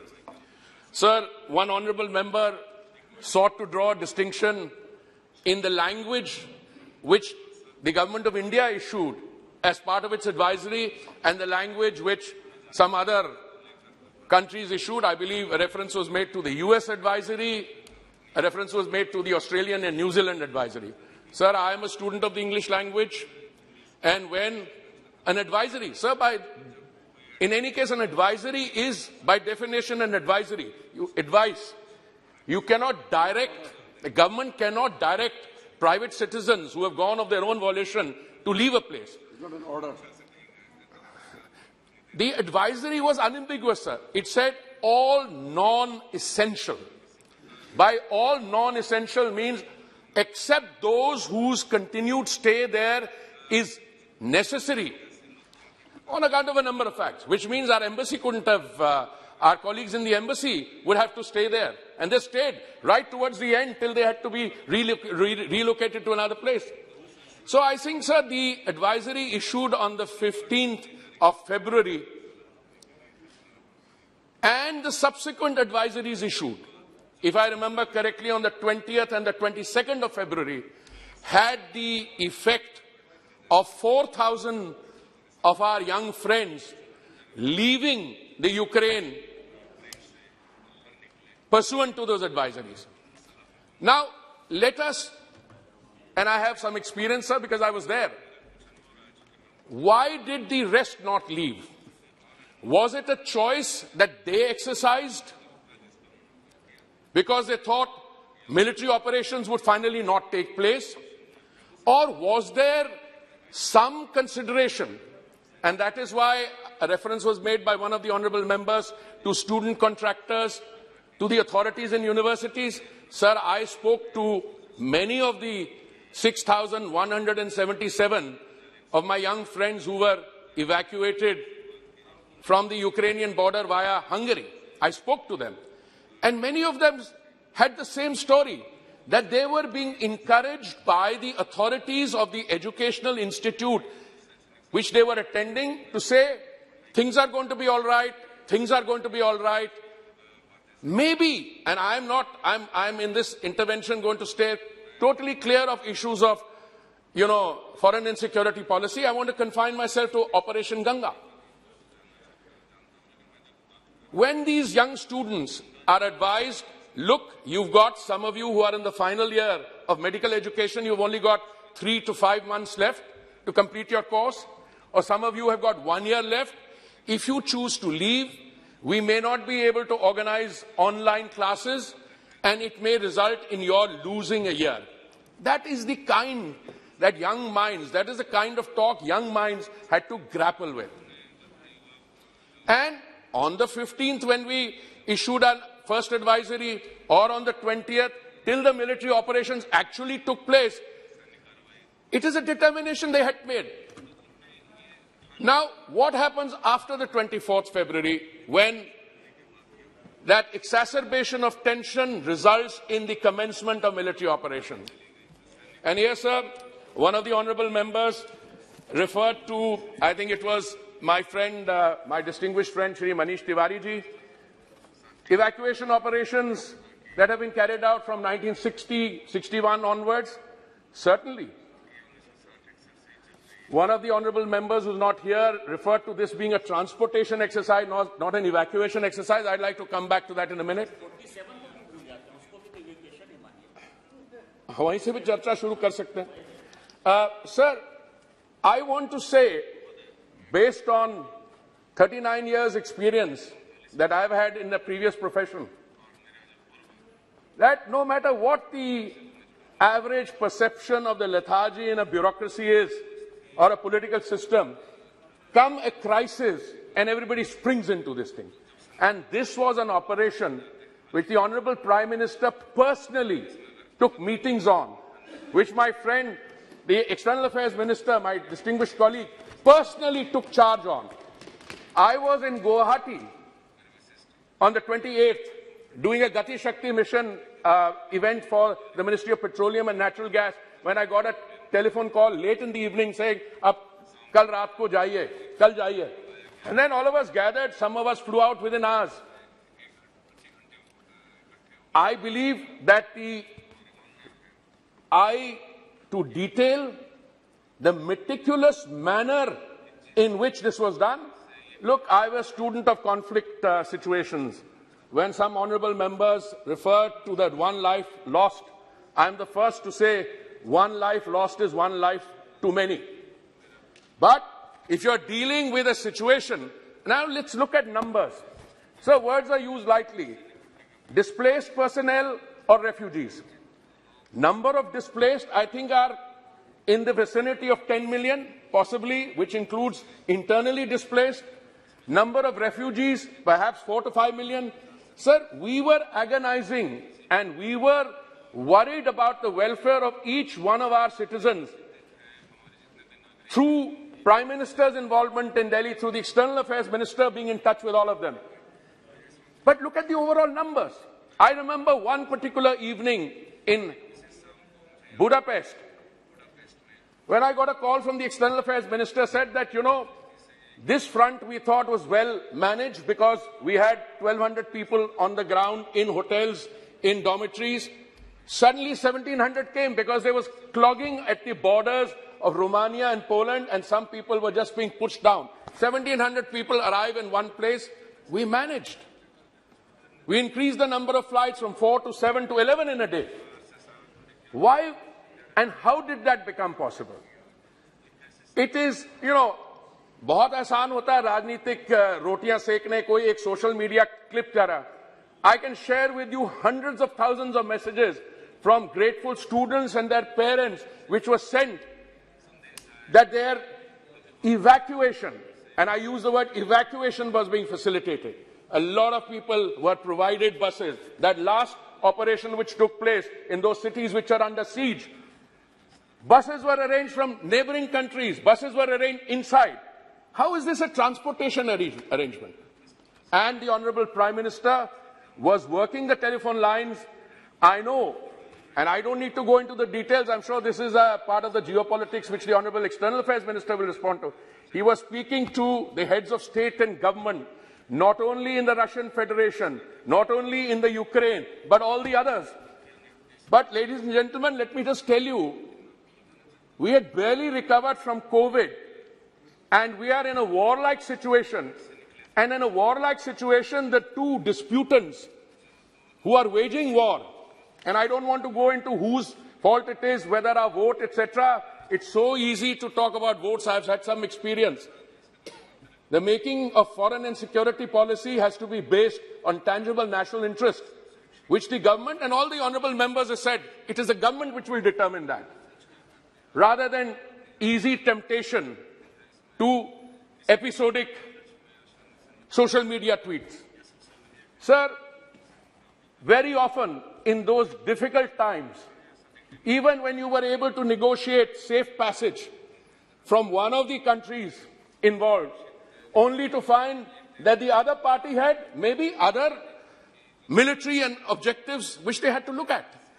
So the fact that out of about 22,500, 400 left as a result of the advisories, another 18,500 were successfully evacuated, I think is not a small achievement.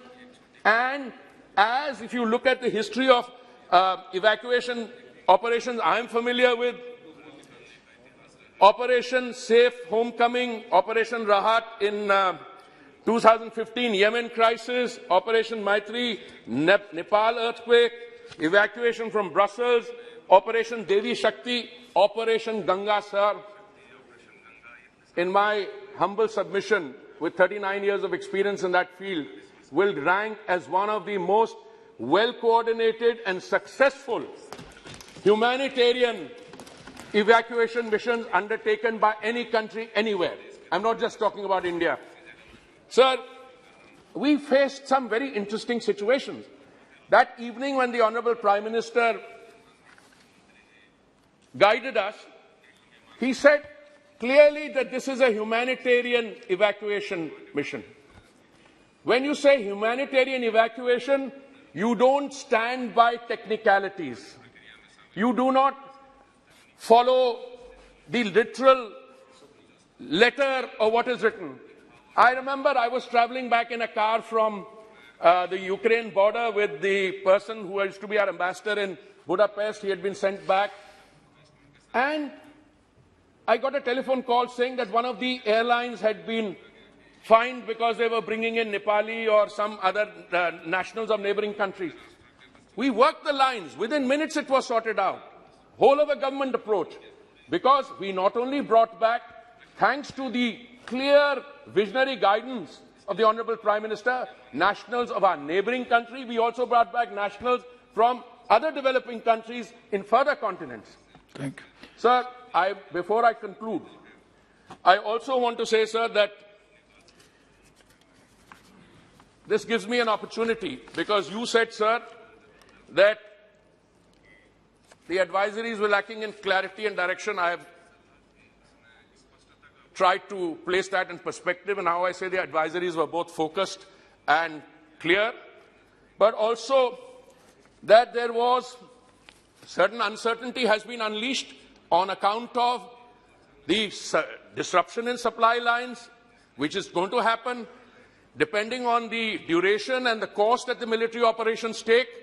That disruption could get further widened. But let me tell you what has happened to oil and gas prices meanwhile, sir. Because that is something on which many of us tend to comment without looking at the global picture and what this military operation has done. Sir, at the height of COVID, and I talk about March 2020,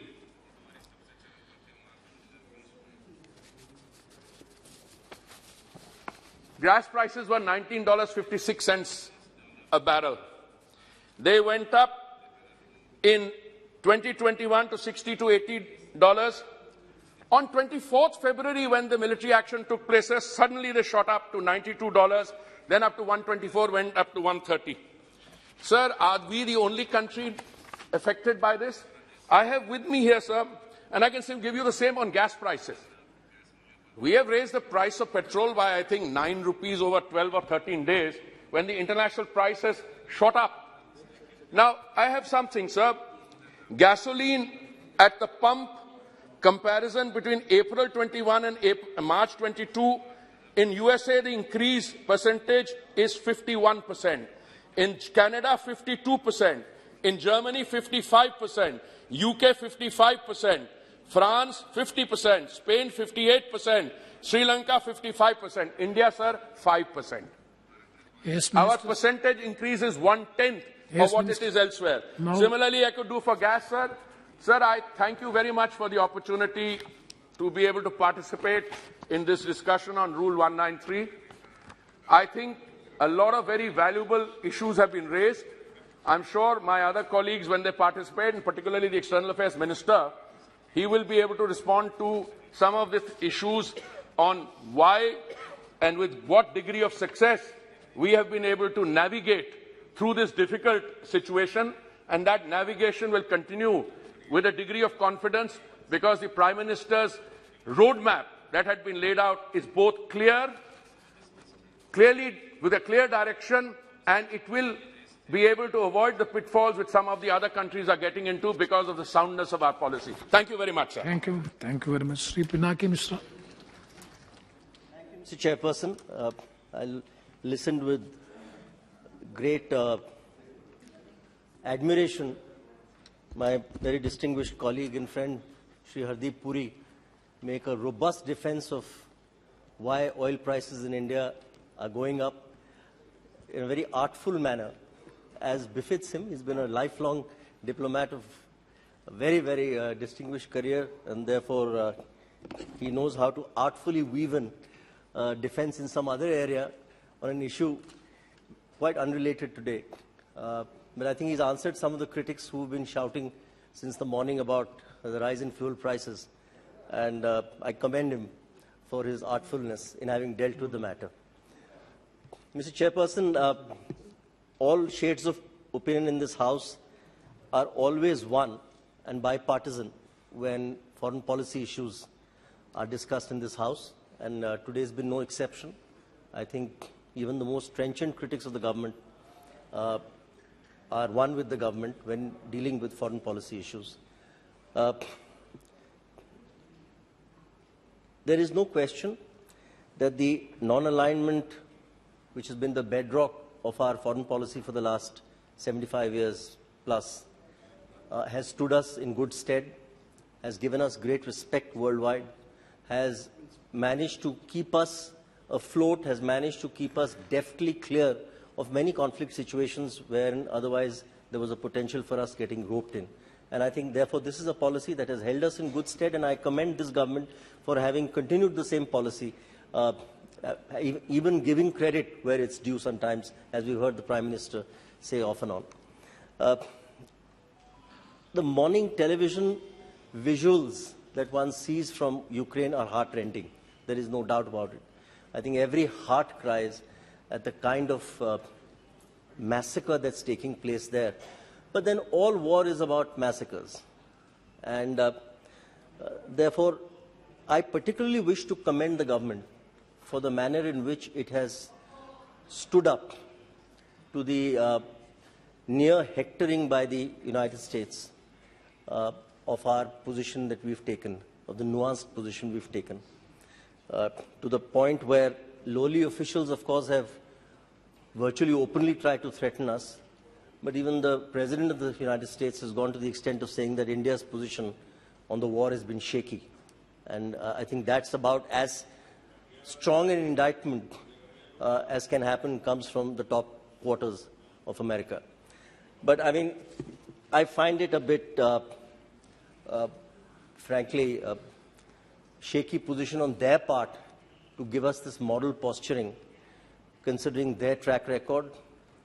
The first country to have employed nuclear weapons on a mass scale, the first country to have carried on a savage war in Korea first, then in Vietnam, thereafter all through the Middle East, in Iraq, in Libya, in Syria, Afghanistan, and those lives that were lost then and the misery that those people went through in those wars, and that absolutely calibrated savage bombing, all-night bombings that we used to watch during the first Kuwait War and the second Kuwait War and the second Iraq War.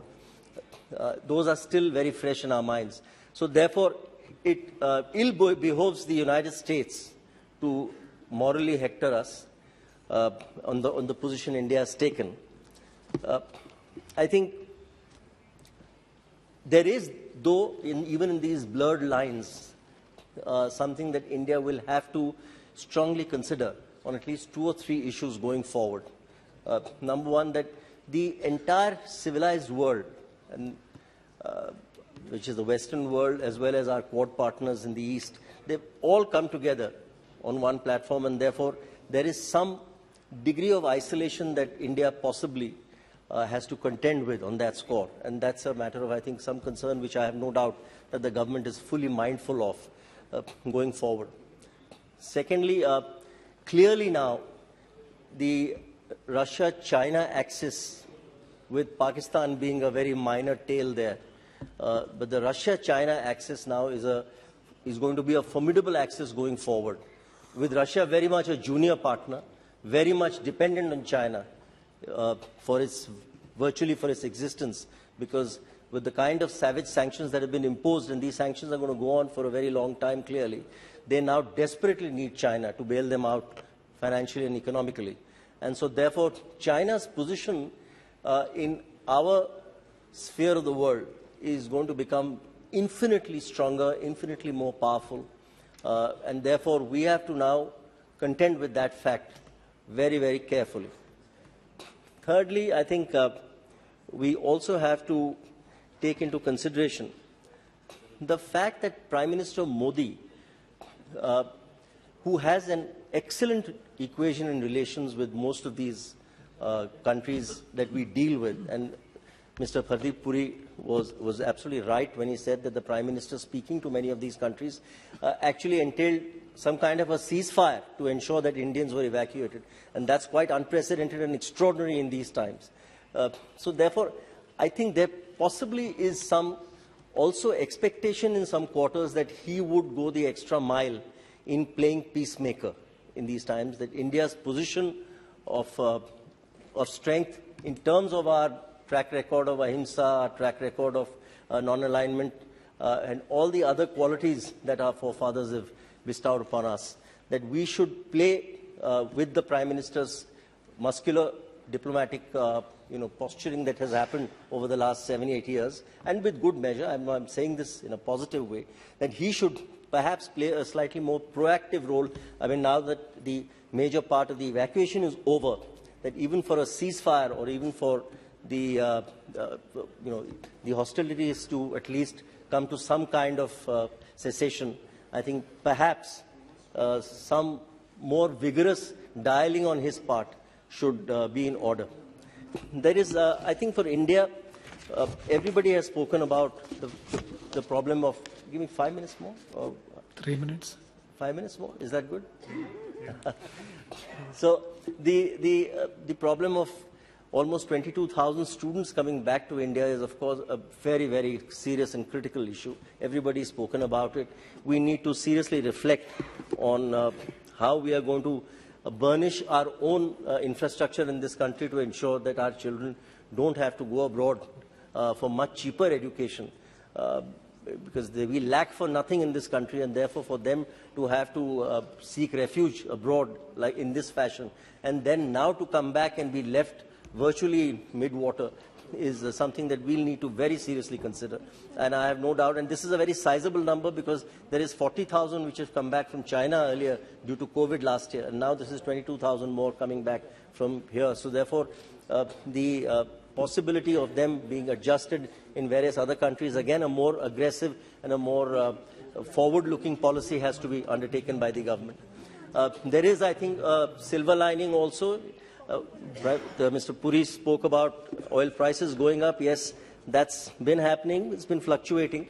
But the bigger problem also is going to be on edible oils, etc., that we are importers of. But of course, our exports should start looking up, because now wheat, which was the major export, wheat and corn, which was the major export of both Russia and Ukraine, accounting for almost 25% of the world's exports, are drying up. And therefore, this is the time for India to really step up in a very aggressive export drive to ensure that we gain something from the ashes of this war in terms of our own domestic economy.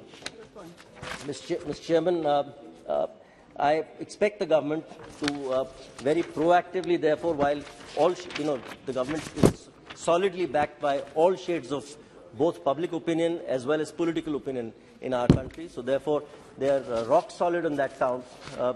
They have held their own so far. But I think going forward, everybody expects, under the leadership of the Prime Minister, for the government to be more proactive, both in the resolution of this conflict, as well as in order to be able to, I think, milk this to our advantage, both financially, economically, and in every other way possible, particularly in the geopolitical context of the fact that the Prime Minister could, and the government could, and the MEA could, and we have a very capable External Affairs Minister who's again had a sterling track record in the ministry. So therefore, under their aegis, if some kind of aggressive policy could be undertaken going forward for a cessation of hostilities, I think that is what all shades of opinion in this House would expect from the government. I thank you very much, Mr. Chairperson. I just want to add one sentence.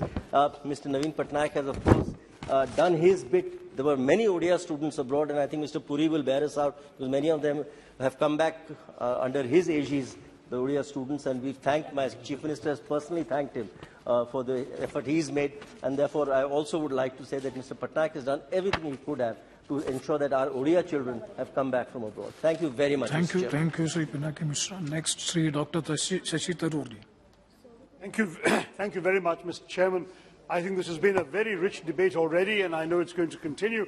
And I want to really say that a few years ago, as Chairman of the External Affairs Committee of Parliament, I had said there is no such thing as a Congress foreign policy or a BJP foreign policy. There is only Indian foreign policy and India's national interests. And I will say to you today that I think all the speakers, even those who have been critical of the government and who will be critical about some aspects, have spoken in that spirit of one nation, one set of national interests, and a very strong commitment to what is being done for India and Indians in this challenging situation. And I do want to assure my friend, the Foreign Minister, that we have all been watching with very close attention and admiration the adroit diplomacy he's been conducting, and at the same time with some concern about some of the areas on which we may have a slight difference of emphasis. Let me say, so having said that I'd like to address these remarks and the issues facing us under three broad headings, and I'll be fairly brief on each of them. One is the humanitarian situation and the evacuation. The second is our stand at the United Nations. And the third is the geopolitical implications of this crisis for all of us. Now, if we look at the humanitarian situation and the evacuation, I think there is no doubt that we are all incredibly grateful for the success of Operation Ganga and the return of some 23,000 Indians, mainly medical students, back home to India. And on that, I don't believe that there is any particular demurral. But it is to be pointed out that while we commend the embassy for having begun to register the students in Ukraine early in the process, it is also true that some other embassies were quicker off the mark in getting people out. And I think there's no harm in admitting this. This did happen. The fact that we registered the students was useful. But we did not, for example, have enough domestic transport arrangements in Ukraine. A lot of the students had to walk very, very long distances to get to the border points eventually, and that is something we'll have to bear in mind for future situations. So, if we were to look at the positive side of the ledger, the government was very quick to make excellent arrangements in the neighbouring countries, Poland, Hungary, Slovakia, Romania, in order to fly our people out once they had got there. But in getting them to those countries, I'm afraid we were perhaps somewhat found lacking. And I'm not trying to diminish in any way the contributions of our excellent diplomats, our hard-working personnel. The Minister was kind enough to hold a consultative meeting of the External Affairs Ministry, a consultative committee meeting, in which he took us into these young diplomats working 24/7, manning the hotline in order to receive calls from students. All of that was very important. But one set of complaints that many students have expressed, including to me personally, have been the difficulties they encountered in getting to the border points where they had to cross. And I think this is a lesson that we need to bear in mind for the future. And of course, we must all pay tribute to Naveen Shankarappa, whose life was so needlessly and tragically lost when he went out heroically to get food for other Indians who were sheltering in a bunker with him. And that, I think, is indeed something we must absolutely, in this House, unanimously pay tribute for. His parents were gracious enough, as you pointed out, Mr. Chair, when you were speaking, to donate his body to medical research. But there's also, I think, some research we need to do on how these situations got to the stage they did, where we found ourselves with so many people there. I will add that one thing that's a bit unseemly, unfortunately, was the publicity mongering that we conducted in some of the neighbouring countries. I got some adverse comments on that. I think it was unnecessary. Our nation would have risen in gratitude, and we don't really need publicity in foreign countries for what we're doing for our own people. That was unfortunate and should have been discouraged. You know what I'm talking about, but let's move on, Shaukat. But I do want to mention one more good thing, which I think has not been mentioned by some of the speakers, and that is the timely and appropriate humanitarian aid that India has sent to Ukraine. That was good. I congratulate the government for having taken that initiative. I think we sent something like 90 tons of relief material, no small amount, and that was essential for a country that is going through the hell that the people of Ukraine are suffering. So broadly speaking, those are some of the concerns that one has in mind. I think it is to be said, however, that there were a couple of unfortunate statements made by people associated with the ruling party during the travails of our people, when all of us were getting desperate messages from families and from students. There was one minister, the former chief minister of the ruling party, saying that the students had to be blamed for miscalculating the gravity of their situation, quote unquote. Most unfortunate. We had another minister serving in this government saying that these are merely people who couldn't pass the NEET examinations in this country. Such statements were most unfortunate, Mr. Speaker, Mr. Chairman, and I do want to say to the government they were also unnecessary. When people are going through terrible trauma, it was a time for all of us to rally together and attend to their needs, as indeed we did eventually. These statements really reflect poorly on the commitment of our nation to our people stuck in distress abroad. Having said all of that, all's well that ends well. The students are back. Now the concern is how do we manage to help them catch up with the education that has been disrupted as a result of this tragic situation, the war and the evacuation. And I think there the government should really do two things. It should take immediate action to see what can be done to have remedial instruction available to these students, ideally in Indian medical colleges. And the second thing they need to do is use the revelation of 23,000 medical students in a country like Ukraine, which even the Prime Minister expressed surprise on, that there were so many there, to realize how badly we need to rethink our approach to medical education. The shortage of government seats. I mean, you realize the NEET is a tough examination. But do you know that of all the children who pass the NEET examinations, only 7% get into colleges in India? They have to go abroad. They have no choice. When COVID happened and we had to evacuate people from various countries, I had medical students from my constituency in the most extraordinary addresses. Places like Moldova, remote corners of China, Kazakhstan, and so on, because, of course, they could not get education. Now, the government really has to use this opportunity to take a root and branch look at establishing an adequate number of government medical institutions. We have heard so many promises over the last 8 years that AIIMS will be introduced in every state. My own state has received that promise from 3 successive health ministers. We're yet to see the foundation stone of an AIIMS being laid in Kerala. Let us now move on a war footing. We need doctors, very clearly.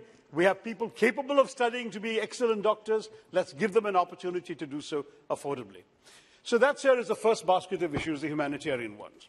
So second, my concern about our stand at the United Nations, which I recognize has evolved in a way that, that I can today fully support. But I was shocked, I'll say very honestly, at our first couple of statements at the United Nations. As I mentioned to the Foreign Minister, it was not just the abstention. Abstention, there are good reasons why we wanted to signal a certain position. But the fact that in the initial statements at the United Nations, we failed to mention any of the principles that we have stood for in the world for the last 75 years. We didn't mention the UN Charter. We didn't mention state sovereignty. We didn't mention the inviolability of borders. We didn't mention even the inadmissibility of the use of force when it comes to resolving international disputes. These are basic core principles. They go back to Nehruji's Panchsheel and before. And these are things we've always stood for.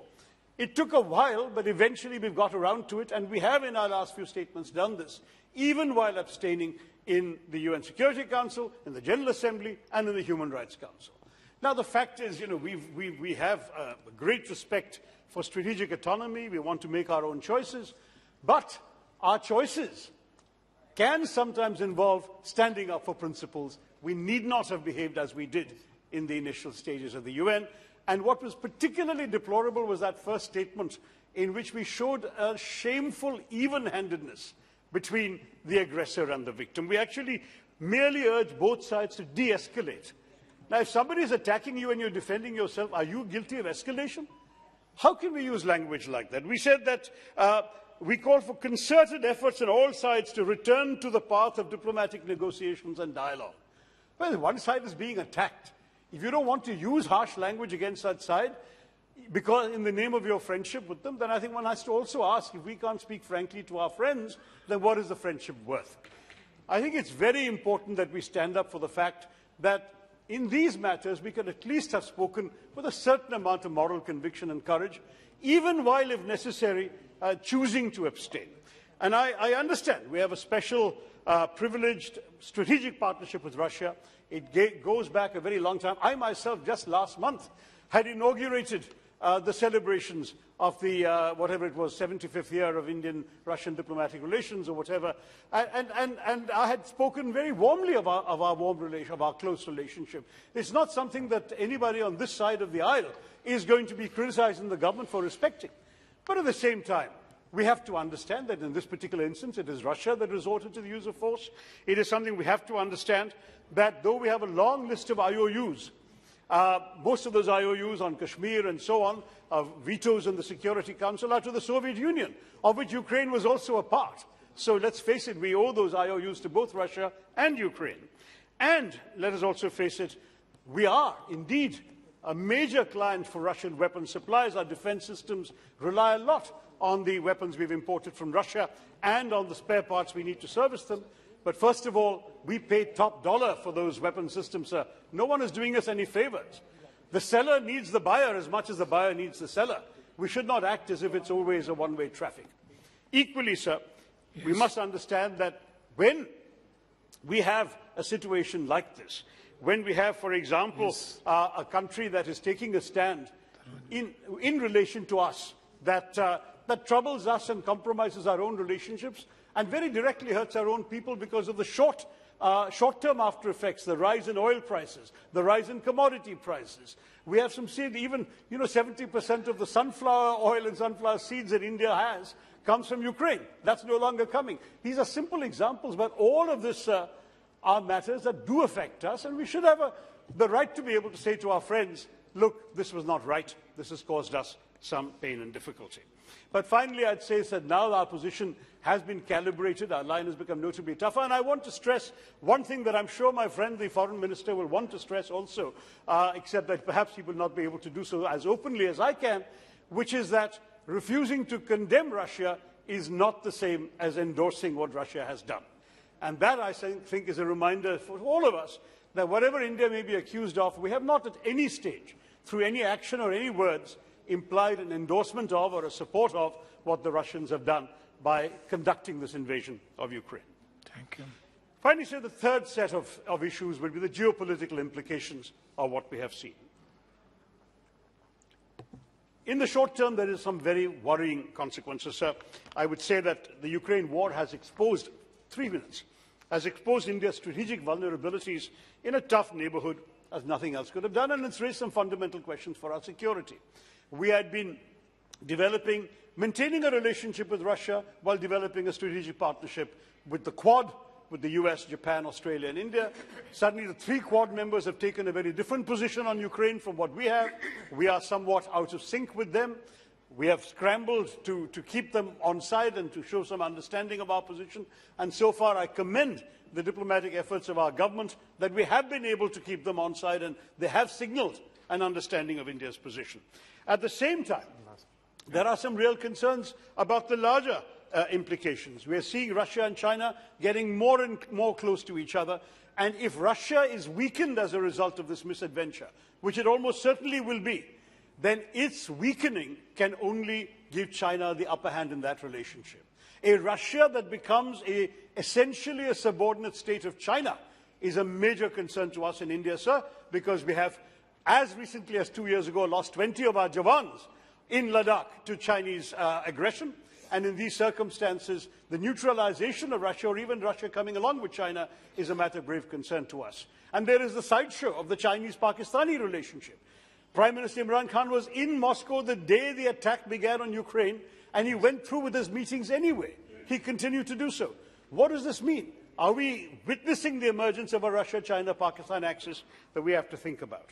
Yes. At the same time, sir, there are some opportunities. We've had some, I think, a record number of ministers have visited Delhi in the last couple of weeks, and I'm sure the Foreign Minister was a very busy man receiving all of them.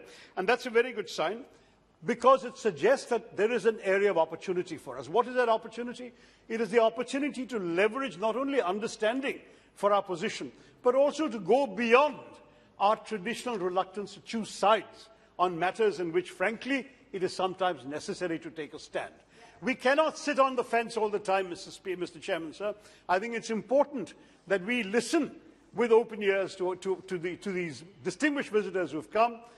We don't have to take any lectures from them. None of them has the right to tell us what we need to do. But at the same time, Mr. Chairman, I think it's important that we, instead of bromides about the need for diplomacy and negotiations, why don't we try and take a step forward and offer ourselves in a mediating capacity? Why can we not perhaps reach out to both Moscow and Ukraine and see whether this is something the Israelis have been doing, the Turks have been doing? Why not India, which prides itself on a good relationship with both the capitals, try and play a constructive role in this area? So I just want to conclude with a quote from Jawaharlal Nehru way back in 1946. He said, "India, constituted as she is, cannot play a secondary part in the world. She will either count for a great deal or not count at all." I urge our Foreign Minister and our government, let it not be a case of India not counting at all. Let us count for a great deal, let us stand for our principles, let us respect our strategic autonomy, but let us at the same time go forward and try and play a constructive role in bringing about the peace that we have so far given rhetorical support to. Thank you very much. Thank you, Darurji. Next, Doctors Farooq Abdullah ji. Thank you, Mr. Chairman. After a great diplomat who has served the United Nations for years, it's a very difficult thing for me to speak. He spoke very well, and his English is beyond me anyway. First of all, I'd like to start with, it's a failure of the United Nations. United Nations continues to fail this world. It failed, as Tarur said, in Vietnam. It is still failing in Korea. It has failed in the Middle East. And I don't think, I personally, over these years, have any hope from that organization. First of all, I would like to thank not only the Prime Minister of India, but all those ministers who he chose to go to that war-torn country to bring our children back. And I must say, at the cost of their own safety, they took this journey and brought those children back. I congratulate you and I congratulate the Prime Minister for this bold step. But also at the same time, it's very easy to say that we should play a mediation role in a condition today where two major powers, America and Russia, are at loggerheads. So why did it happen? Russia continued to tell Ukraine, please don't have enemy round my border. I hope my members will remember when, at the time of Khrushchev, they put missiles in Cuba. Kennedy was the president of America. they had to remove because America felt the threat of those missiles. Today, Russia feels the same way. I think they told this country, very frankly, please be neutral. We have no difficulties with you. They also gave them some aid before that, many millions of dollars. Stay free. But they still chose to join NATO. No doubt, it was there. It is a free country. They could choose. But Russia felt threatened. This we should not ignore. And I think, under those circumstances, when you say that any country, how about us? When you think of China and you think of Pakistan, now you're telling that Russia will also join it. Are we not afraid? Are we not worried that our forces will be tremendously at pressure to defend our integrity? That is what that country felt. Now, the way forward. Question is, all of this happened. Millions have moved out of their home. Many have died. And God knows how many are yet going to be taken out of the soil. How do we move forward?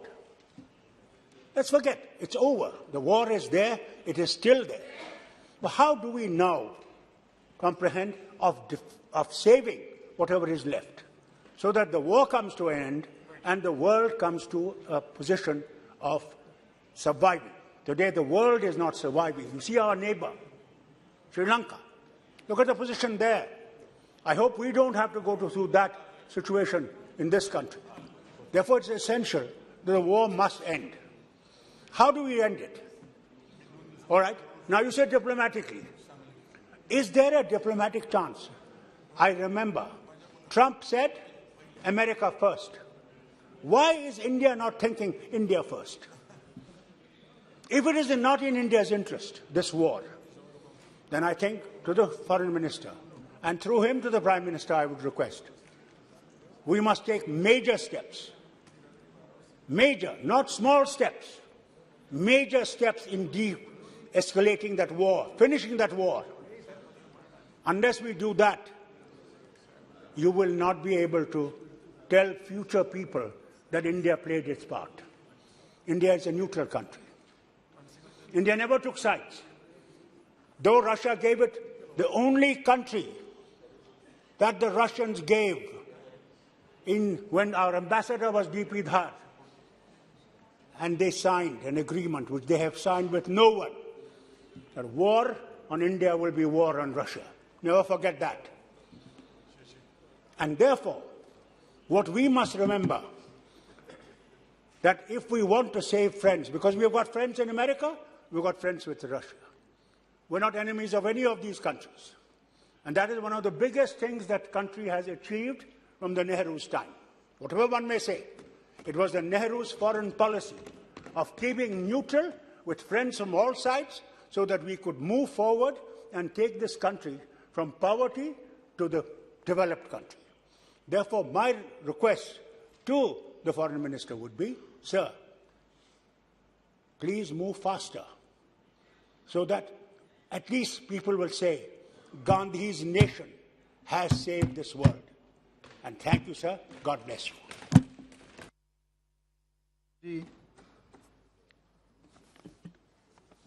माननीय अध्यक्ष जी, बहुत बहुत धन्यवाद है।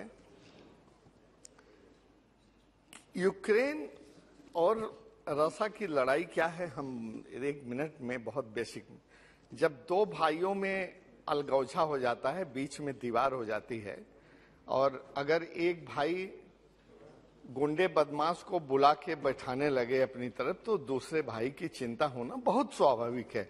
यही है, यहाँ गुंडे बदमाश के रूप में मैं नेटो को बोल रहा हूँ। दोनों पहले Ukraine was part of Russia, दोनों अलग हो गए, तो अब ये नेटो का मेंबरशिप लेने के लिए यूक्रेन जो तैयार हुआ, तो इसका मतलब हुआ कि रसिया को खतरा हुआ। वहां पर नेटो कंट्री का जिस दिन नेटो का मेंबर हो जाएगा, वो वहां उसकी तोपें, मिसाइलें सभी लग जाएंगी, तो जाहिर है कि रसिया का चिंतित होना बहुत स्वाभाविक था। तो लेकिन फिर भी अगर अपनी सिक्योरिटी को लेकर के चिंतित हो और किसी देश पर आक्रमण कर दे, ये भी जायज नहीं है। तो कम से कम, भले ही हमारी पॉलिसी रही है, हम नॉन अलाइंड रहे हैं, दोनों तरफ हम किसी ब्लॉक के मेंबर नहीं हैं, फिर भी चूंकि रसिया ने यूक्रेन पर आक्रमण किया तो इंडिया को उसकी कम से कम निंदा तो करनी ही चाहिए थी, कम से कम करनी चाहिए थी, तब भी हम नॉन अलाइंड रह सकते हैं। क्योंकि समाज के सामने, विश्व के सामने एक कुछ दिखना भी चाहिए कि हम एक पुराने, कहते हैं कि सनातन विश्व गुरु रहे हैं, और एक ऐसा नरसंहार एक देश द्वारा दूसरे देश के लोगों के साथ किया जा रहा है, ये ठीक नहीं है। इस पर तो आवाज जरूर उठानी चाहिए थी। दूसरी बात कहता हूं कि जो इंडियन स्टूडेंट्स थे वहां पर, तो ये तो कोई इंटेलिजेंस फेल्योर नहीं था। महीनों से रूस की फौज लाखों में वहां जम रही है, टैंक भेजे जा रहे हैं, तोप भेजे जा रहे हैं, आर्मर्ड व्हीकल भेजे जा रहे हैं, और रूस के स्टेटमेंट से अखबारों में महीनों से आ रहा है। ये बहुत भांपना बहुत जरूरी था कि लड़ाई होगी, और लड़ाई होने के पहले हमको अपने देश के बच्चों को जो पढ़ रहे हैं उनको निकाल लेना चाहिए था। ये हिंदुस्तान की सरकार को करना चाहिए था, जो उन्होंने नहीं किया। हमेशा क्या है, एक कहावत है ना कि प्यास लगने पर कुआं खोदते हैं। यही इन्होंने कोरोना के समय किया, यही ऑक्सीजन के समय किया, और यही यहां भी किया।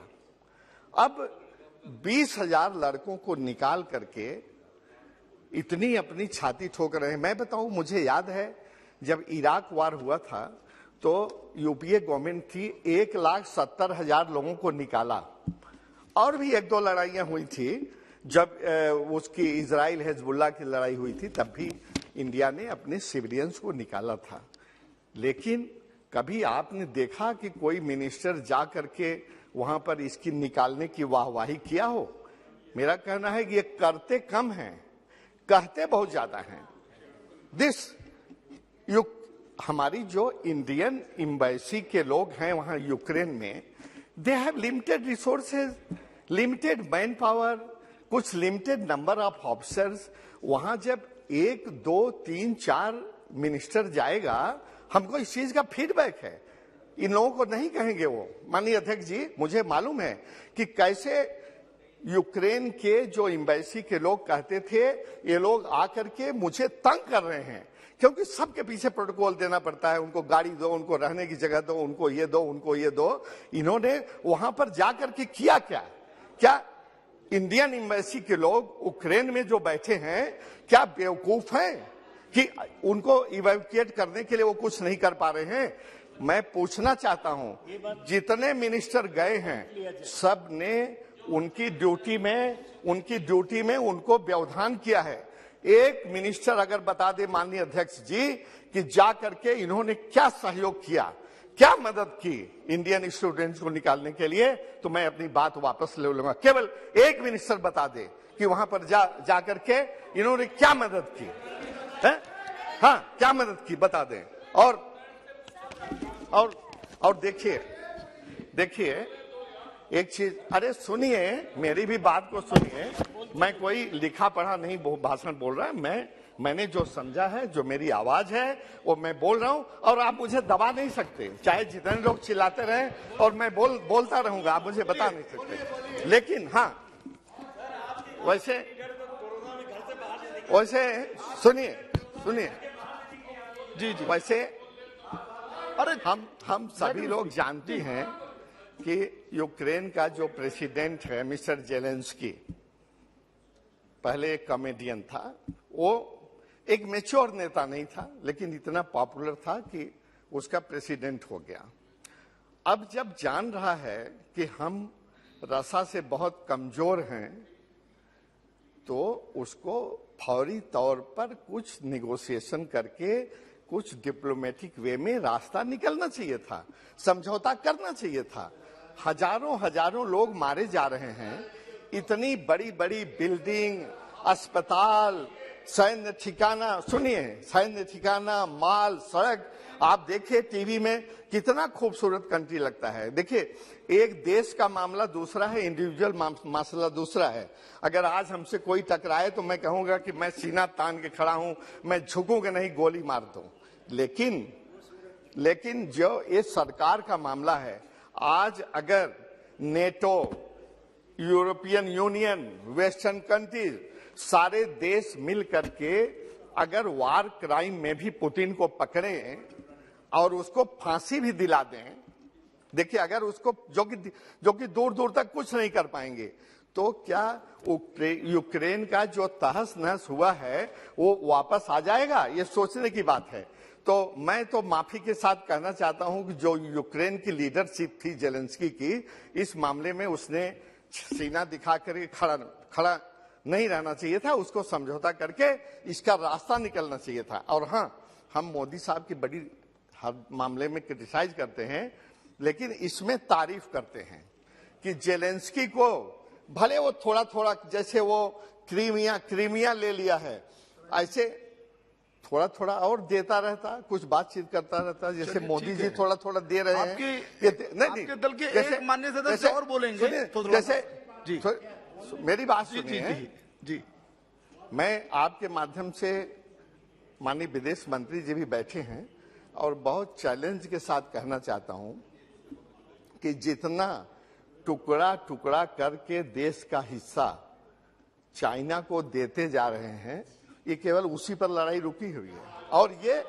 और ये सुनिए, और ये हम तो यहाँ कहेंगे कि इसमें डिप्लोमेसी है, इसकी तो हम तारीफ करते हैं। जिस दिन आपके दल से एक और माननीय सदस्य बोलने वाले हैं, प्लीज अपने गिरेबान में झांक कर देखिए कि आपने हिंदुस्तान का कितना हिस्सा दे दिया है। अभी 2-3 साल पहले देखते थे ना, वो इंडिया के सैनिक चाइना के सैनिकों को रोकते थे कि आगे नहीं जाने दे रहे हैं। उसके बाद टीवी से ये खत्म हो गया। उसके बाद किसी ने पता करने की कोशिश किया कि क्या हुआ। चाइना जितना लेना चाहता था, सड़क बनाना चाहता था, चाहे उसका हिस्सा रहा हो, चाहे भूटान का रहा हो, चाहे इंडिया का, सब पर उसने सड़क बना लिया, सब पर कब्जा कर दिया। और फिंगर टिप्स के बारे में तो आप जानते हैं, जो वहां पर अभी गलवान घाटी में जो झगड़ा हुआ कि हम कहां थे, वहां से कहां चले गए। जी। और पिछले सेशन में ये बीजेपी के एमपी तापिर गांव साहब ने कहा कि वो 50 किलोमीटर क्या 100 किलोमीटर भीतर घुस आया है। तो आप सच्चाई से मुंह नहीं मोड़ सकते। आप इस मामले में सुनिए, इस मामले में लड़ाई बचाने के लिए कर रहे हैं, ठीक कर रहे हैं। जब ठीक है, सुप्रिया जी, ठीक है, नाम हटे, ठीक है, जी, बिल्कुल, कोई नाम से रिकॉर्ड बोलिए। Supriya ji please, nothing is going record now. हाँ, सुप्रिया जी, उनका कोई चीज रिकॉर्ड में नहीं जा रही है, आप please. Thank you, sir. I speak on behalf of the Nationalist Congress Party in this 193 on the Ukraine and Russia situation. So there is no glory in the battle worth the blood it costs. So I take this thought forward, which Sumati, my colleague and friend, mentioned earlier, that nobody really wins a war. It's only war widows, children who are orphaned many times, and mothers who just have people telling them that your son was a brave son who's never going to come back. So it's a very, very painful situation. The television that we've been watching, the media reports that are coming, it's a very, very painful times I think the world is watching today. We have to take sides. We are judging people what is right or wrong. But truly what is really right in any war is something I've never understood. I would like to thank the Ministry of External Affairs and the leader who leads it, Sri Jaishankar ji. And this is the second time I'd like to thank him for the COVID intervention that his entire team did. I think was just most wonderful, and I think the only thought that I have in mind as a Member of Parliament is gratitude towards your department, because in the most challenging times during the COVID, MEA was one mantralaya that all you had to do is just tweet, and within minutes, I mean, people sort of thought that it was flattering for us. They thought we were so influential in India that we could actually help people all over the world. And I think we got a lot of blessings thanks to you, but we won't forget to pass them on, because they actually deserve at the MEA doorstep, not at ours. We are only agencies to do that. So this department and the entire team globally has done wonderful work during COVID. And then came another situation, which was this Operation Ganga. Operation Ganga, I do understand, it has its moments, and Dr. Tharoor has spoken extensively about it, but I don't think we should even forget all the airlines who helped us. I mean, it's unfortunate that India doesn't have its own airline anymore, but all the Indians came together. It was not about who owned the airline, whether it was private, whether it was government, but everybody unitedly supported it and brought all our children back. But I think the only disappointment for me, I mean, it was very, Dr. Abdullah also said that it was very, very brave of the ministers to go. Even I felt that when I saw all the ministers there, and I used to wonder what their families must be going through. It felt almost like you sent a soldier to war on a border, what his or her family go through. But clearly they went. But I think the disappointing scenes for us, which I really didn't want to criticize, because they had done such wonderful work, had one thing you had not done. This was actually a far short, which was had just gone flawlessly for you, is the jingoism that came at the end of it, which was very painful because you had done such wonderful work.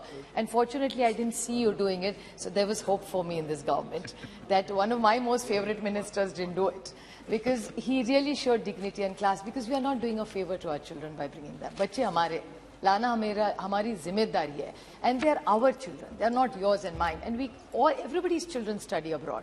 My son studies abroad now. My daughter is aspiring to go abroad. So there's nothing right or wrong कि जिनको कम mark मिले इसलिए भागा. I think it's very, very unfortunate to judge our children. Children look for opportunities. And here at globalization, we can't say कि जो भारत में पढ़ेगा वही अच्छा बच्चा है, जो परदेश में गया उसको कम mark मिले. I think these are very unfortunate, careless statements, and we in this house must be very, very respectful and make sure that we don't make such statements, especially at such times. But this Operation Ganga went out exceptionally well. I remember a mother. I would like to put his Vandana from my constituency. Her son is becoming a doctor because he didn't get the marks, didn't get the admission. She would call me every day and cry. She was a helpless mother who was running from pillar to post. Ki koi mere bacche ko theek se laye. And then he was walking. They were doing everything to help each other. And the MEA was very, very kind. And I'd really put our gratitude on record for everything that you have done for our children. What I would like to highlight in this entire discussion is the Russian military imports, and in the foreign policy, we constantly talk about Atmanirbhar Bharat. Now, how are we going to take this relationship forward with Russia is something we'll have to introspect, because a lot of times what happens is we are dependent on them. It's wonderful to be Atmanirbhar for any human being and a nation. So even in defense, when we take programs forward, this last week I had the opportunity to ask this question to the Honorable Defense Minister. There are a lot of Indian companies. There's one company which happens to be in my own constituency, Bharat Forge, which really wants to work in defense exports and making India Atmanirbhar. So do you think we could work better, because the whole world is changing? Is this new word which has come, that the new order world? I think it's a new connotation we've all come up with. So new world order. So the new world order, are we going to rethink all this? And we will very soon have to react and see how indigenous companies' products need to be brought out, and all our Indian companies to be helped to, I'm not saying we stop buying from Russia, it's not something, or any other country in the world, but in the Atmanirbhar scheme, what more and what intervention would you like to do that? Talk about human rights, a lot of, I mean, even the Honorable Home Minister yesterday talked about human rights, and it's of the person who suffers is the human rights we're talking about. I appreciate what he sent yesterday, but today, even if we are pro-Russia or pro-whichever country in the world we want, today what is happening in Ukraine is unpardonable for anybody. What have those children, those women done that they are paying this price for? You see women with guns. It's not something, I'm completely against the gun control. Why should anybody need a gun? Guns are to be kept by the government. Why do citizens need guns? So how are we going to address this issue? I mean, we talk about genocides. This is a genocide. So what are we going to do? How do we bring in more peace with more dialogue. What can India's role be to protect both the nations and stop this genocide? It's just to see helpless citizens running. And are we going to talk about Russia's aggression as well? And I'm not saying this, our relationship is wonderful, but even if we have a good relationship with somebody, if there is something which we feel is not good, I think it's our moral duty to raise it. I mean, everybody's talked about India's relationship with Russia. I'm so glad, because this entire session, all we heard is bad things about the first Prime Minister, Pandit Jawaharlal Nehru. But today, this is a great opportunity. I think life is a full circle. That today, we are praising Pandit Jawaharlal Nehru, and that's the legacy. Legacies don't just come from parties and organizations. These are the legacies that Pandit Jawaharlal Nehru has given us, and that's where India is starting. And this entire debate is from a relationship where he stood and where he's brought India to, and it's the same foreign policy where we are. Especially, I'd even like to put it on record, it's not just the Russian foreign policy, but even for what we did with America, I would like to put it on record that Dr. Manmohan Singh ji, when we had the nuclear deal with America, it was Manmohan Singh ji who led that dialogue, and how our relationship with Russia, with America, all superpowers, we have done exceptionally well as a country. And I still remember Sushma ji, Arun ji, everybody supported it because it was in the larger interest of this nation. I still remember President Bush saying, if Dr. Kakodkar approves of, we will sign it. It was on a lighter note that showed how deep the relationship was of trust. So I think that's something we need to definitely discuss. Just one small point I'd like to raise is that the Honourable Minister talked about oil and disrupted growth and the shock of inflation that the government is going. I mean, he talked about oil prices. You know, we have many solutions. It's just the timing of the oil prices going up.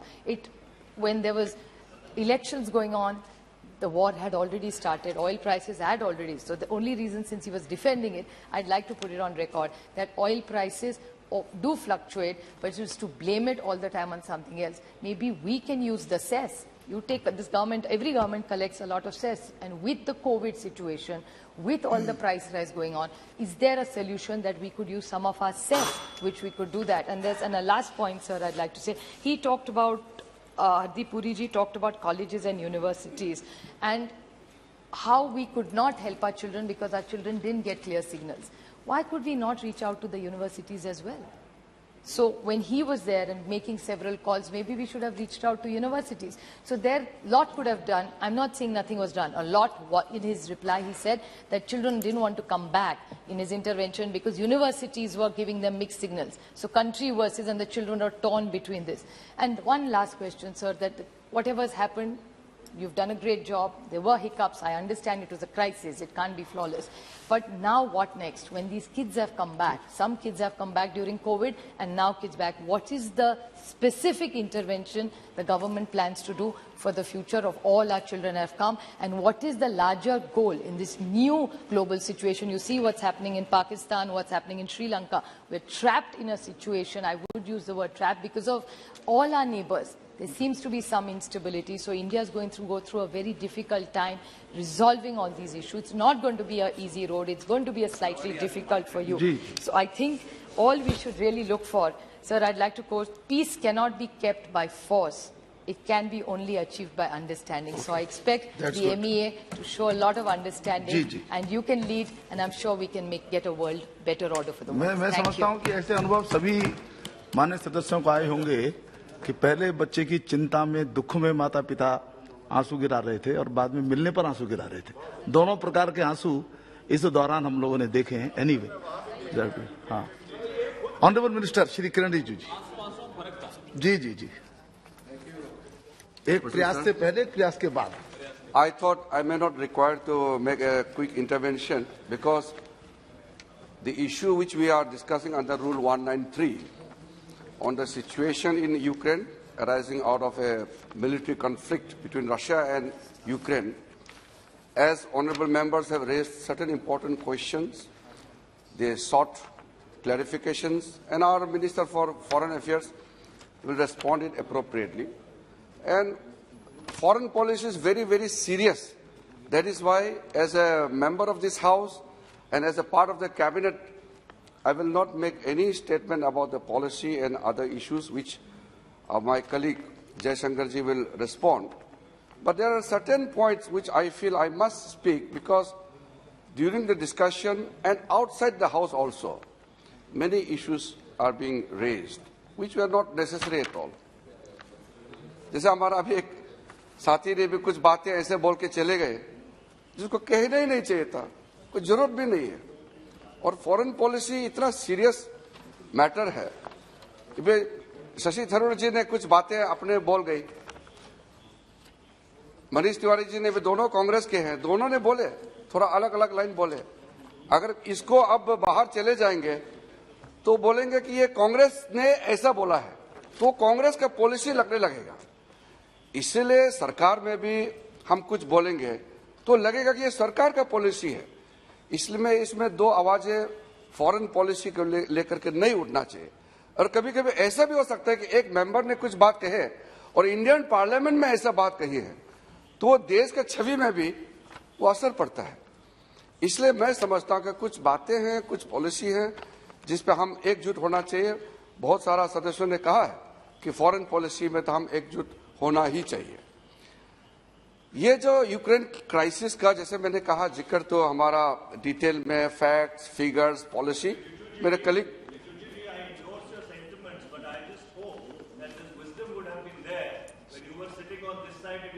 Now you listen to me.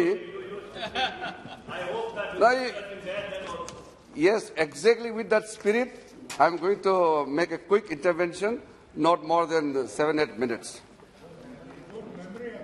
Sir अध्यक्ष जी, आपने अभी सुना है, कई बातें कही हैं, तारीफ भी किया और तारीफ करते करते फिर ये कहते हैं कि आपने इतना अच्छे स्टंपिंग क्यों किया, क्लेम क्यों किया।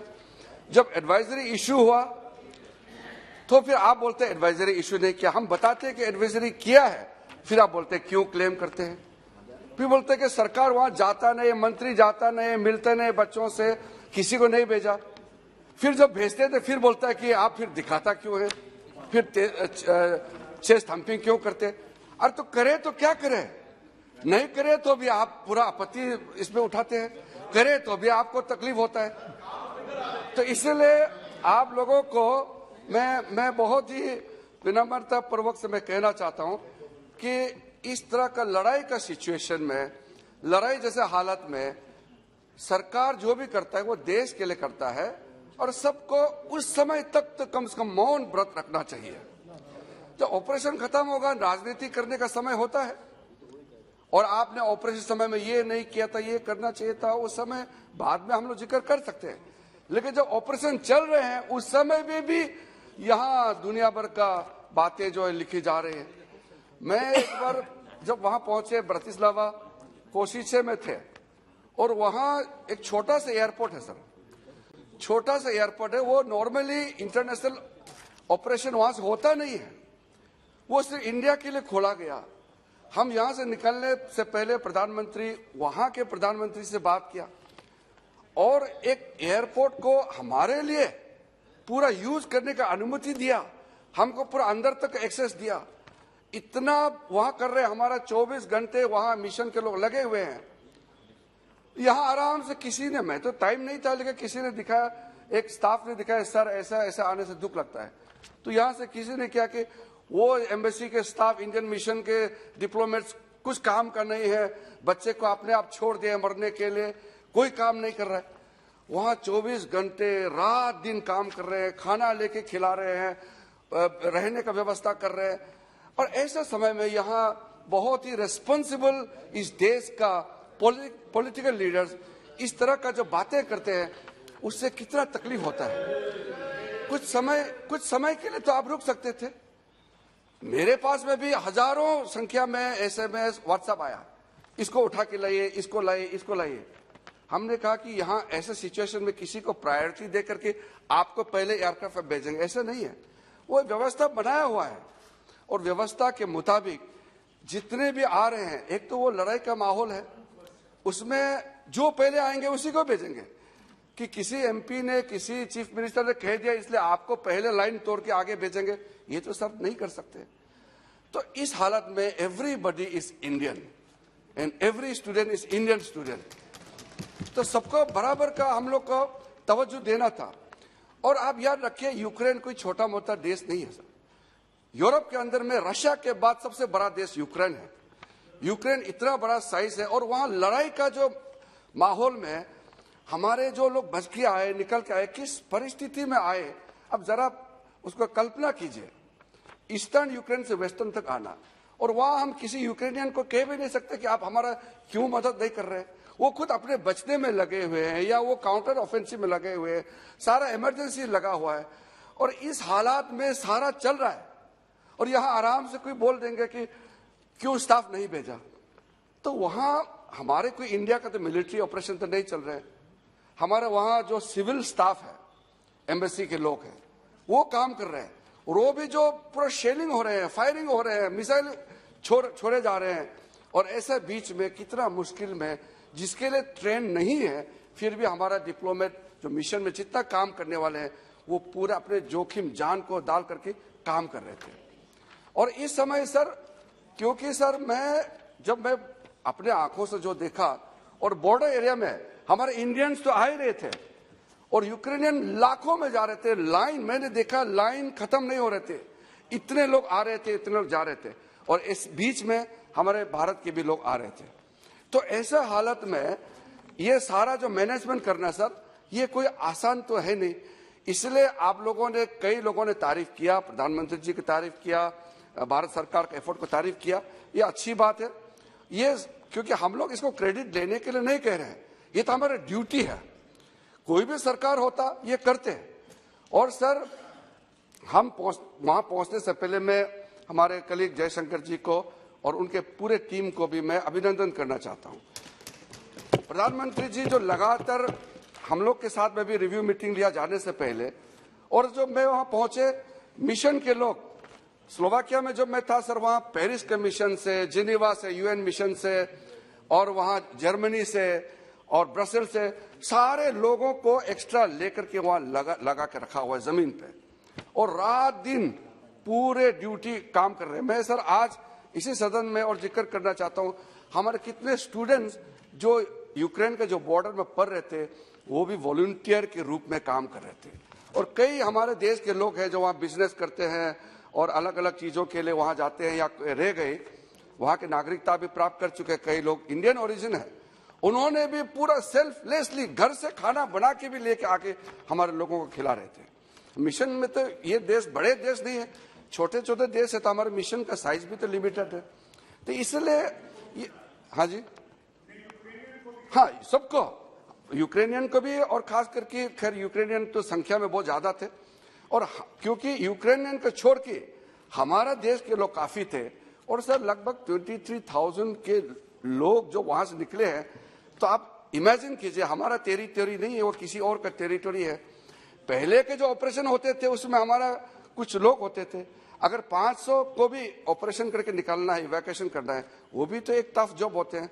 लेकिन जब 20,000 23,000 का बात करते हैं, तो आप कल्पना कर सकते हैं, माइनस टेम्परेचर में बर्फ गिर रहा है, ऐसे समय में कोई एक कंबल भी दे दे, एक जैकेट भी दे दे, और एक चाय कप भी पिला दे, पानी पिला दे, तो वो कितना महान काम हो जाता है ऐसा परिस्थिति में सर। तो ये एक आदमी का काम नहीं होता है, उसमें कितने लोग उसमें एफर्ट डालते हैं। तो इसलिए सर मैं ज्यादा लंबा नहीं कहना चाहता हूं, लेकिन जो हमारे कुछ साथियों ने कुछ बातें टिप्पणी की है, मैं उसको करेक्ट करना चाहता हूं। यहाँ कोई सरकार क्रेडिट लेने के लिए काम नहीं कर रहा है, हमारा एक दायित्व है।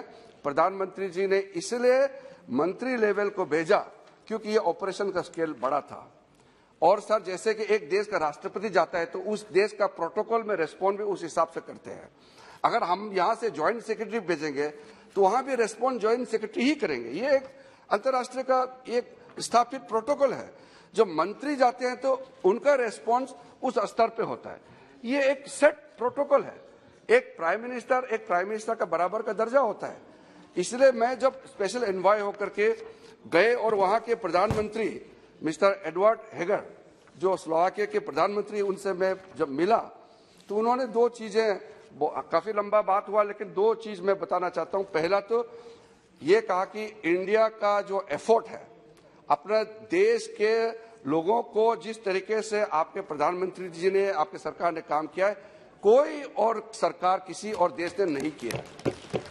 दूसरा उन्होंने ये बात कही है कि ये बड़ा कॉन्फ्लिक्ट है, सब चिंतित है और आपके प्रधानमंत्री का बड़ा कद है, सब इज्जत करते हैं और इस वार को रोकने में आपके प्रधानमंत्री नरेंद्र मोदी जी बड़ा योगदान कर सकता है। आशा की नजर से हम लोग देखते हैं।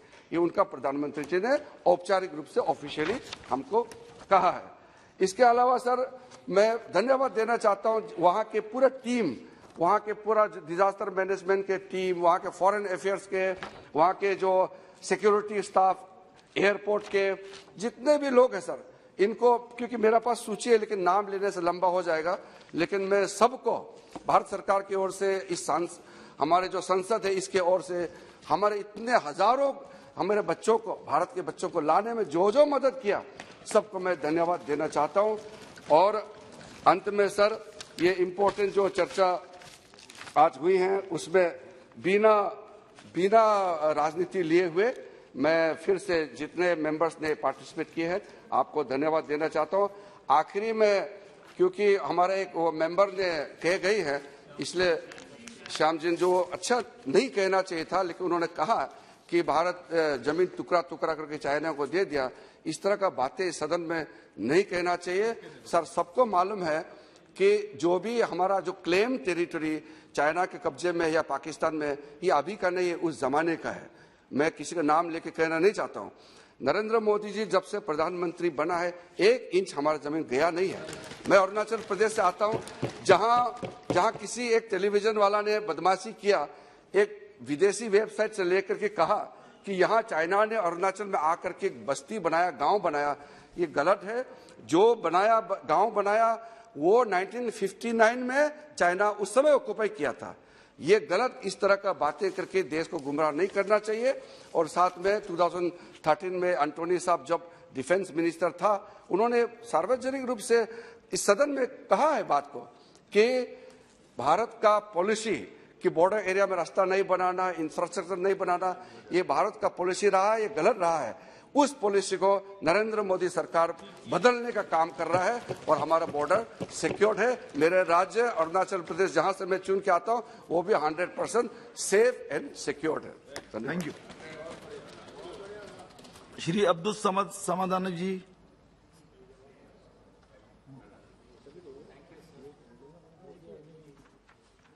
Thank you, sir, for permitting me to take part in this very important discussion. Sir, various points have been discussed and raised by honorable members who spoke before me. I would like to address some in-depth ideas related with this matter. Sir, at the very outset, I would like to appreciate the evacuation process undertaken by the government with admirable diplomacy. So students who have come, who have safely returned from Ukraine, have to be settled. They have to be provided their educational facilities in our country. And as already stated and mentioned by our Honorable Shashi Tharoor ji, we have to think of the phenomena why our students are compelled to go out of the country for medical education. And we have to solve that problem facing our educational system, especially medical education. And sir, necessary regulations have to be made to settle these returned students, to enable them to continue their studies in our country. Sir, while coming to this nucleus of this matter, we have to observe the global phenomena. After the attack of the virus, the attack of the violence. So, sir, I think there is a need throughout the world, globally, to create an atmosphere of a culture of peace, coexistence, mutual respect. Sir, war is a satanic trap planned by the major powers. It is the biggest strategic blunder of the international political history. And, sir, it results in criminal waste of colossal human resources, as we all know. We were speaking of the unipolar world. The present day system is described as a unipolar world, but still, sir, there are major powers are there. In the name of new names, new banners, they are taking part in this drama of violence. Unko bhi benaqab करना पड़ेगा. And sir, it is well and good that we adopted the non-aligned line. The non-alignment and commitment to justice, international justice, should go side by side. Sir, those were the days, this Ukraine problem, when we were so much suffering and our students were sending messages, our parents calling with pain and agony. And we have to appreciate that our honorable minister acted well, the government, no doubt about that.